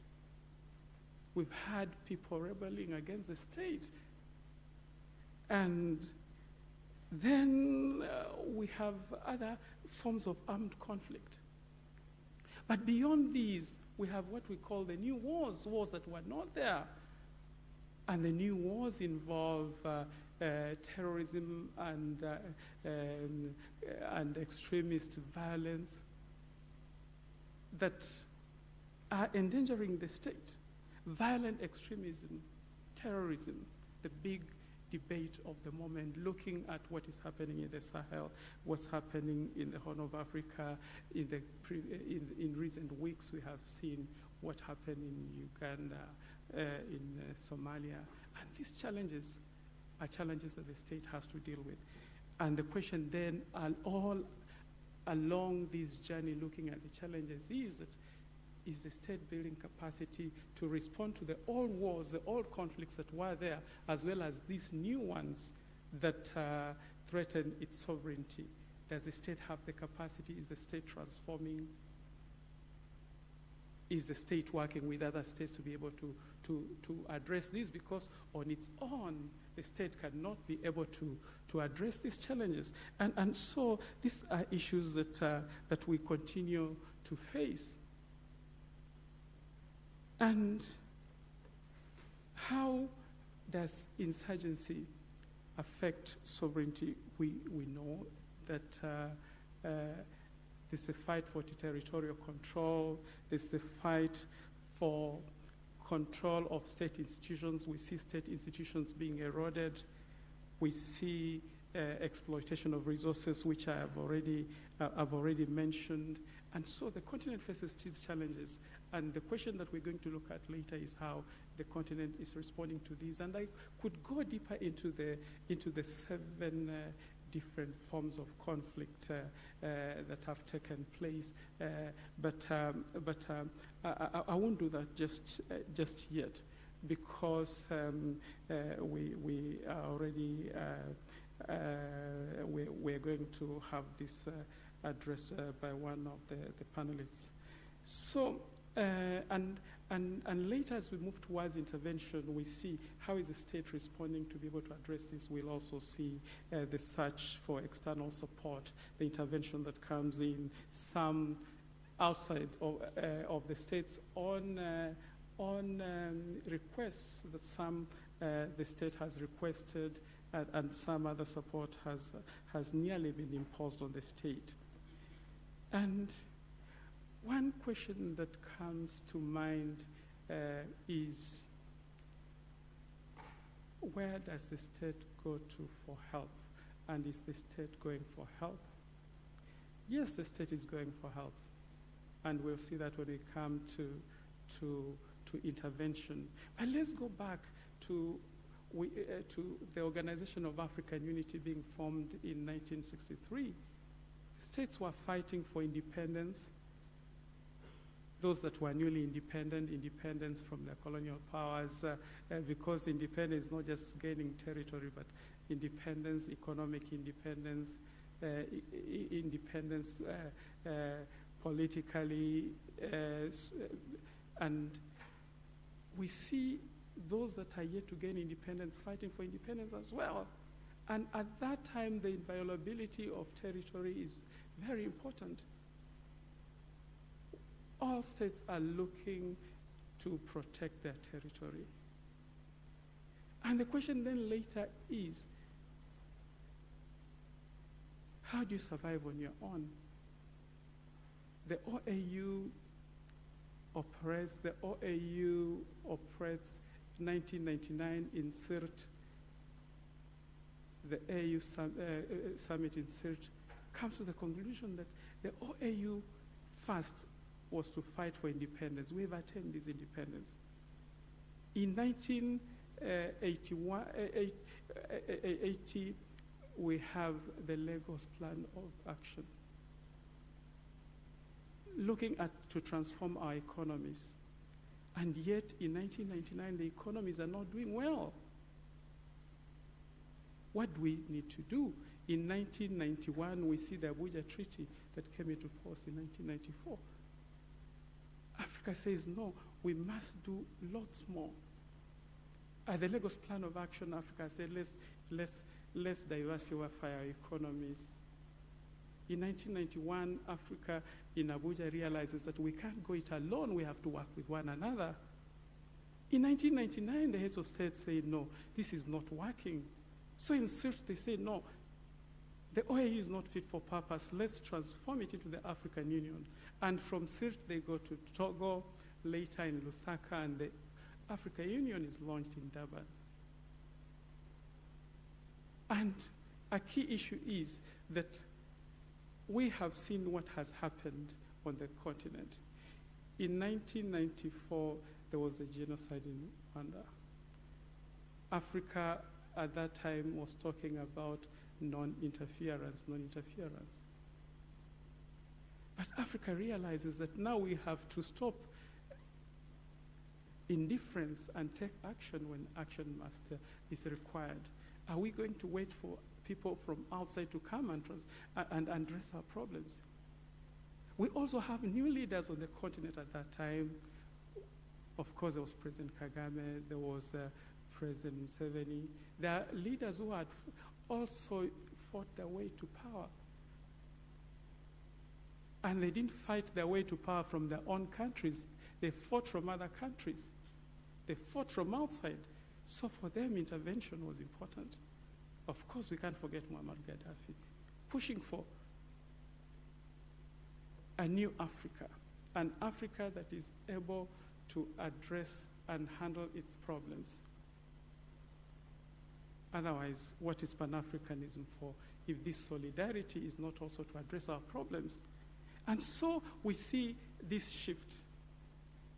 And then we also see that these new wars, terrorism and extremist violence cannot be addressed by one member state. They are beyond borders. They are global. They are causing displacement. We have seen our young people crossing the Mediterranean because of the challenges in the Sahel and drowning. This can't be addressed by one state. Some of them are getting kidnapped in the north of the continent, smuggled. We have seen migrants from the Horn of Africa going down even through this country to South Africa, smuggled. And so there are these new challenges caused by conflict, climate change. We have seen the challenges in Central African Republic, Chad, with the drying up of the Chad River. And so there are lots of challenges. And where do these people find solace? Some of them have found solace in religious leaders, in extremist thought, in anyone that offers them hope. I come from a place in Kenya where we have interesting men. We had Elijah Masinde in the colonial days who led the fight for independence. And how did he start? It said he was playing football and he hit a ball so high up, to date it has not come back to the ground. And the people believed and followed him, and he led them to fight for independence. Recently, we have had Jehovah Wanyonyi, a real Jehovah, so his followers believe. At the moment, we have Yesu Watongaren. There's Yesu there, and he has followers. There are people who are prostrating for Yesu. And you see Elijah Masinde using religion to fight for independence, and these others using religion in different ways. And you have read about the Shakahola tragedy, where people have been made to starve to death, but the leaders don't starve. In fact, the leader was complaining that the police were not giving him food. Yeah? He doesn't want to go and meet the Creator himself. And you can see that religion can be exploited and used for other reasons. And who are these that are exploited? The poor, the wretched of the earth, that the government has not reached, because how for many months, over a year, people were were dying and the government had no idea. You can see that these people have set themselves apart from government and they're exposed to those influences. And so you can see that religion can be used not as a force for good, yet it can be used as a force of good for mobilization. And from the colonial days, we had regions where there were no resources, and therefore the colonial government did not construct any infrastructure. They did not build any infrastructure because there was nothing to extract. And unfortunately, this continued in many of our countries after independence. I was born in Kitale in Kenya, and we have the Turkana of northern Kenya. And when we met them, our neighbors, they would say, I'm coming from Lodwar, I'm going to Kenya. You see, they're in the same country, but they don't see themselves as being Kenyan. But after oil was discovered there recently, we all embrace them as Kenyans. And so there are those peripheries where the government has not reached, the government services have not reached. And those are regions on the continent that are experiencing exposure and influence of religious extremism, promising them good life, or inciting them to fight for a better life for themselves. But there are also the places where other forms of insurgency originate. And that, from the days of independence, the coups that are taking place, you see, there was always the story about marginalization. We've been left out, we're missing out, corruption, and all that. So those people left out have led have led lives of desolation and have been easily been influenced and rebelled against the state. And so, even as we think about tackling terrorism and extremist violence and all other challenges to the state, we have to think about economic transformation, because military solutions alone don't work. We have to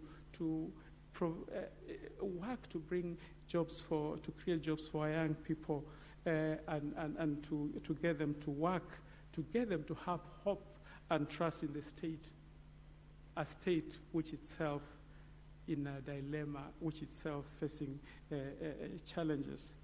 And so we see the state being unable to maintain law and order in most of these places.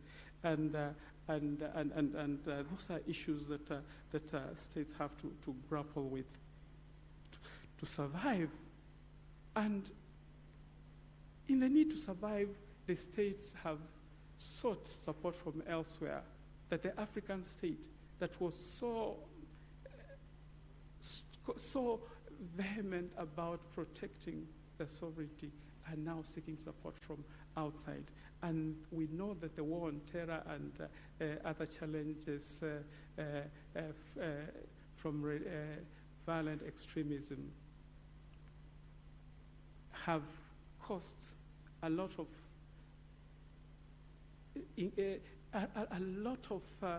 transformation of the approach that the North has, or for example, the powers in the North have in engaging with the South. That you see on the continent countries states that the North did not engage with initially, now being engaged. You see that even where it was thought that there was no democracy, there's a blind eye being turned to that because of the fight against extremism. We don't want violent extremism. We want to check it, because if it's there, we'll have migrants from Africa coming to the North. We will have terrorism being imported to the North. We saw in Hungary, the Prime Minister saying, no, we'll let in, but this religion and not the other, when those labels come up. And so we have seen these challenges. And the states in the Sahel have sought external support. States in the Horn of East Africa have received external support. And so the states are seeking support from outside and not from inside. We also see a challenge in Central African Republic that the state is even seeking to prop itself with the support of private security contractors, the Wagner Group. And so the questions that emanate from these is, where are the people? Is democracy on the cross because the state wants to sustain itself? And who are these people? Their own people. And so these challenges come in, and the question then is, which way Africa? Which way should Africa go? And we also see a shift that initially the West and the North would even the UN would come to Africa to keep peace, peacekeeping missions. But we see a change that we are no longer just seeking to keep peace, but we are moving now to stabilization, that these peacekeepers, who are now no longer peacekeepers, can engage militarily. We want to stabilize. The UN mission, for example, in South Sudan is also, the UNDP is also there to stabilize. UNDP is there to stabilize. DRC, we see stabilization. And the question then is, who do the leaders pay their loyalty to? Where do they gain their legitimacy? And we see this challenge on the continent, that even when our leaders get elected, a ticket to the White House gives them legitimacy. When we have election observers, the media doesn't even pay attention to EAC, Africa Union observers. They want to see what the EU said. Where do we get their legitimacy? That is an important issue. And we see, of course, the changing dynamics that I've just mentioned, and that then we see then this convergence between the African leaders, elite, and external actors on intervention and stabilization.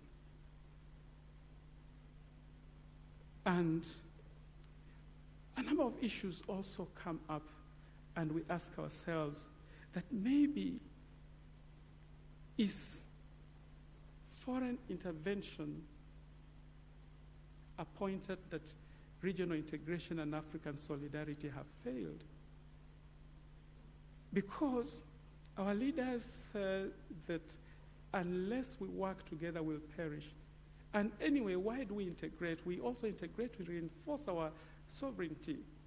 We integrate to strengthen our economies. We integrate to strengthen our bargaining power, our negotiation power. And yet, if we look at most of our regional organizations, RECs, regional economic communities on the continent, we integrate to ask for support from outside. It's just another layer of getting support from outside. And I'll give an example. If you look at the EAC, for example, partner states only pay salaries and emoluments for staff. Thank you. Yes. Partner states only pay salaries. Who pays for everything else?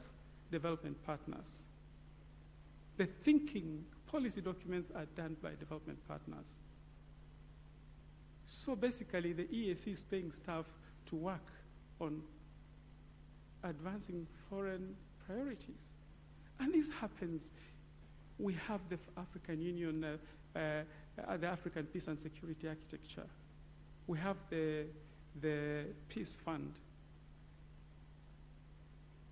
And that African countries are only contributing a quarter.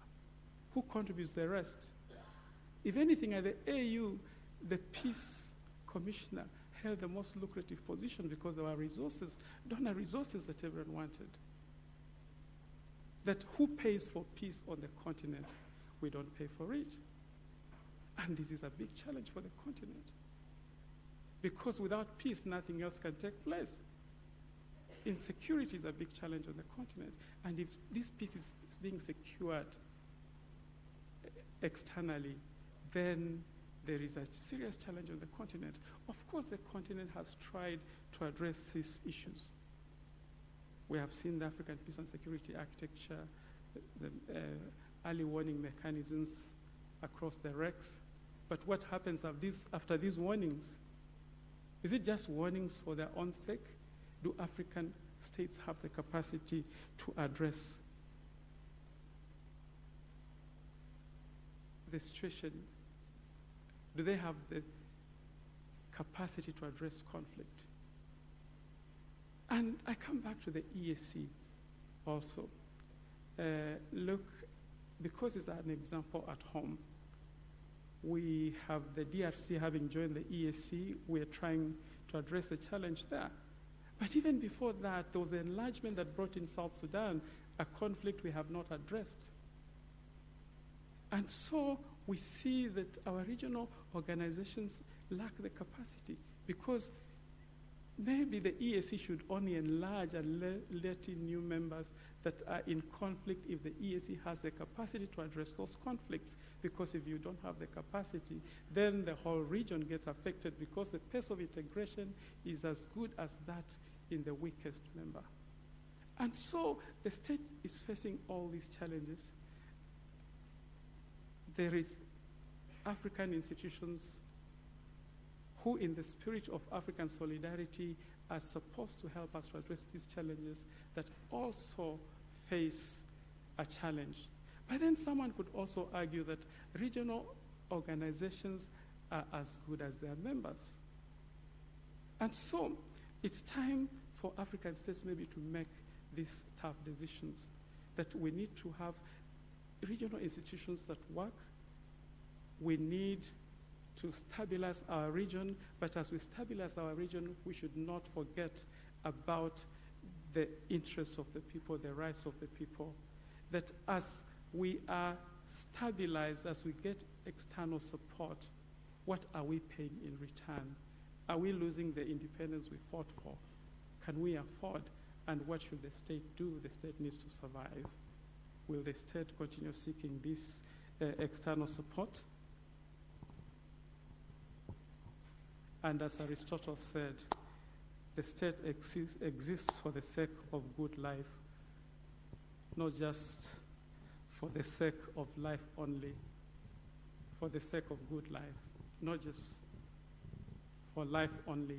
And African states have largely been surviving for life only, and the point is that even the people within the states are not guaranteed that life because of exposure to these insecurities. And so the African state is at a crossroads, trying to survive within the challenging environment. Thank you.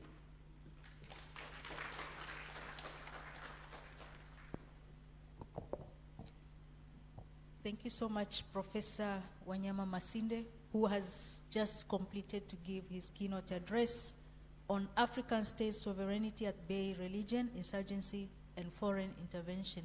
I'm not going to repeat what he said, but rather to invite Dr. Rasul to give his presentation. Welcome to the podium. You have 15 minutes.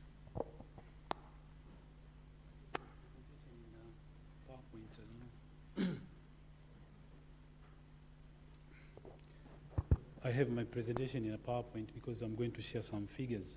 So it's important that we have it. Thank you so much. Of course, I'm part of the organizers. I did not self-appoint myself to come here. I thank the chair of Mwalimu Nyerere for inviting me to make a presentation today. Once again, all protocol observed. Professor Wanyama, I thank you for coming because you have made my task easy. You have answered some of the questions in my presentation, so some of the things that I had planned to say, I'll just skip them.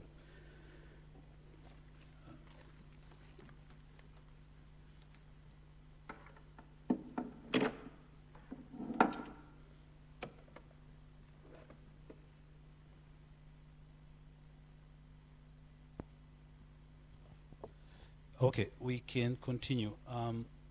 the title of my presentation is Regional Security Arrangements, Are They Toothless Paper Tigers or Empowering Instruments of African States? If you look at this title, it's directly taking you to the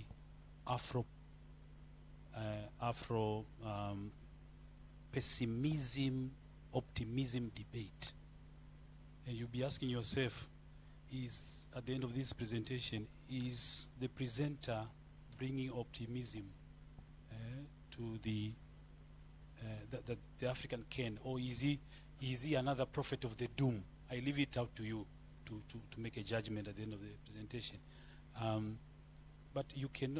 The focus of my presentation is on both the regional arrangement, the AU, and the sub-regional arrangements, the likes of ECOWAS, SADC, EAC, etc.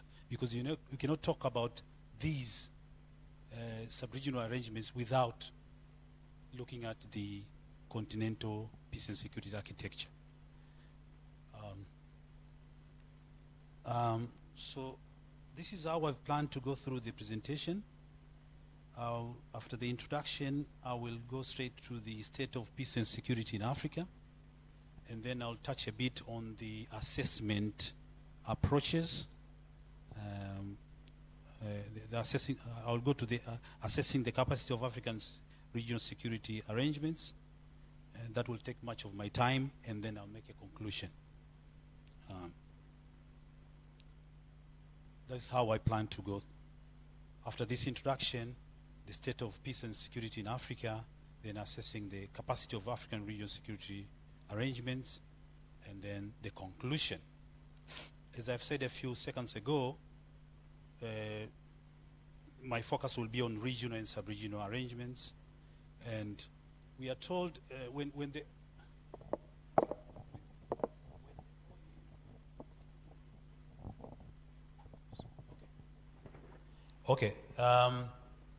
when the OAU commemorated its 50th anniversary, the heads of state made a pledge that we should be able to silence the guns by 2020, the year 2020. We are now into 2023. The guns are still blazing. Okay, so that's a missed target. We have had this slogan, African solutions to African problems. I'm not going to go to the three schools of thought to save time. But since the replacement of the OAU by AU, there have been this paradigm shift from the principle of non-interference to principle of non-indifference. Someone has said this is a replacement of sovereignty as impunity with sovereignty as responsibility. But Africa has its peculiar interpretation of the responsibility to protect. The first responsibility goes to the state. If the state fails, then the responsibility devolves to the African Union. But this slogan, African solutions for African problems, the interpretation has somehow softened with the extent of the challenges Africa has gone through. Now they welcome external actors, but with the African actors as the lead in resolving and managing conflicts. So the slogan is, the interpretation has softened a bit. Now let me go to the second part of the presentation, that is the state of peace and security in Africa. I'm making reference to the Heidelberg Institute for International Conflict Research. I prefer this data set as opposed to the other ones. The popular one is the Uppsala, etc., etc. Why this one? Because they focus on conflict processes rather than purely quantitative thresholds of casualties. They look at actors, measures, and issues. Now, they have 5 levels of intensity, okay, of conflict intensity. They start with disputes, level 1, non-violent crisis, violent crisis, limited war, and then war. Now, let us look at the figures now.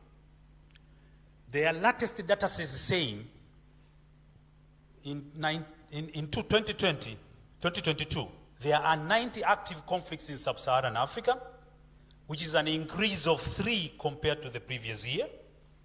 Overall, there are 59 conflicts which were on a violent level. There are 15 wars, Two of those have de-escalated to the level of limited war.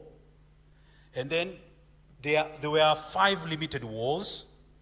And as in the previous year, that 2021, Sub-Saharan Africa was the region with the most observed conflicts at war level. You look at the global conflict panorama, Sub-Saharan Africa leads. So if you go to other data sets, it will give you close to that picture. One dispute in the DRC has escalated to a full-scale war, and then 3 full-scale wars have de-escalated to limited wars. These are in Mozambique, DRC, and in Nigeria. 4 limited wars de-escalated to the level of violent crisis, and 2 violent crises escalated to limited wars. So you have all these movements, data along the 5 indices of intensity of conflict. Now, when I was given this assignment to prepare a presentation, I say, it's a difficult task, so how am I going to approach this? There are 3 approaches. Whether you compare an existing, we compare conflict management activities of an existing institution, and then you assess the extent to which they present an improvement from the previous. So at this level, you can compare OAU and AU, and I can say the AU is a much more improvement. Even though the OAU, the bar was set at very low, the OAU. But second way of assessing the capability of African regional security arrangement is judging practices against their stated goals and aspirations as codified in their policies, in their protocols and other instruments. And thirdly is to evaluate the extent to which they have actually resolved Africa's peace and security challenges and crises in particular places. The instruments I'm going to go through in the next slide, one after another if time allows, I think I'm going to use the last 2 approaches. There are principally 5 main instruments from the international, continental level to sub-regional level for conflict management. Professor Wanyama has touched on the early warning and response systems. You have mediation initiatives and roadmaps, sanctions regimes, peacekeeping missions. Of course, we have now in process the African standby force. But I'll talk about, because of time, I'll talk about the first 4. The continental early warning system remains a work in progress because the essential ingredients are falling into place. Now they have an operational situation room. All over the continent, they have only 10 situation rooms. The latest data I have, only 10 for the entire continent. And these situation rooms can provide continent-wide coverage of conflict dynamics 24 hours a day, 7 days a week. They feed information about political instability to the Peace and Security Council of the AU. And they were in the process of developing indicators of threats, vulnerabilities, and risks to the civilians. Now, this continental early warning system is not without its challenges. It's facing a lot of challenges. Some of them is that it has struggled to develop what is called interoperability with the regional economic communities, because these regional economic communities have their own early warning system, which are at various stages of development. I think the most developed one is the IGAD one, I think, if I'm not mistaken. And also, it receives insufficient real-time diplomatic reporting and intelligence because it does not have its own diplomatic channel. So you have to rely on states. And as the keynote speaker has said, the regional organization, the AU, is as good as its members. Okay? Senior and media level leadership cannot easily access national and supranational intelligence sources. And there is this problem of widespread anxiety among AU member states, because they think that you can use early warning as a justification for spying. Okay? And there's a report, I'm not going to mention the countries, some countries, they've even in the recent past, requested this situation room to turn off when there is a bad situation in their country, because they don't want bad publicity. Okay? And there is also a problem, the challenge of the difficulty of analyzing information, using it to influence decision making within. It was not possible to analyze the information. They had information, they could not analyze it in time to use it in the 2007 post-election crisis in Kenya, or in the 2008 Guinea-Bissau instability. It could not be used by then. It was operational by then already. The second instrument we're talking about, mediation initiatives. These days they like to use the word roadmaps. Everywhere, roadmap. Now, I just read the AU roadmap on Sudan. Very impressive, but look at the situation in Sudan. Now, wherever you go in Africa, African mediators face these three organizational constraints. One, competition among mediators. Two, tension between African and international mediators. And three, weak resource capacities. I'm going to take you through quickly each of these. Competition among mediators. This is the case where you have multiple mediators seeking to intervene in conflicts without coordination. And it is already happening in the Sudan crisis. And in the roadmap they are saying, we want to avoid that.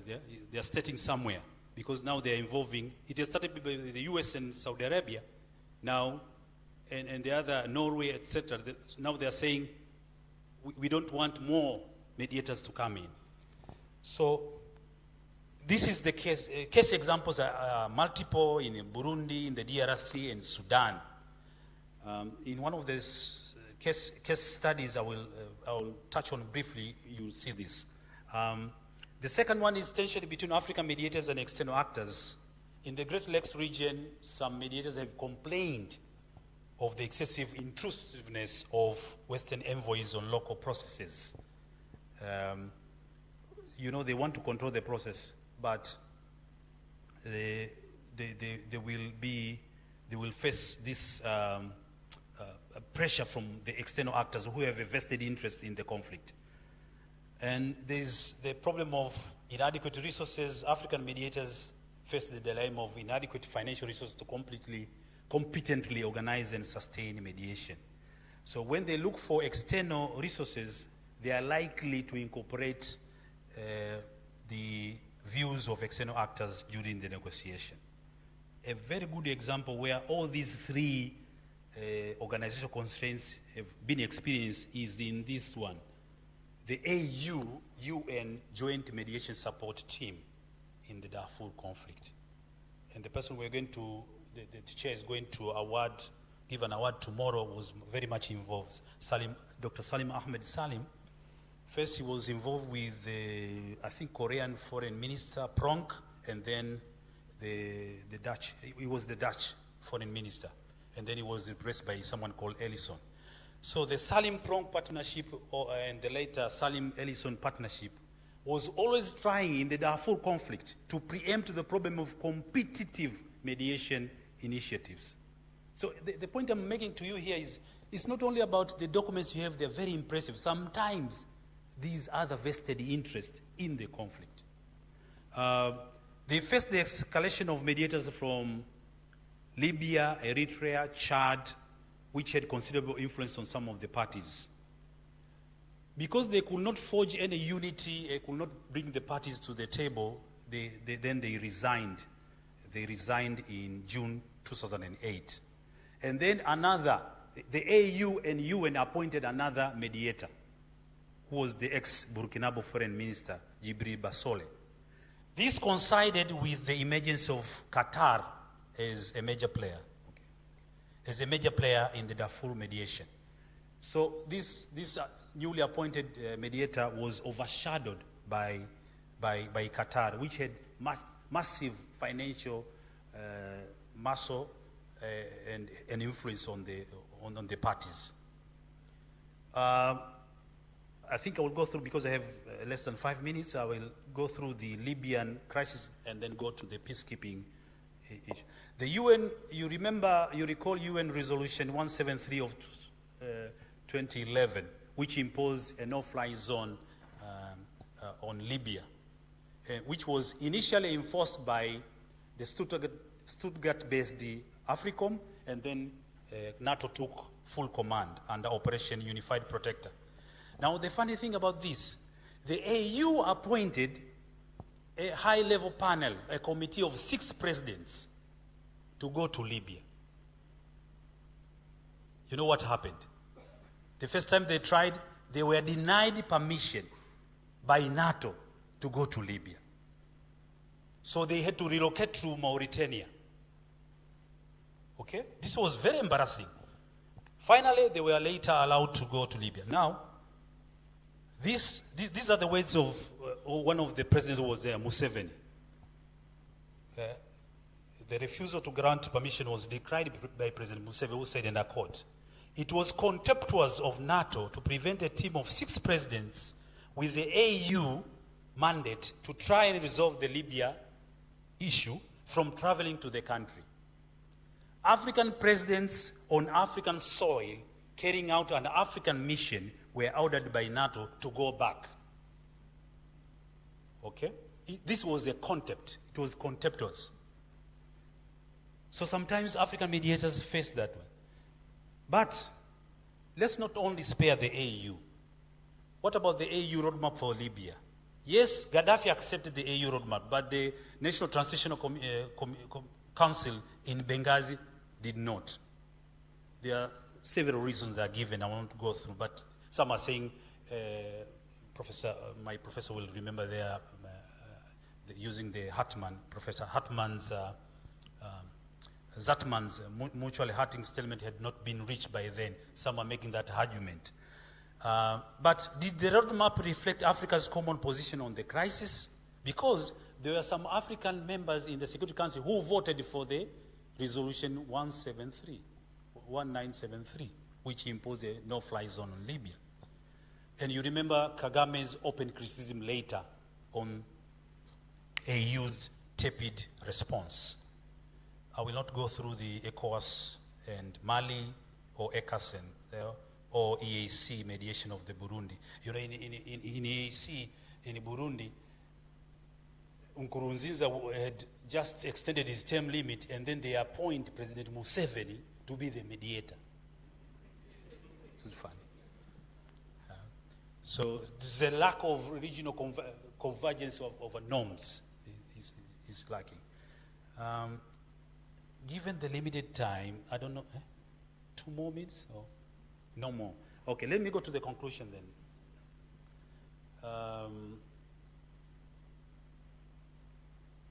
I'm making a conclusion that, does not depart from what Professor Wanyama said.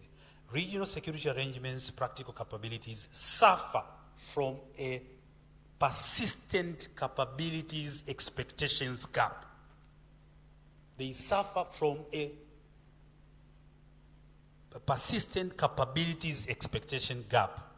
They are falling short of the ambitious vision and rhetoric contained in their founding documents. The good thing is that the process of internal review and reform has started since 2016. You remember the Kagame report of 2017. It laid out a series of institutional reforms, and one of the apparent, the visible conclusion from this, finding from this report is that there is a crisis of implementation within the African peace and security architecture. Okay? Lastly, this is my last slide. Africa still faces this, the tensions between national sovereignty and intergovernmentalism. But if you are to, I'm proposing, if you are to move forward, we have to borrow the wisdom of Olusegun Obasanjo, who said that you have ABSA on one side and AGA, Africa Governance Architecture, on the other side. These are 2 sides of the same coin. Okay? So these 2 sides of the same coin must be accorded equal priority. While AGA focuses on broader questions of governance, ABSA places emphasis on the mechanism for conflict management, resolution, and peace building. These 2 must work together to bring about peace and security in the continent. So all components of the ABSA must be equally implemented for a more coherent and comprehensive approach to managing peace and security in Africa. I thank you so much for your attention.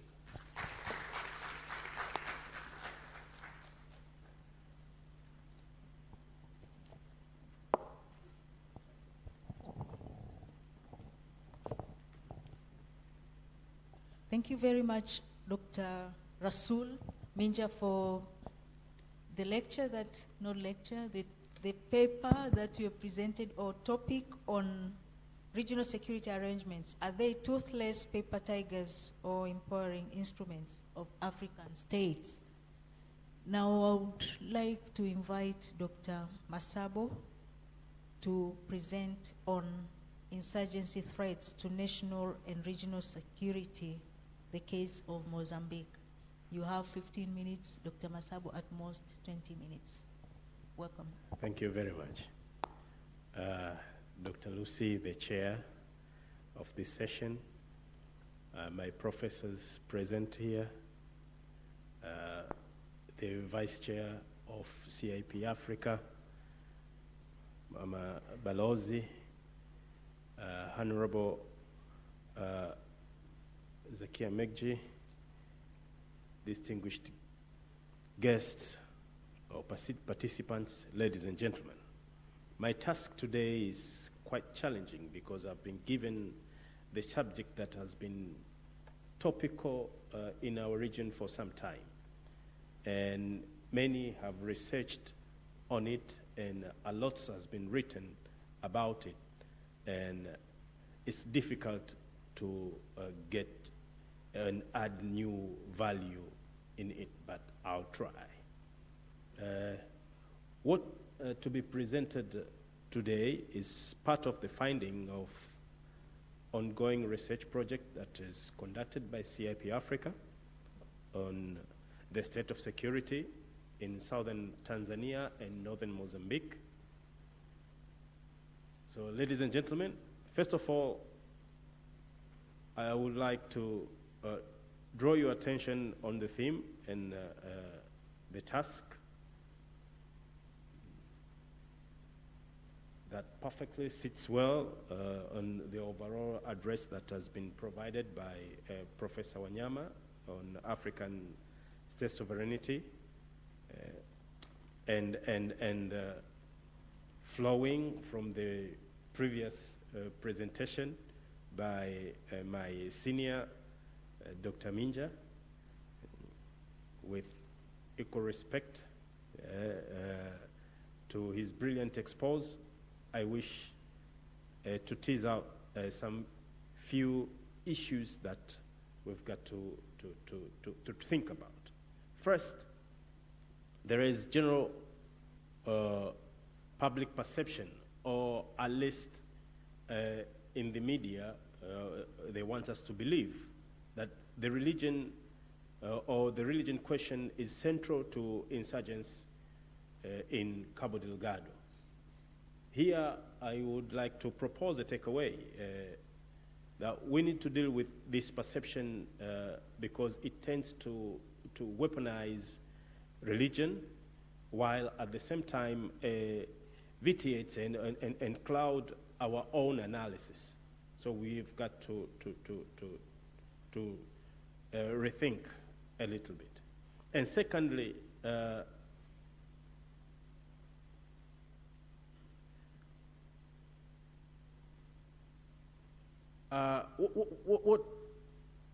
what is the effectiveness of our religion security arrangements? Are they effective or what? Because Dr. Minja did not provide us with the answers. He just left us with food for thought. So do we like to empower? Does it need empowerment? That's what I would leave it with you as well. And thirdly, and this is central to my own discussion theme, what are the threats represented by the situation in Mozambique? Are they only national, or do they have regional impact? I will deal with these three themes in order have been presented. So a response to each of these queries will all together with specific cases in Mozambique present us with a full construct of our today's theme, Pan-Africanism and the quest for democratization, security, and development. Most of us knows that the Ansar Sunni, or popularly known in Mozambique as Al-Shabaab of Mozambique insurgents in Cabo Delgado, started in 2017. And they have evolved from non-violent sect to terror, hit and run, to insurgents that controls many kilometers of land. The evolution of these insurgents in Mozambique informs us more threatening new dimension to our regional security complex. And in the Great Lakes region of Eastern Africa and along the Indian Ocean. So we've got to be very careful with it. But just to dramatize a little bit, in terms of proximity, as it was presented this morning, if I may be allowed to say, Cabo Delgado is in Mtwara. Yes, it is in Mtwara. What separates is Ruvuma River, but the population of both sides are relatives. Thirdly, Cabo Delgado is a province that their liberation was planned and strategized from Mtwara and Lindi. Not to mention that we share gas. They have 200 cubic liters. We have 57 along our side. So if I may to say is that we are conjoined in the hip, historically, economically, culturally, geographically, and through the gas.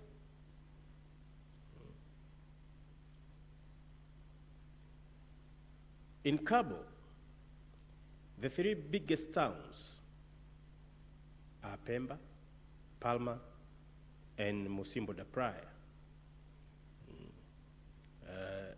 to which was fully under the control of the the insurgents until August 2021, when it was liberated by Rwandan contingent SADC forces in collaboration with the Mozambique army. At the beginning, the terrorists attacks government installations, and the Mozambique government did a little, because it took the insurgents months to capture 2.5 districts, and after 5 months, 4 districts were under their control. And the government of Mozambique hired the Dickey Advisory Group from South Africa and the famous Wagner Group from Russia to secure those areas, to which they failed miserably, and their contracts were terminated. As we all followed the development, the Mozambique government was hesitant to ask for security support. And when the situation deteriorated by 2020-2021, some analysts posit that the government was deceived first by Dickey and Wagner that they have capabilities to overcome the terrorists. Some suggested that the government did not want to threaten investors. Some suggested that the government wanted to protect Cabo Delgado from illegal political-economic activities from curious eyes from the SADC and the rest of the world. So Tanzania received a lot of people from Cabo Delgado, but we returned them so that they could be relocated into safer areas within the Cabo Delgado. We all recall that President Nyusi went and asked Rwanda to help, which he got quite quickly. And this is part of the Rwandan strategy, to project itself as a player of reference in security operations in the continent, because it's been in operation in Central Africa, in Mali, in many other areas in Africa. True enough, 1 week into their being in Cabo Delgado, Musimbo da Praia was liberated or being retaken. Then the SADC forces under which Tanzania operated was allowed into Mozambique to reinforce the military operation against the insurgents. The Mozambique armed forces have detached 600 soldiers to secure the installations, and the Rwanda positioned 2,000 soldiers and police by 2021. As we speak, the Rwandan contingent is about 3,000 people in Cabo Delgado. The Total Energies, that the company that operates us in Palma, has commissioned this year a review of the situation and appointed its own security analyst to help in identifying emerging issues and methods on how to deal with them. The expert, Mr. Jean Ruffin, the president of a French NGO and who also has worked with Médecins Sans Frontières for some time. And in his report, just released May this year, he identified the following drivers of the conflict in Cabo Delgado. Number one, inequalities between south and north of the country. Number two, ethnic rivalries between the Makonde, the Mwani, and the Makua. Legacies of Frelimo Renamo War, lack of public services, questions around access to land and natural resources, because the, come on, Lucy, it's only 5 minutes.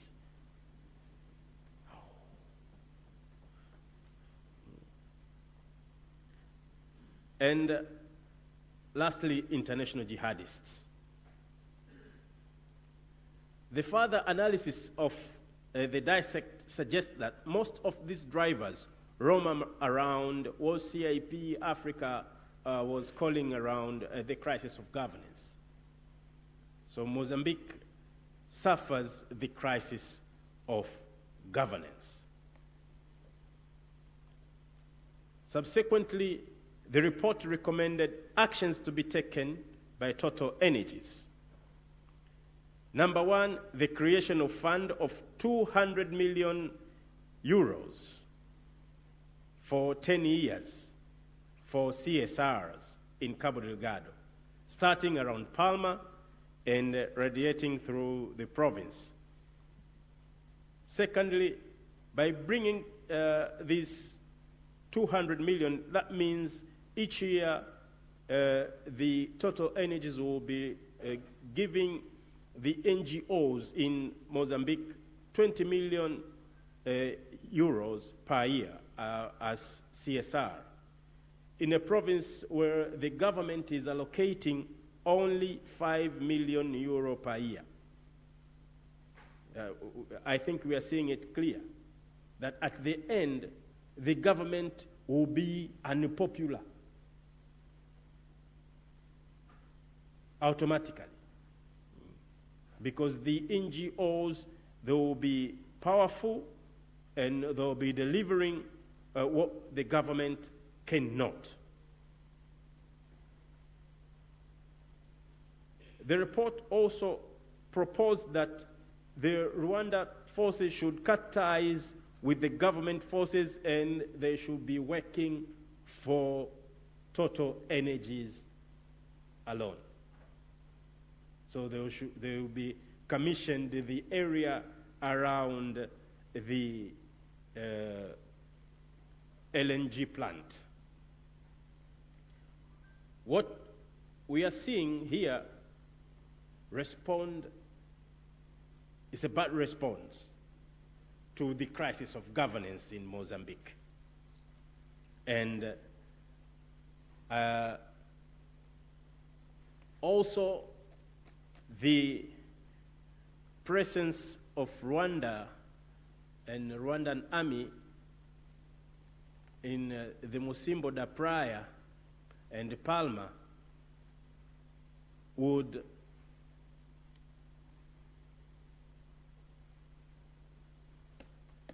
thank you very much.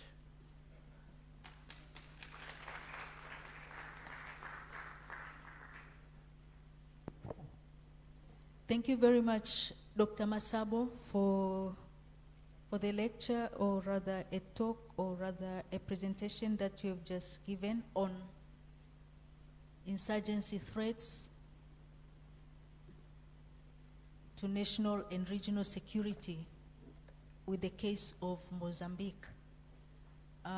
If we look, or from listening from the three presenters, it's clear that the three presentations, they picked up quite well from the morning's keynote speaker. And I would wish to open for discussion. We have, I think, with the permission of Chair, 15 minutes. And we'll take a round of comments and questions. I kindly request that we don't exceed 1 minute. If we exceed, I will just stop you from speaking so that we can have as much comments and questions as possible. And then in the end, I'll give the speakers time to respond to the observations and questions. I've seen the hand from the lady at the end, and then you'll be the second.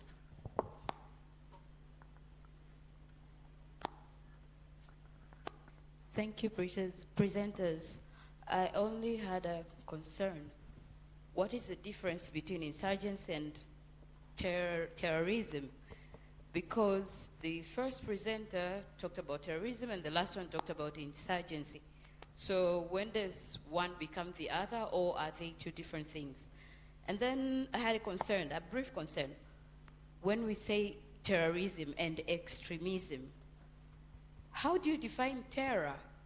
You know, there was a song, now you talk about terror, and I've been terrorized all my days. How do you define terror? Winnie Mandela was a terrorist. Nelson Mandela was a terrorist. How do we dare today still use this word?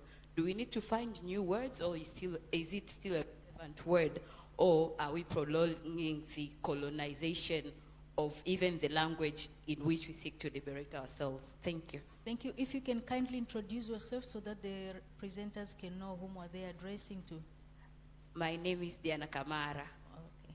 Are you addressing to any of them or specific presenter? First and last. All right, thank you. I'll give the microphone to that, and then Professor Peter. Thank you.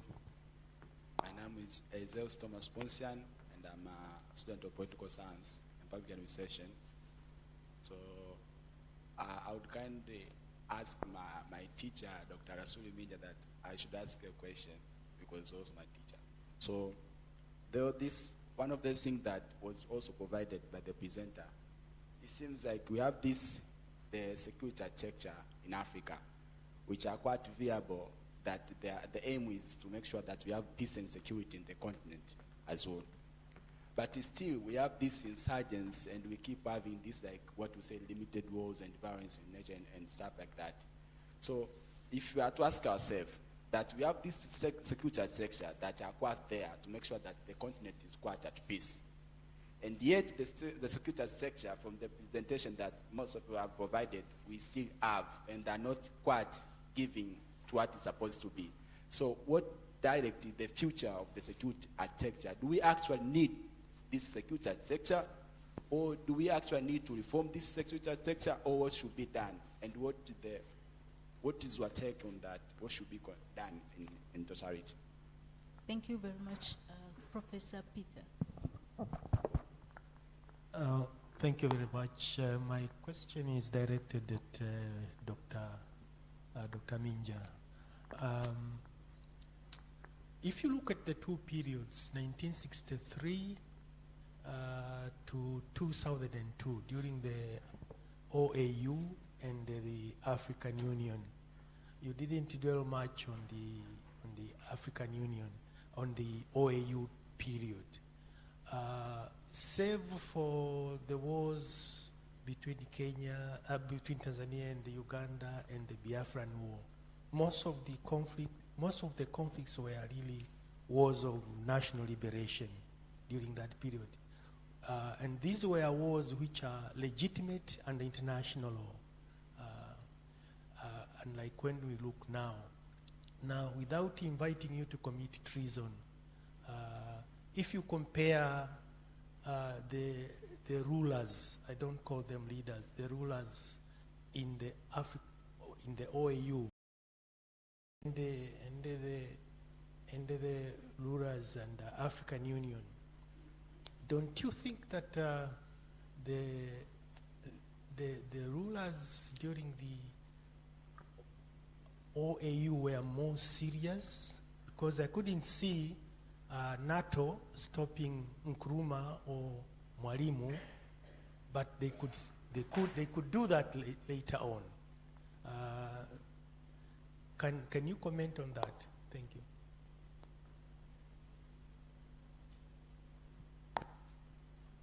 Thank you, Professor.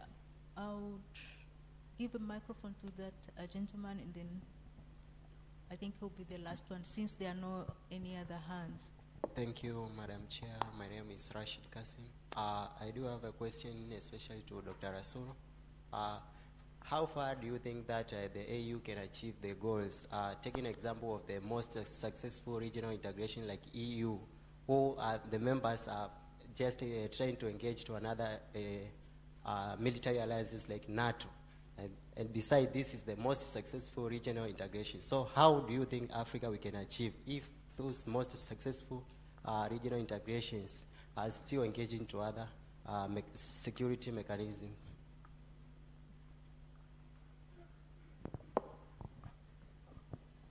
If you can a bit clarify, because Dr. Minja did not get it briefly, what did you want him to Well, respond my question was, how do you think AU or Africans, how can we achieve our goals if the most successful regional integration like EU are engaging to other security mechanism, engaging to NATO, for example?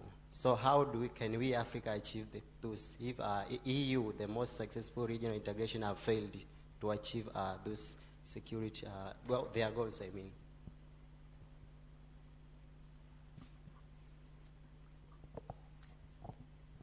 Yes, to that gentleman, and then he'll be, okay, you'll be the next person.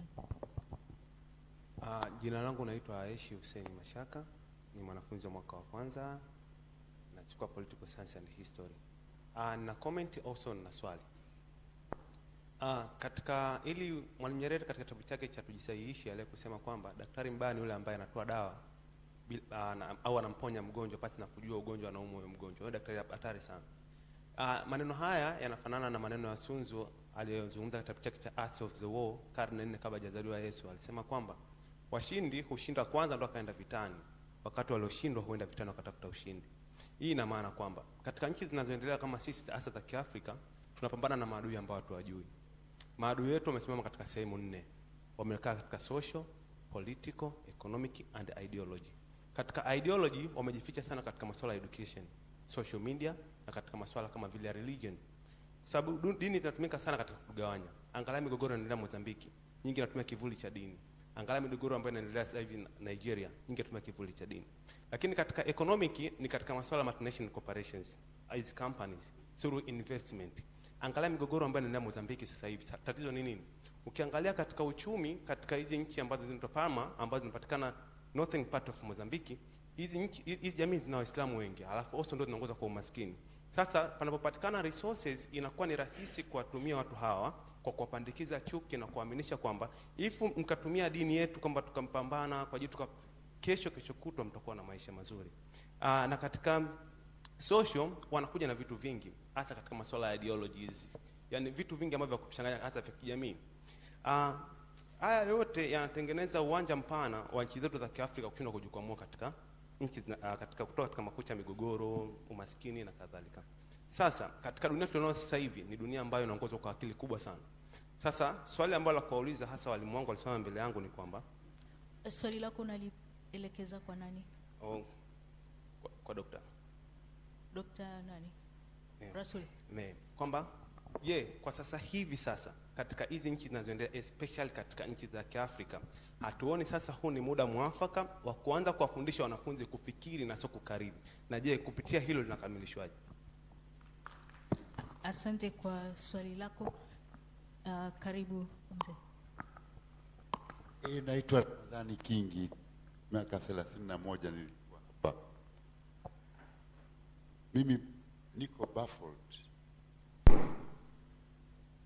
Kabla ya kwenda lunch, we had some lecturers here talking about democracy.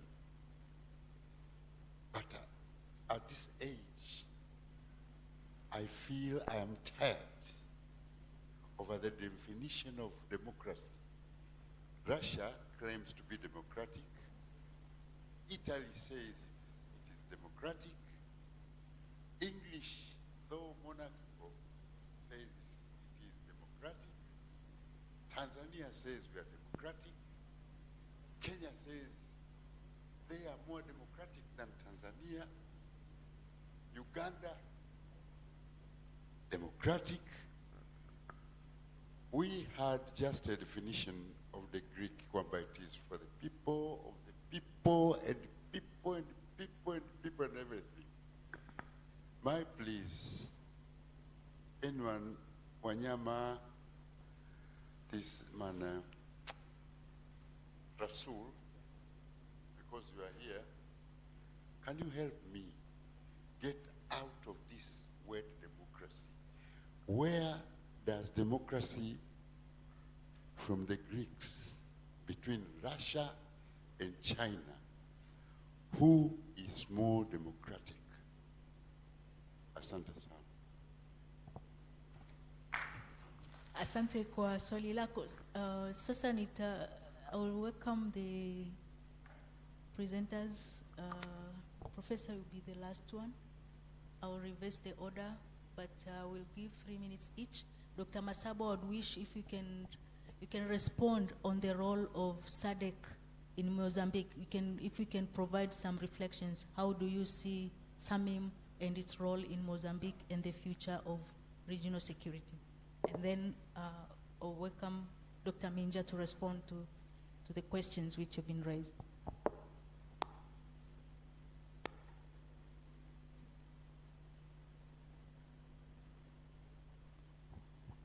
Thank you.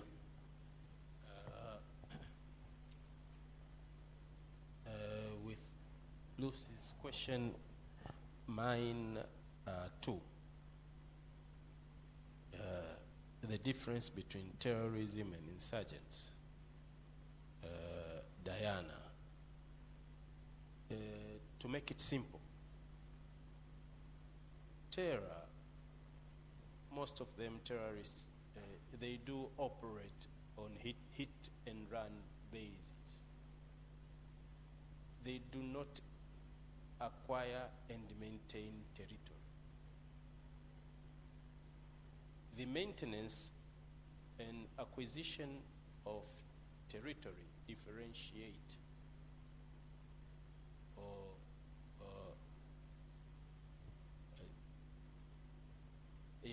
differentiate the terror from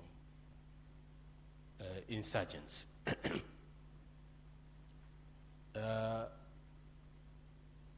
Doctor, you asked about SADC.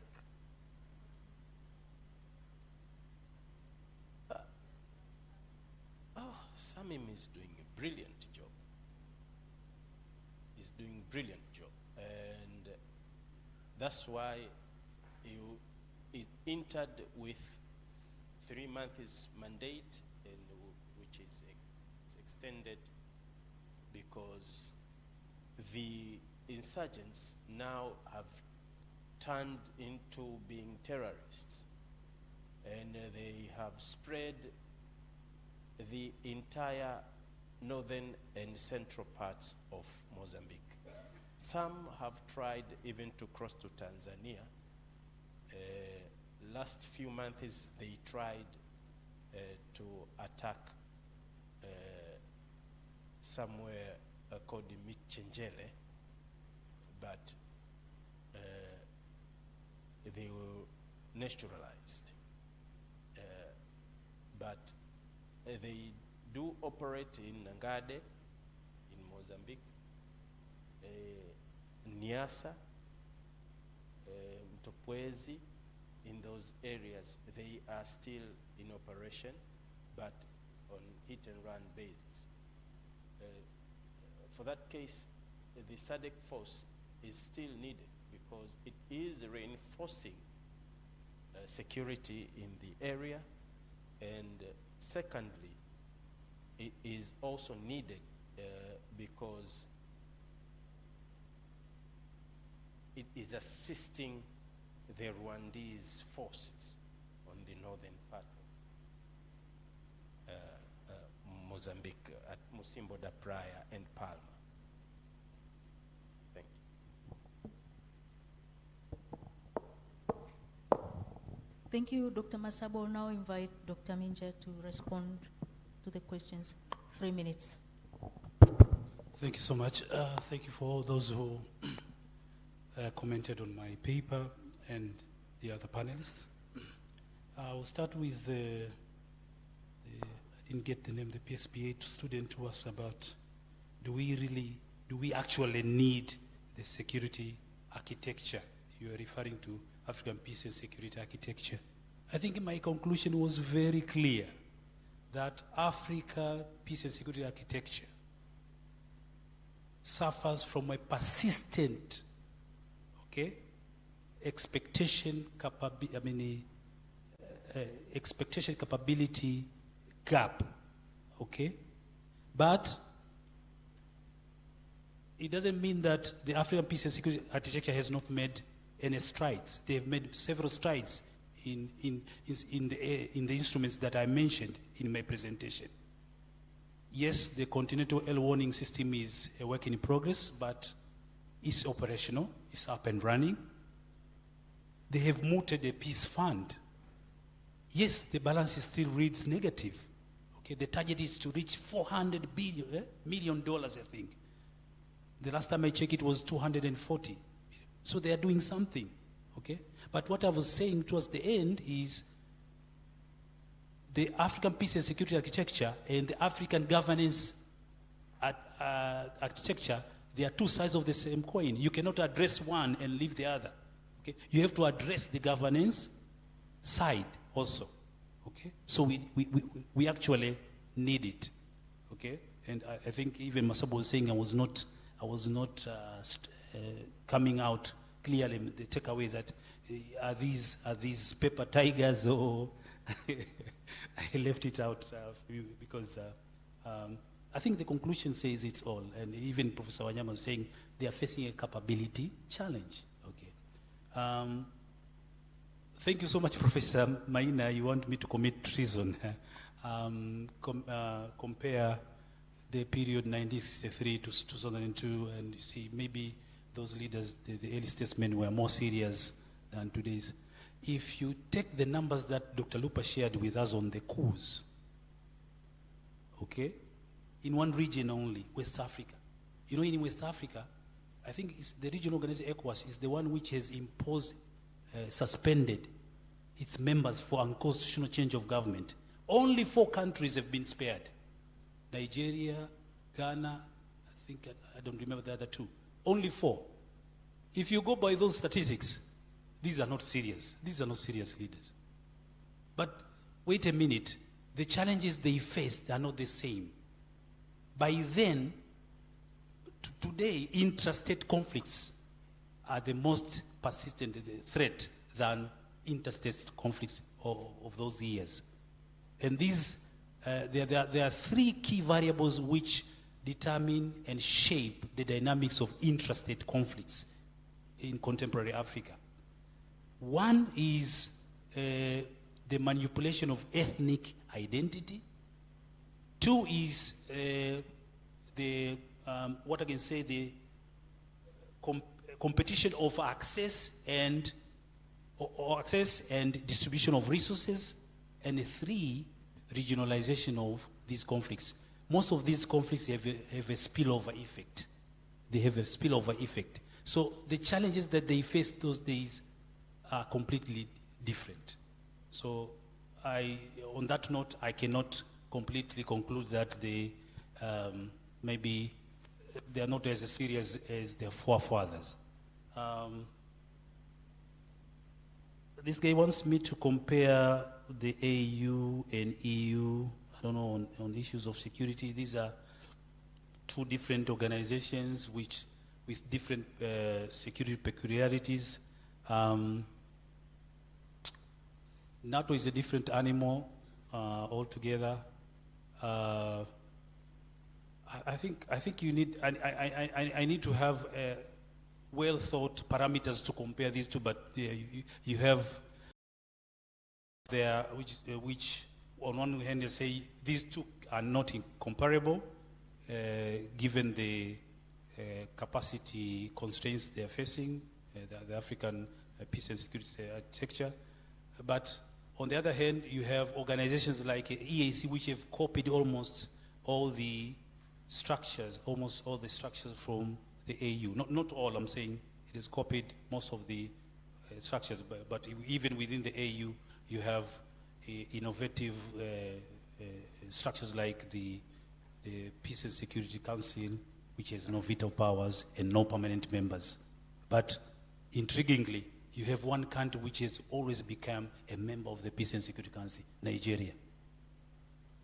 And the AU is just looking at this. I mean, Nigeria is always a member of the Peace and Security Council, but there is a rotational principle within the AU. Mashaka kwa sasa hivi wanafunzi, nafikiri hilo ni swali lilikuwa directed kwa acting Vice Chancellor Professor Boniface, angekuwa bado tuko nasi angejibu, lakini tunafundisha. Mimi nafikiri hata wewe darasani tunakufundisha kufikiri na sio kukariri. You are baffled about the Ukraine, I don't know. I'll leave that to Professor Wanyama if you can comment. Mzee pale yuko baffled with the situation in Ukraine. Thank you. Thank you very much, Dr. Rasool, for responding to the questions. Now, Professor, as a way of concluding, can the promotion of Pan-Africanism guarantee promotion of security and development and security in Africa?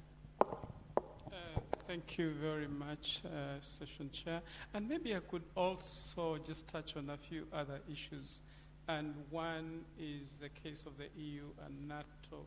We also need to go back and look at the origins of the EU, the European Coal and Steel Community.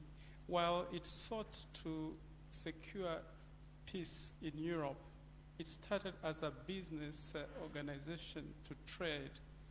And so it evolved separately from NATO's evolution And so those were different, separate entities that have evolved over time, and it's good to look at their history and know what they're doing. And while we have picked a lot from the EU, you look at the African Union, we're dealing with we have the peace and security architecture, which is different from the EU, and so they don't mirror each other in the way that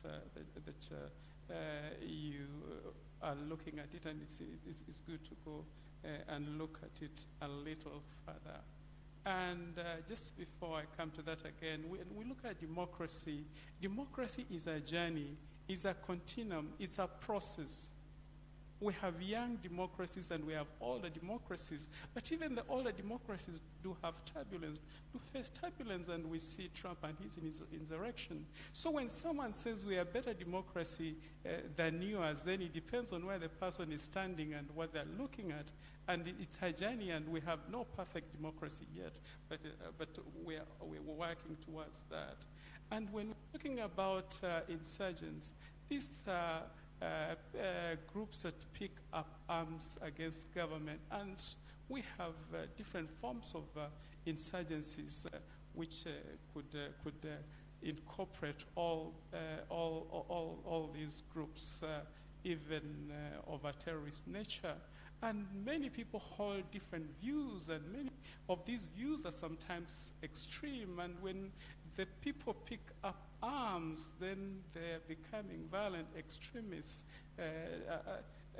And so it's good to go and delve into these issues a little further. I know that the terms can be confusing. And then the question, yes. Yes, just to tie with our overall theme, can the promotion of Pan-Africanism guarantee the promotion of security and democracy for Africa and sovereignty for African countries? Absolutely. Pan-Africanism, African solidarity, the future is in our hands. If we don't work together, we will perish. We don't integrate necessarily because we love one another. We integrate because of the benefits that we expect to get, which are to advance our continent as well as the lives of our people back home.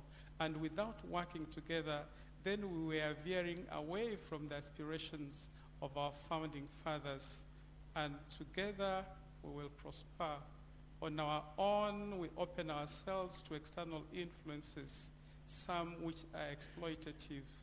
As we read and see what Wagner is doing in the Central African Republic, what China is doing on the continent, it doesn't mean that those that tell us that these are exploiting you are not themselves exploiting us, and have not themselves been exploiting us since before independence until now. And so it's only in working together that we'll be respected, that we will advance our ideals and protect our sovereignty.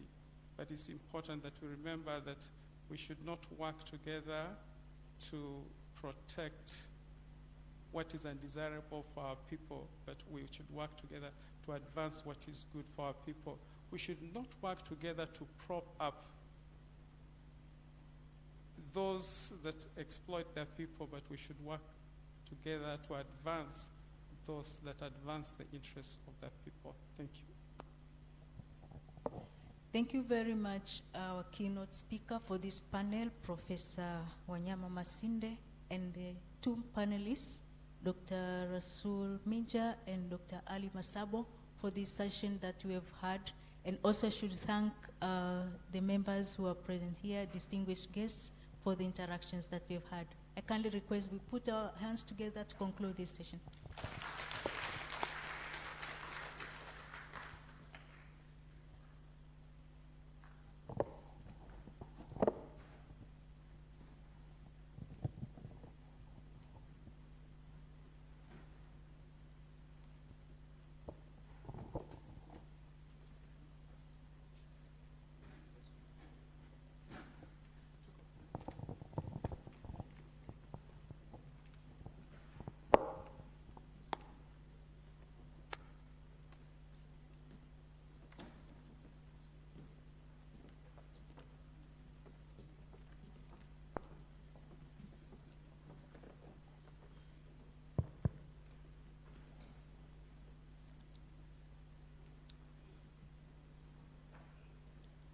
Mwalimu Nyerere, Professor of Pan-African Studies, distinguished guests, all participants, ladies and gentlemen, good afternoon.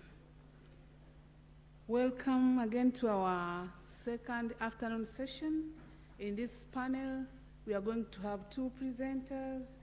One is Professor Sarah Nsali, who is an associate professor and Dean School of Women and Gender Studies, and the Director, Center of Excellence in Notions of Identity at Makerere University. She's going to make a presentation on gender, identity, and African citizenship. And another presenter is Mr. Issa Omari from Department of Political Science and Public Administration from University of Dar es Salaam, who is going to make to give his presentation on conflict and reconciliation of competitive identities, Pan-Africanism, regionalism, and nationalism. So instead of Professor Mohamed Bakari, this presentation is going to be given by Mr. Omari. So the panel is about construction and the deconstruction of African identity. So please, I hope you enjoy the presentation. Normally the last presentation is going to be very exciting. That's why it is going to be presented at this time. So I hope you enjoy it. So now I'm going to welcome Professor Sarah to give a presentation. You have only 15 minutes. How many minutes do you want? Okay, 20 minutes. You're welcome.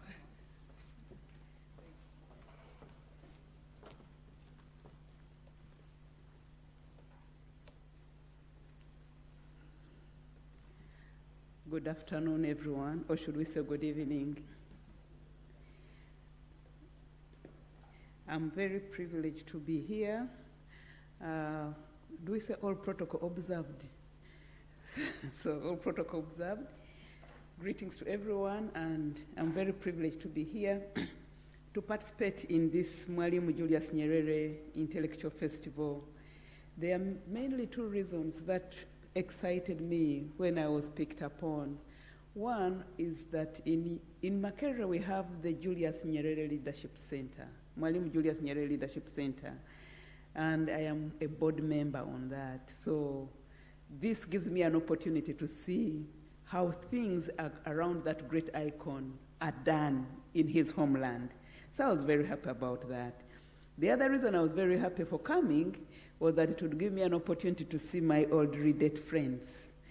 I think all of you who know REDET, it was Research and Education for Democracy in Tanzania.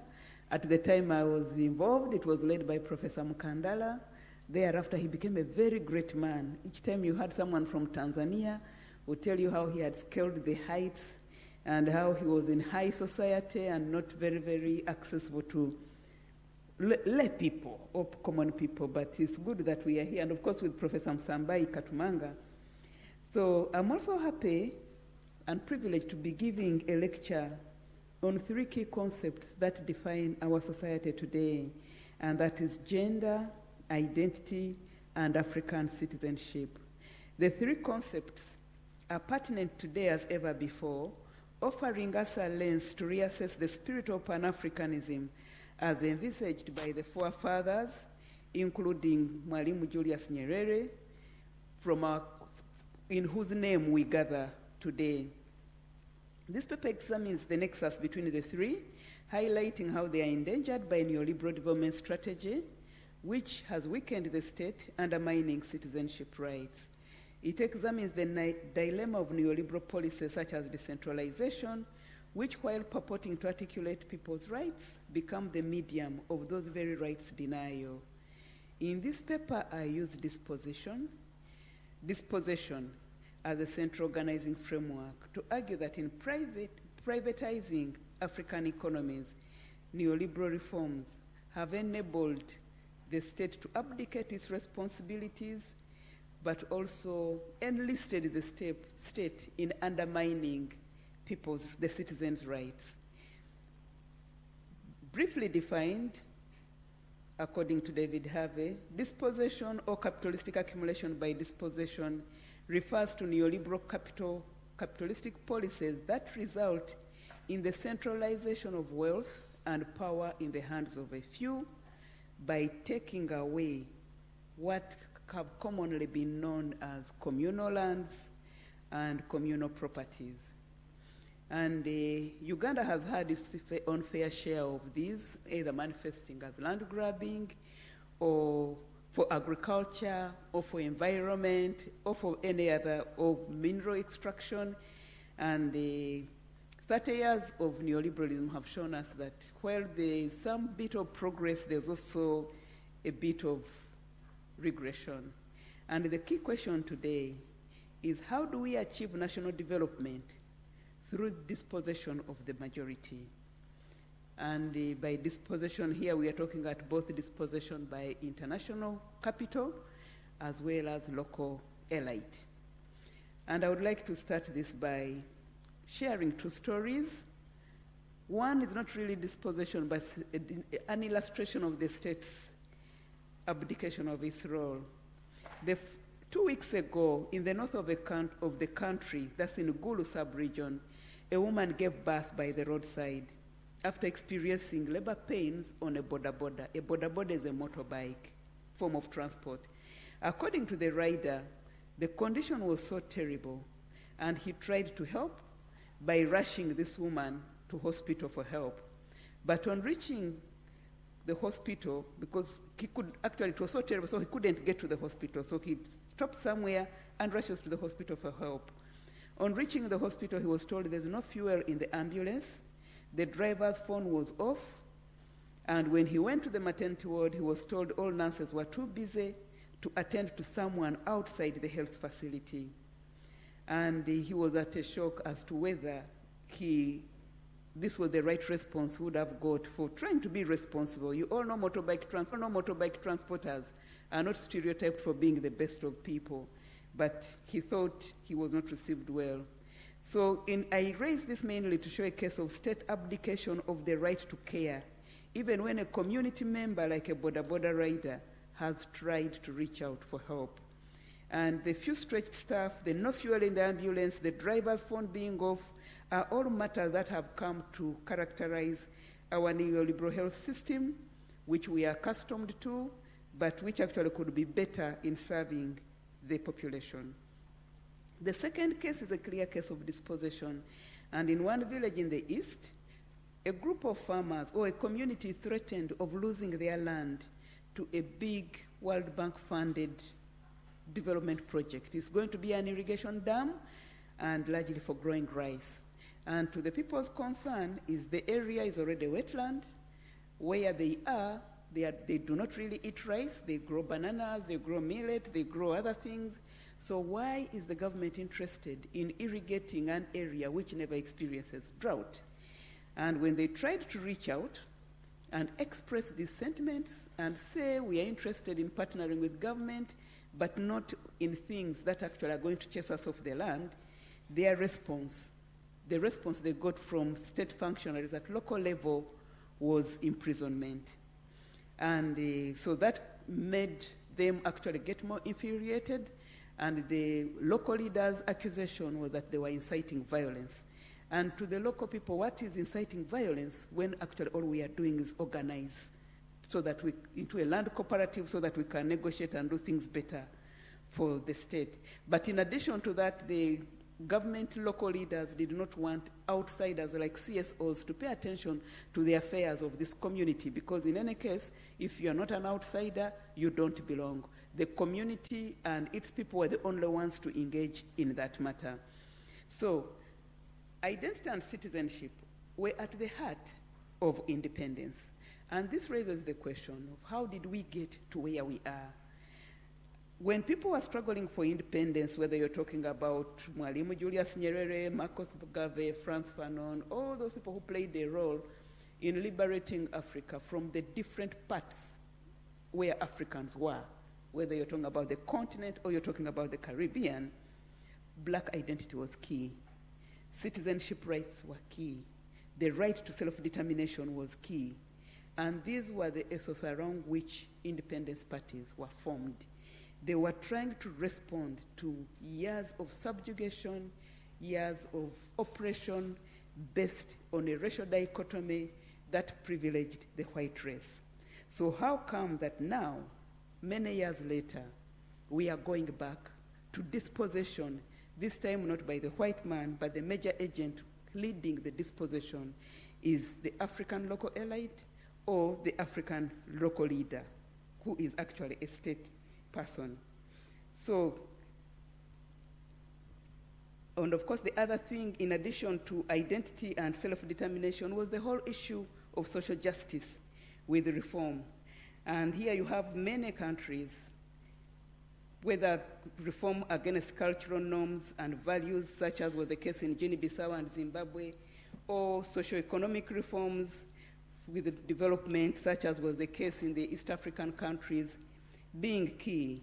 And that's why to Mwalimu, even in the Arusha Declaration, economic development was a key aspect of social justice. So then how come today, as African states, we are very much into reversing that in the name of development? Can there be development through dispossession of the nationals? So then the next bits of the paper really deal with citizenship as defined, but mainly it's an appreciation that it really, citizenship deals with aspects of belonging, being a part of, but also aspects of identity. And further on, it's really asking for the rights of the people within a geographical territory of the state, and how does the state relate with its people, and how can it guarantee social rights in addition to political rights and economic rights. We all have constitutions that spell out what citizens are supposed to get, and this gives people an impression that actually they belong and they have some entitlements, but we've seen many of those entitlements threatened, and with the risk of taking back or perceiving people more as natives, more other than people who have a right to belong. So fast forward, when we talk about gender, contemporary debates around gender and identity have gone beyond racial identities to focus on both tribal and gender, whether male or female and non-binary, their age-based identities, whether people are young or they are elderly. And there are also contemporary debates around the role of women in development, but also beyond that, the current debates of gender have gone beyond just integrating women into development, into looking at the different axes of privilege and oppression, which actually structure people's experiences of maleness and femaleness. So this has drawn attention to other relationships of power, and including things like class, socioeconomic class, things like ethnicity, aspects of religion, age, location, and sexuality, to mention a few.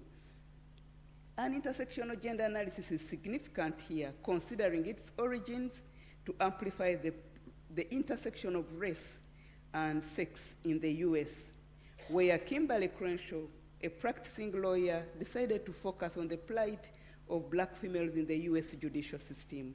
To her, the major point of disadvantage that these people were experiencing was the fact that they were both black and they were female.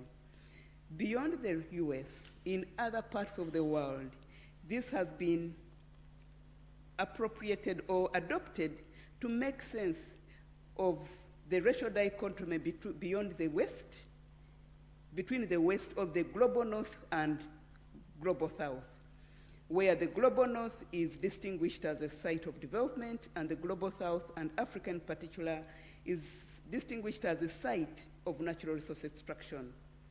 And within African countries, these aspects of tribe, religion, regional differences of power continue to pit one group against another instead of exploring critical allyship strategies in the face of global capitalistic invasion. So beyond the traditional unequal gender relations emanating from negative cultural norms, African women have to contend with the exploitative nature of global capital intruding into remote areas which were initially far detached from development. And with this, we've seen aspects of poor crop yields, environmental destruction, poisoned wells, landlessness, mineral extraction, land grabbing, expelling people off the land. And so what we say is that paying attention to how African women are located within the global economic enterprise and the strategies to solve this situation provides us with an opportunity to identify drivers of these experiences and potential solutions, and by extension, to identify key issues in identity and governance, which, if we paid attention to, could help us to achieve the Pan-African dream. So we've explained how the first case that I shared was really around denial of service by the contemporary state. The second case that I shared was really a threat of dispossession by an irrigation scheme that is going to introduce a kind of monocultural crop that people actually are not interested in. The two scenarios are important in illustrating how neoliberalism has shaped life in Africa individually and structurally. The consequences are felt at both individual level, either as dispossession or denial of care, or at structural level as violence, as expulsion, as poverty, and as inequality. All these levels reproduce marginality and disadvantage. Thank you. So they reproduce marginality and disadvantage, actually making these areas worse off so as to be eligible for neoliberal or capitalistic capture, as the state claims that they need. You know, there are many laws that have come up. We have to develop rural areas. If you have idle land, you have to be able to pay a tax on it, or else you're going to lose it. So there are all these strategies that have come up to try and bring the rural people into development, but really through dispossessing or taking away what they have. And to the locals, the concern is, so what happens about their livelihood? It's true the GDP and the GNP of the country will improve, but at the risk of dispossessing them and throwing them off. For them, it is coming from land ownership, however small it is, to actually becoming destitute in an economy where the state does not provide welfare. So then I say, while colonial dispossession really worked through direct occupation, contemporary development frameworks are perpetrating dispossession through natural resource extraction, and with African local elites and political elites taking away the citizens' rights, because they are now the major vehicle through which this is being done. So what is the way forward? And what would the insights from Mwalimu be? And I tried to imagine, if he lived today, what would his comments have been onto the Ugandan situation? And there are a few things, around 5, that I thought would be instrumental from the writings he made. One was the perception of development as social justice. Because I imagine if these people were better developed and were not seen as marginal areas for extraction, probably they would have some respect and they would have more services as citizens and not as people who are underdeveloped and are keeping, wasting productive land. The second is critical allyship between the masses and the African elites. African elites want to perceive themselves to be different, but indeed we are actually one and the same, and the previous speakers have analyzed that. We are both victims of global capital, and the earlier we collaborate, the better. And that means collaborating around tribe and around resolving conflicts. And if you read some of Mwalimu's sessions, he did mention about how we should actually not pay attention to tribe, but come together and build a national identity. The third really now focuses more on the national identity and the national consciousness, where the focus is really on ideological clarity and citizenship versus Africanization per se. And of course, when you read some of his works, when he was trying to address the burden of independence, those are some of the challenges they had to to deal with, were we going to have a black Tanzanian for black Tanzanians, or were other races that were already Tanzanians ready to have a role in it? In Uganda, we Africanized, we expelled whoever didn't have a black skin, but I think Tanzania and Kenya took a different lot. So he worked hard, and there are a lot of insights at building a Tanzanian national identity, which can actually come out handy in other parts of the continent. The other thing which is very important, especially coming from gender and women's studies, is his perception on the role of women in development. And here we always think that the quotation he made is very, very important, where women were encouraged to soar because they were created in God's image, and not to perceive themselves as something less. And he said, people have made you to think you're chickens. Women, you are created in the image of God, but people have made you to think you're chickens, and you yourselves think so. So he was really talking at the heart of empowerment there. But actually you are eagles. Straighten your wings and fly. Do not be content with chicken feed. With your own efforts and with the support of your friends, take yourselves out of the state of weakness in which you are today, so that you can enjoy freedom and justice in a peaceful world. And if you read actually our independence history, our nationalistic history, you find many countries that championed independence on Marxist line, on communist line, actually had a space for gender, as opposed to those that just looked at development. The last thing you would get from Mwalimu is the issue to do with ideology.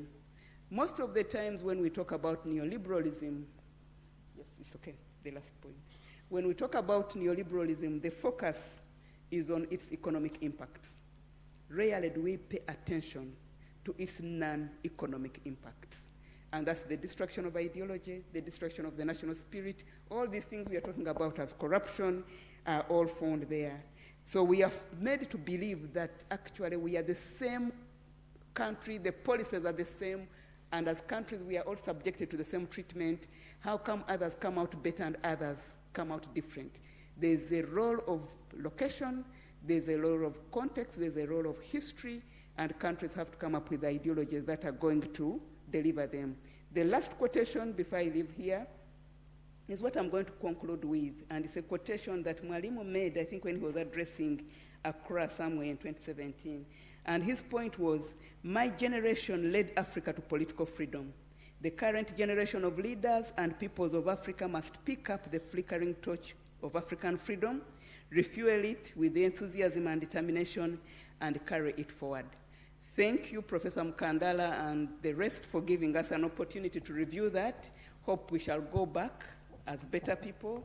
The journey continues. Thank you. Thank you so much, Professor Sarah, for your presentation. I now invite Mr. Omari to give his presentation. Karibu.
Thank you,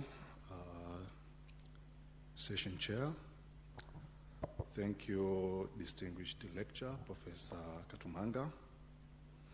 Thank you, Mwalimu Nyerere, Professor, for inviting me to give a talk today on conflict and reconciliation of competitive identities, Pan-Africanism, regionalism, and nationalism.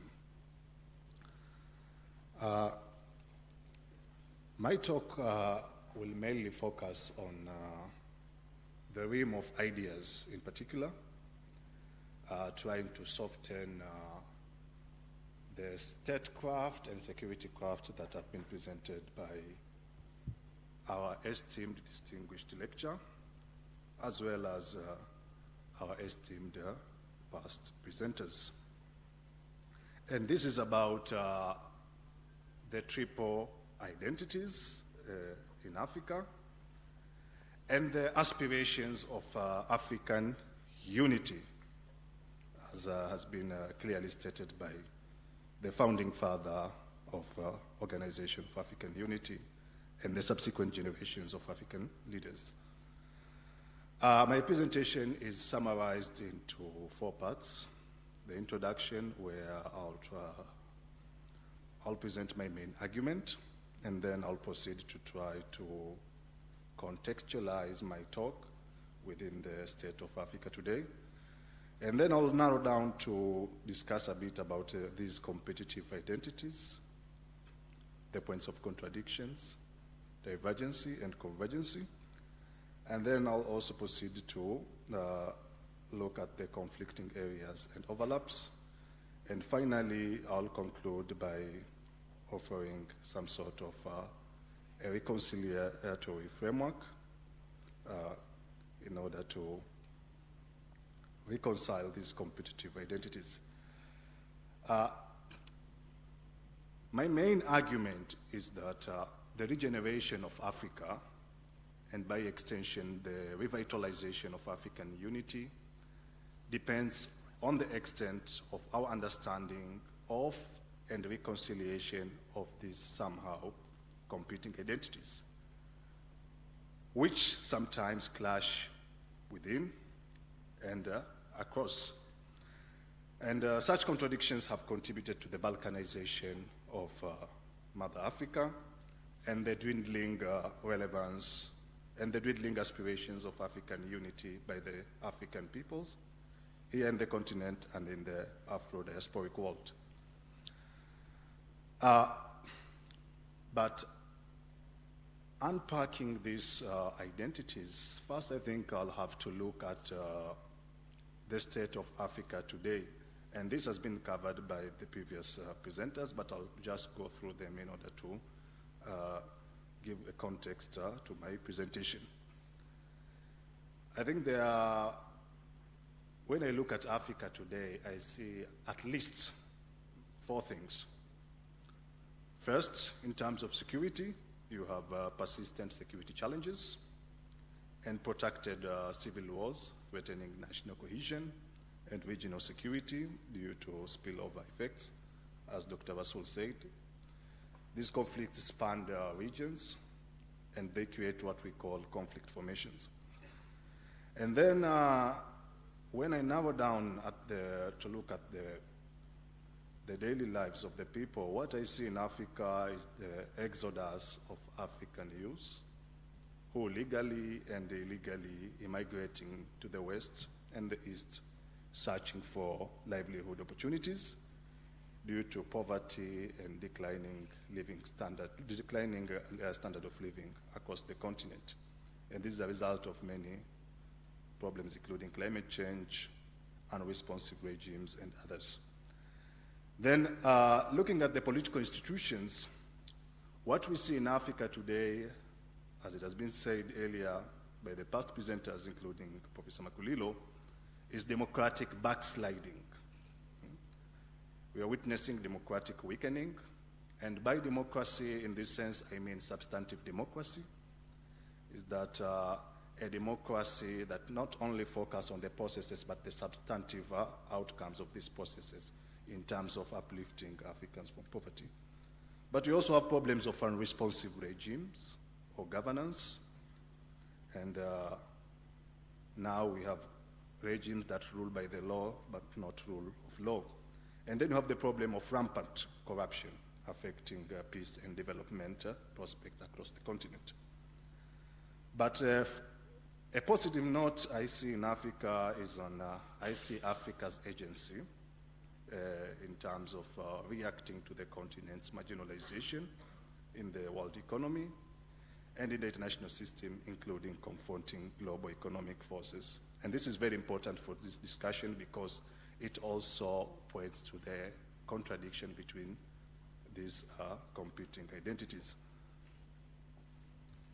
From what I observed and found in this talk and in particular in my presentation, I see Africa's agency in 3-4 areas. One is you have the launching of African Continental Free Trade Area. The other is you have some African countries rejecting the economic partnership agreements which are negotiated at a regional level with regional economic communities. And then I see some African states resorted to economic nationalism as a response to these international economic forces, as I have highlighted in my presentation. And then you have the problem of regionalism. You have regionalism that most of the integration process is more of a top-down rather than bottom-up. Most of these the 8 regional economic communities that we have under the African Economic Community. And this is also problematic. I'll come to it later. And so let me now narrow down to talk about competitive identities, these triple identities that shape the direction of continental unity. And my particular interest is on what constitutes the core of these identities. What are they competing for if the ultimate objective is to secure the African people in all aspects of social life? These identities, you have different basic components that inform these identities. First, you have the concept of nationalism, which constitutes the national identity. And in particularly in political theory, what we have is that defining nationalism, any attempt to define nationalism would inevitably exclude some part of this larger and complex phenomena. And as you all know that there are many forms of nationalism and to be found in political theory. And these varieties of nationalism include conservative nationalism, liberal nationalism, expansionist nationalism, anti-colonial, post-colonial nationalism. But the core elements that form the concept of nationalism you have 3 core elements. The first is that nationalism is the idea that nations are real, which points towards that whether they can be understood objectively or subjectively. And the second, you have that nationalism have practical implications in the way we relate with the other who are not part of this national identity. And then lastly, the last core element is nationalism is politically significant.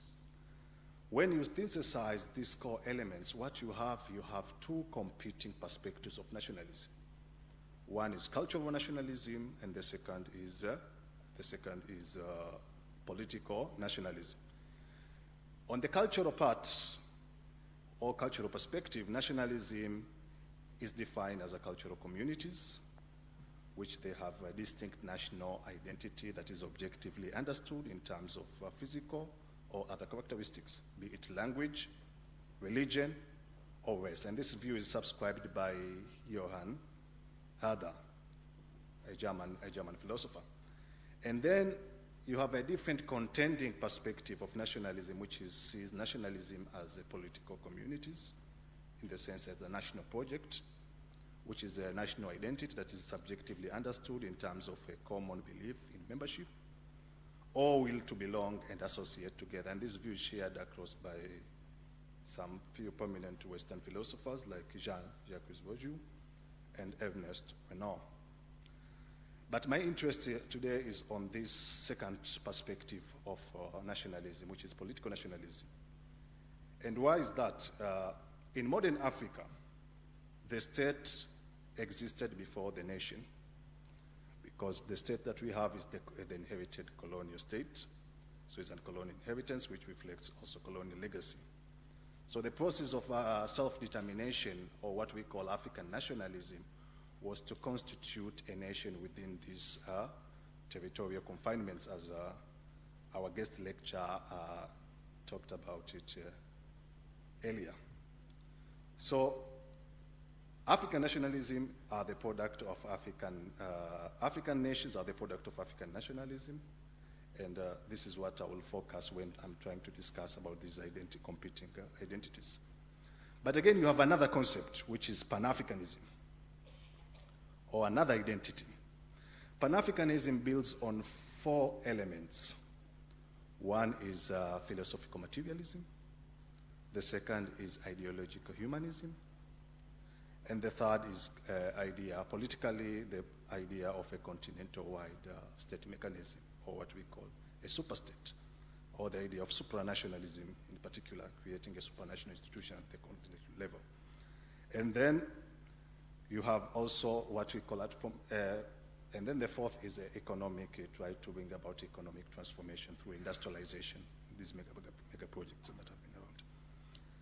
And the construction of African identity from a Pan-African sense builds on the idea of what we call political nationalism, in the sense that the conception of a nation as a political community where you have aspirations among people to associate. And then at the core also of nationalism is communitarian nationalism, because in traditional Africa, you have a community as the basic unit of analysis in particular, and that what I call this basic principle that I have defined, materialism, humanism, and values like collectivism, egalitarianism are part and parcel of the traditional African society. And then you have the concept also of the regionalism, which entails retreating to a regional level, creating the so-called regional economic units or regional security arrangements. And we have a multitude of them in Africa, at least 8. And what I have found is that the approach to regional integration in Africa has been mostly towards what we call intergovernmentalism, that the state is at the center, and the state is very reluctant to cede sovereignty to a supranational authority that we created at Addis Ababa after the institutional transformation from OAU to AU. And this is also a point of contradiction, because the aspiration of Pan-Africa is supranational, is create supranational institutions that a higher authority that stands above states. So this is how a communitarian society relates in Africa, which in the interest of time I won't talk about it. Let me go direct to conflicting areas. And my focus will be on this diagram. So what I discovered is that you found that there are points of contention, and there are points of also convergence between these two identities. Whereas you have Pan-Africanism and African socialism, they embody the same principles of humanism, that the primacy of human over capital, that treat humans as an end in their own right, rather than treat them as a means to an end. And then you have the collectivism that we have been talking around, about cooperation for mutual benefit, and that the focus on the we rather than the I. And then the concept of egalitarianism, the social justice. And this is common among many African nations, and as well the idea that the foundation of African socialism in general, and which also is the basic underlying idea in Pan-Africanism. And then you have the same also with regional economic communities, this convergence, humanism, collectivism, and egalitarianism. And I make reference to the treaty, to the EAC treaty, the East African Community Treaty. Article 6 talks about the fundamental principle of the EAC, including ensuring social justice, good governance, rule of law, and this much relates to the idea of both humanism and egalitarianism. And then these three identities converge in different aspects. They both embody an integrationist spirit in the sense that, but at different levels. Whereas Pan-Africanism focuses at the continental level, regionalism at the regional and sub-regional, at this sub-regional level, which in this regard is about regional. And then African nationalism is at the national level, and perhaps even subnational level. And to integrate the Africans to overcome different perceived and actual threats from the internal and external pressure that are presented by the legacy of colonialism. And then they also both embody the self-determination of African people in terms of safeguarding the independence and shielding these units from external economic forces, particularly international economic forces in the global economy. And then they embody also the principle of self-reliance, the Lagos Plan of Action, inward-looking policies. But later on, you had the Bag Report, which came with the outward-looking policies that tried to challenge the Lagos Plan of Action. And then you have the generation of the Washington Consensus, which tried to challenge the idea of self-reliance. And then regionalism and Pan-Africanism converge on the idea of political union, creating a political federation at regional level. I think this is the goal, the ultimate goal of the East African community, for instance. And Pan-Africanism embodies the same idea of political union, the superstate at the continental level. But they also both put a challenge on African nations, in the sense that external pressure on sovereignty, in that they have to cede more sovereignty in order to achieve this goal. So how do we reconcile this? Is Pan-Africanism a solution? And my question would be that are there reasons to believe that the age of national identity, that is nation states, in Africa may be drawing to a close? That is the question. And well, the nation state, this is the goal that the generation of nationalists have strived to achieve, increasingly beset by pressures, as I said earlier, both internal and external. And to overcome these mounting pressures and safeguard the self-determination of the African people in all spheres of social life, a continental political union is a way to go. And is a way to go as it can potentially reconcile the crisis of national identity. As we have crises within national identity, you have different conflicts from the Sahel to the Horn of Africa and the Central Africa. And this is a result also partly because of the ethnic mobilization and ethnic power struggles. In South Sudan, you have Dinka, you have the same in Ethiopia, the Tigray and the federal government, the Oromia and the Amhara or Afar. So these are some of the challenges that Pan-Africanism can be a solution to address. And this also revives the idea of Afro-optimism rather than Afro-pessimism, which produces a facile image about the realities of the continent. And for that matter, I see African Continental Free Trade Area a significant step towards the realization of viable African economic community, including addressing some of these contradictions.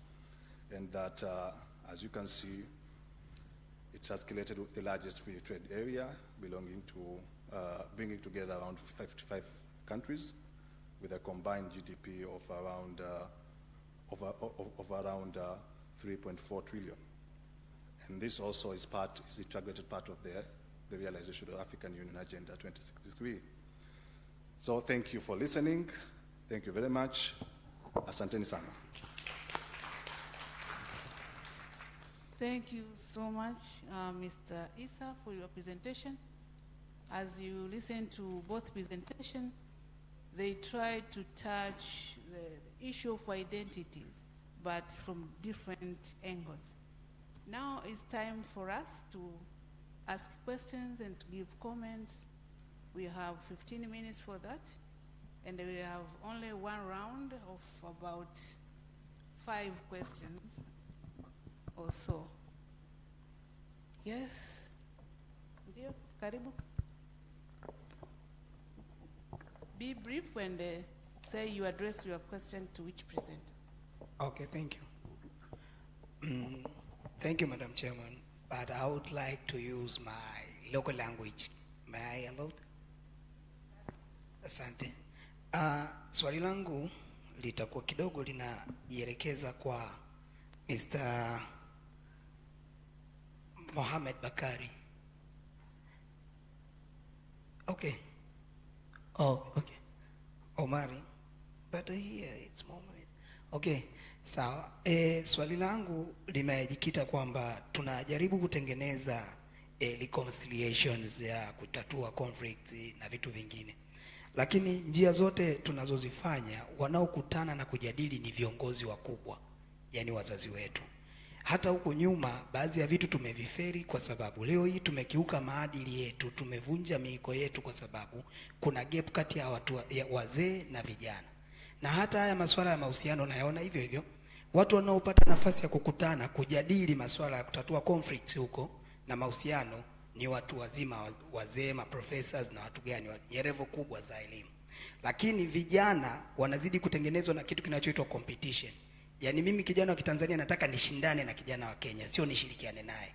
Kitu ambacho baadaye kitaleta conflict. Mpaka kuna siku kuna mtu alisema tunatamani tupate nini alisema friend match ya vita. Kwamba mpaka mtu anatamani tuwe na majaribio ya kupigana ni kwa sababu hawana cooperation. Sasa ni njia gani mnaiandaa ya kufanya na vijana waweze kuwa nakutana kwenye forum kama hizi, kujadili masuala ya mahusiano na kutatua migogoro, wakiwa vijana wakiwa nahusishwa, basi baadaye tunaweza tukaja kuwa na ulinzi mkubwa wa mahusiano. Lakini vijana wanapikwa, wanafichwa katika masomo na vyuo vyao, na wengine wako huko. Tunaandaliwa kwa kuwa na competition na sio cooperation. Sasa baadaye mtatengeneza mifumo mizuri, mtaandika notes nyingi, lakini kwenye ushirikishwaji vijana hawapo. Ni mikakati gani mnaiandaa kuwakutanisha vijana nao wawe kwenye hizi platform za kusolve masuala ya migogoro na mahusiano, kwa sababu ndio viongozi wa baadaye wakati wazee wamepumzika? Asante sana. Alafu ya mwisho tunaomba na pepa hizi zinazotolewa hapa tungeweza kupatiwa, tunashindwa kuzipitia. Asante. Ndio, Profesa Kaijage, karibu. Thank you very much. I'd like to congratulate the presenters, both of whom have been excellent. I have a very short question to the lady from Uganda.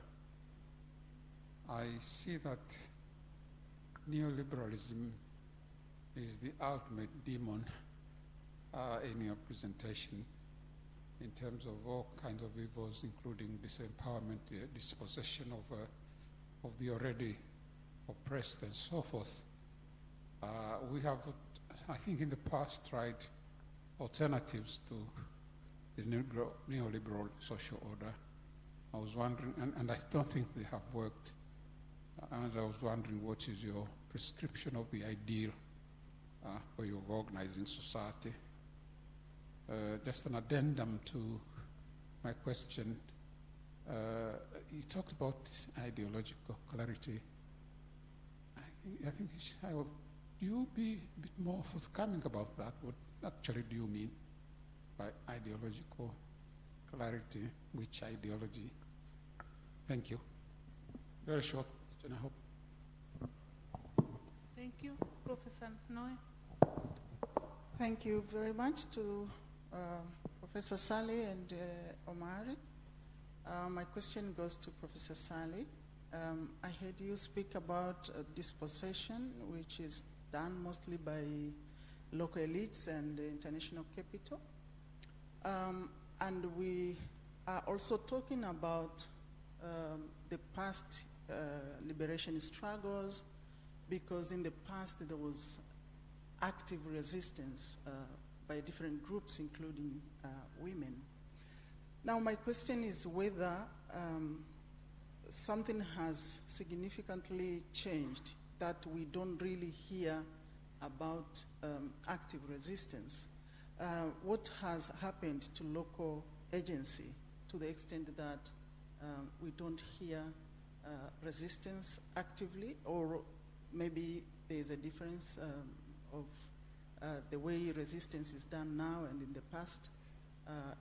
For example, when you hear what Latin America is doing in terms of resisting to the forces that cause dispossession, it is very active compared to the region.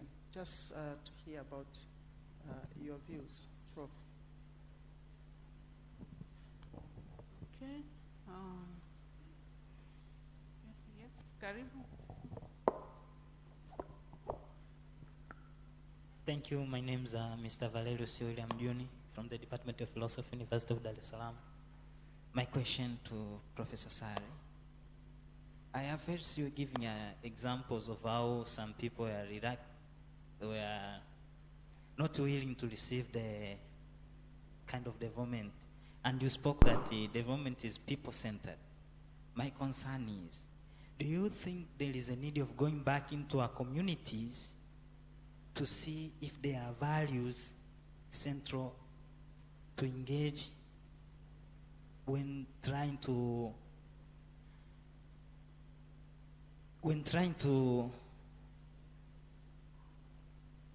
distribute these resources into the people? Maybe, for instance, if I speak on my tribe where I'm coming from, I'm way higher by then. But if you go back into the higher community, you realize that they have some values which they need to, when the government is going to resend, maybe to reallocate the resources. Do you think there is a need of integrating the values which these people incorporate to see if they can be essential for them to receive the given resources? Simply to say, maybe in Swahili, to be clear, kuna nafasi gani ya kuangalia values walizonazo hawa watu katika jamii zao, katika serikali inapoamua kuwapelekea misaada au vyanzo mbalimbali vya maendeleo, kuliko kuwapelekea vile vitu ambavyo labda hawahitaji. Asante. Thank you so much. 2 more questions? No? Okay, thank you so much. Now I invite our presenters to respond to the question. Mr. Omari, karibu. Many thanks for these good questions. And from what I see here, that I have only one question directed to me, and this is from my friend there. And he's asking about the involvement and participation of youth in conflict prevention, conflict resolution, in the peace process in general. And that youth have been for a long time neglected and excluded from these processes. And but recent developments have shown that youth, from a gender perspective also, that youth, women and children have been part of these ongoing conflicts, including violent extremism. And that to comprehensively respond to these security challenges, we need an all-encompassing and all-inclusive process. And I think this is what even the global goals, sustainable development goals, the Agenda 2030 for Sustainable Development, tries to address by creating systems that are more inclusive, institutions that are more inclusive in order to give youth a platform and a forum for participation and to contribute to national development, including in areas of peace and development. So I think this is done by several institutions even here in Tanzania, including Mwalimu Nyerere Foundation, Uongozi Institute, and many other institutions at the local level. Even we have this, what we call community-based, the concept of community-based policing, where youth are key participants and actors in trying to secure local security, especially in areas that are seriously disturbed by insecurity. So I think youth have youth have been increasingly involved in these processes, especially whether in conflict prevention, conflict resolution, or even in this conflict reconciliation in particular, the peacemaking process. Thank you. Yeah, thank you very much, Chairperson. I have a few questions, and the first question, if I can do this quickly, was neoliberalism being the ultimate of the core of everything, and whether there are alternatives in the reorganization of society. Yes, I did actually anchor it in neoliberalism, and I thought this was important, especially when we were speaking about African citizenship. Because there was, and if I can tie this together with ideology, there was a reason why Africans struggled for independence. And this independence was a particular form of struggle for national determination. They were, and you know, identities are constructed all the time, so they are always constructed and deconstructed and negotiated.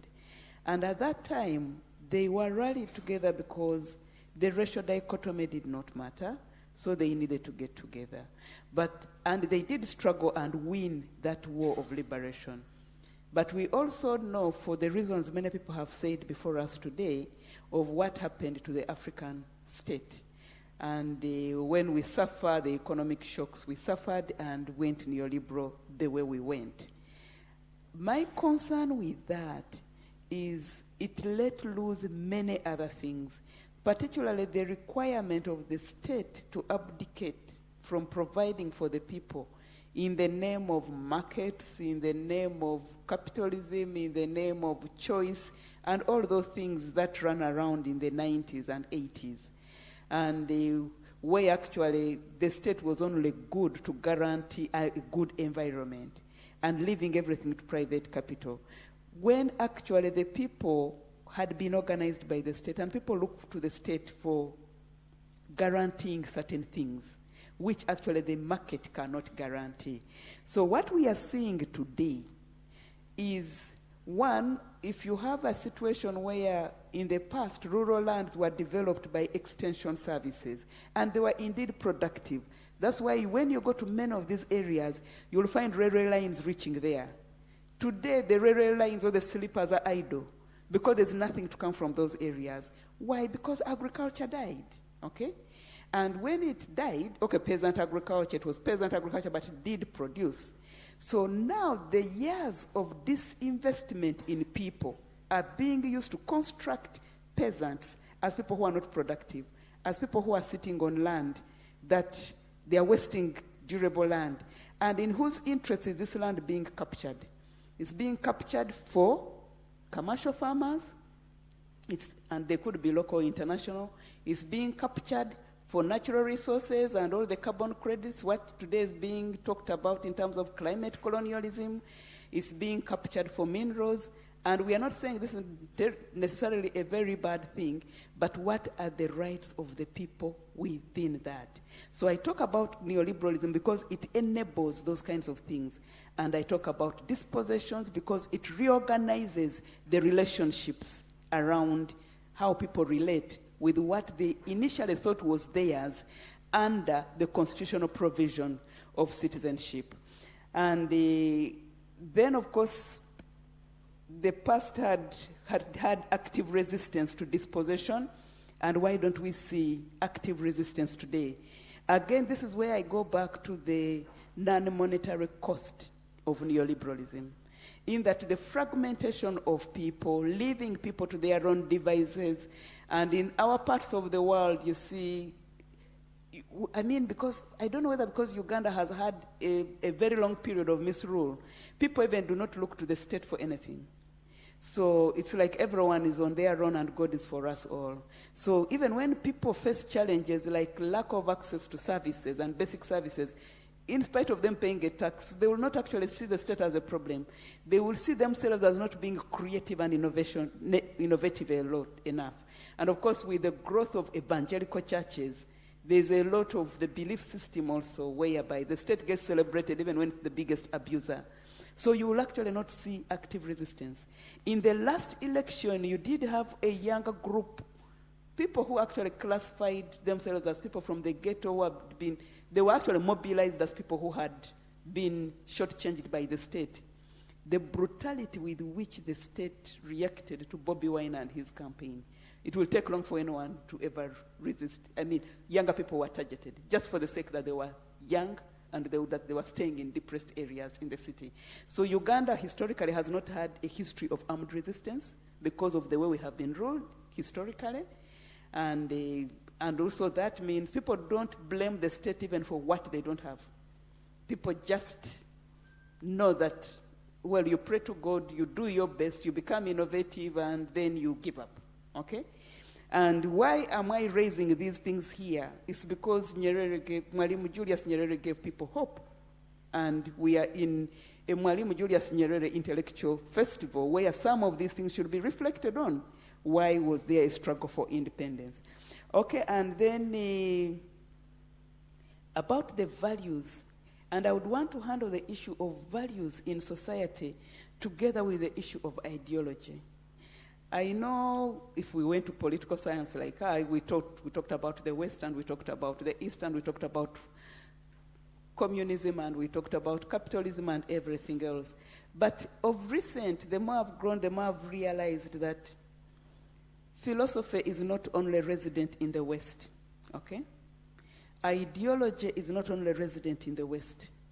Our societies were organized. There was knowledge, which unfortunately maybe it was never documented, or it was written about and it's not available to us. And I think in this era of decolonization, this should invite us to look at what works for us. So I don't want to sit here and claim that I have the right ideology for Tanzania or for Uganda, but to say what works in a particular community in a particular time. What is important is for the state not to abdicate its responsibility. And with that, work together with either what are local values or what are practical values in a setting, as long as people are not shortchanged. That is better than the state abdicating and saying, you know, for us, we only are focusing on security and providing a conducive environment. We've released development to the private sector. Thank you. Okay, thank you so much. Can we give a hand of applause to our presenters and to all of us for your patience and the contribution. Thank you so much. I think we have come to an end of our panel. Okay, thank you so much.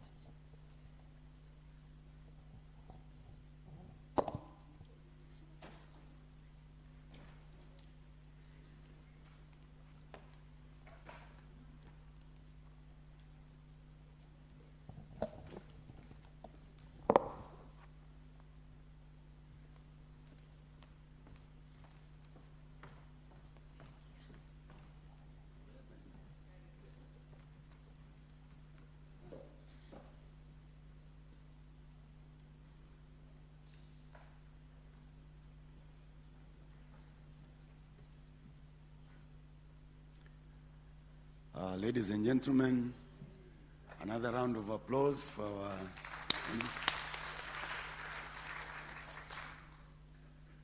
Thank you very much. We've come to an end to admittedly a long day, but we are very grateful.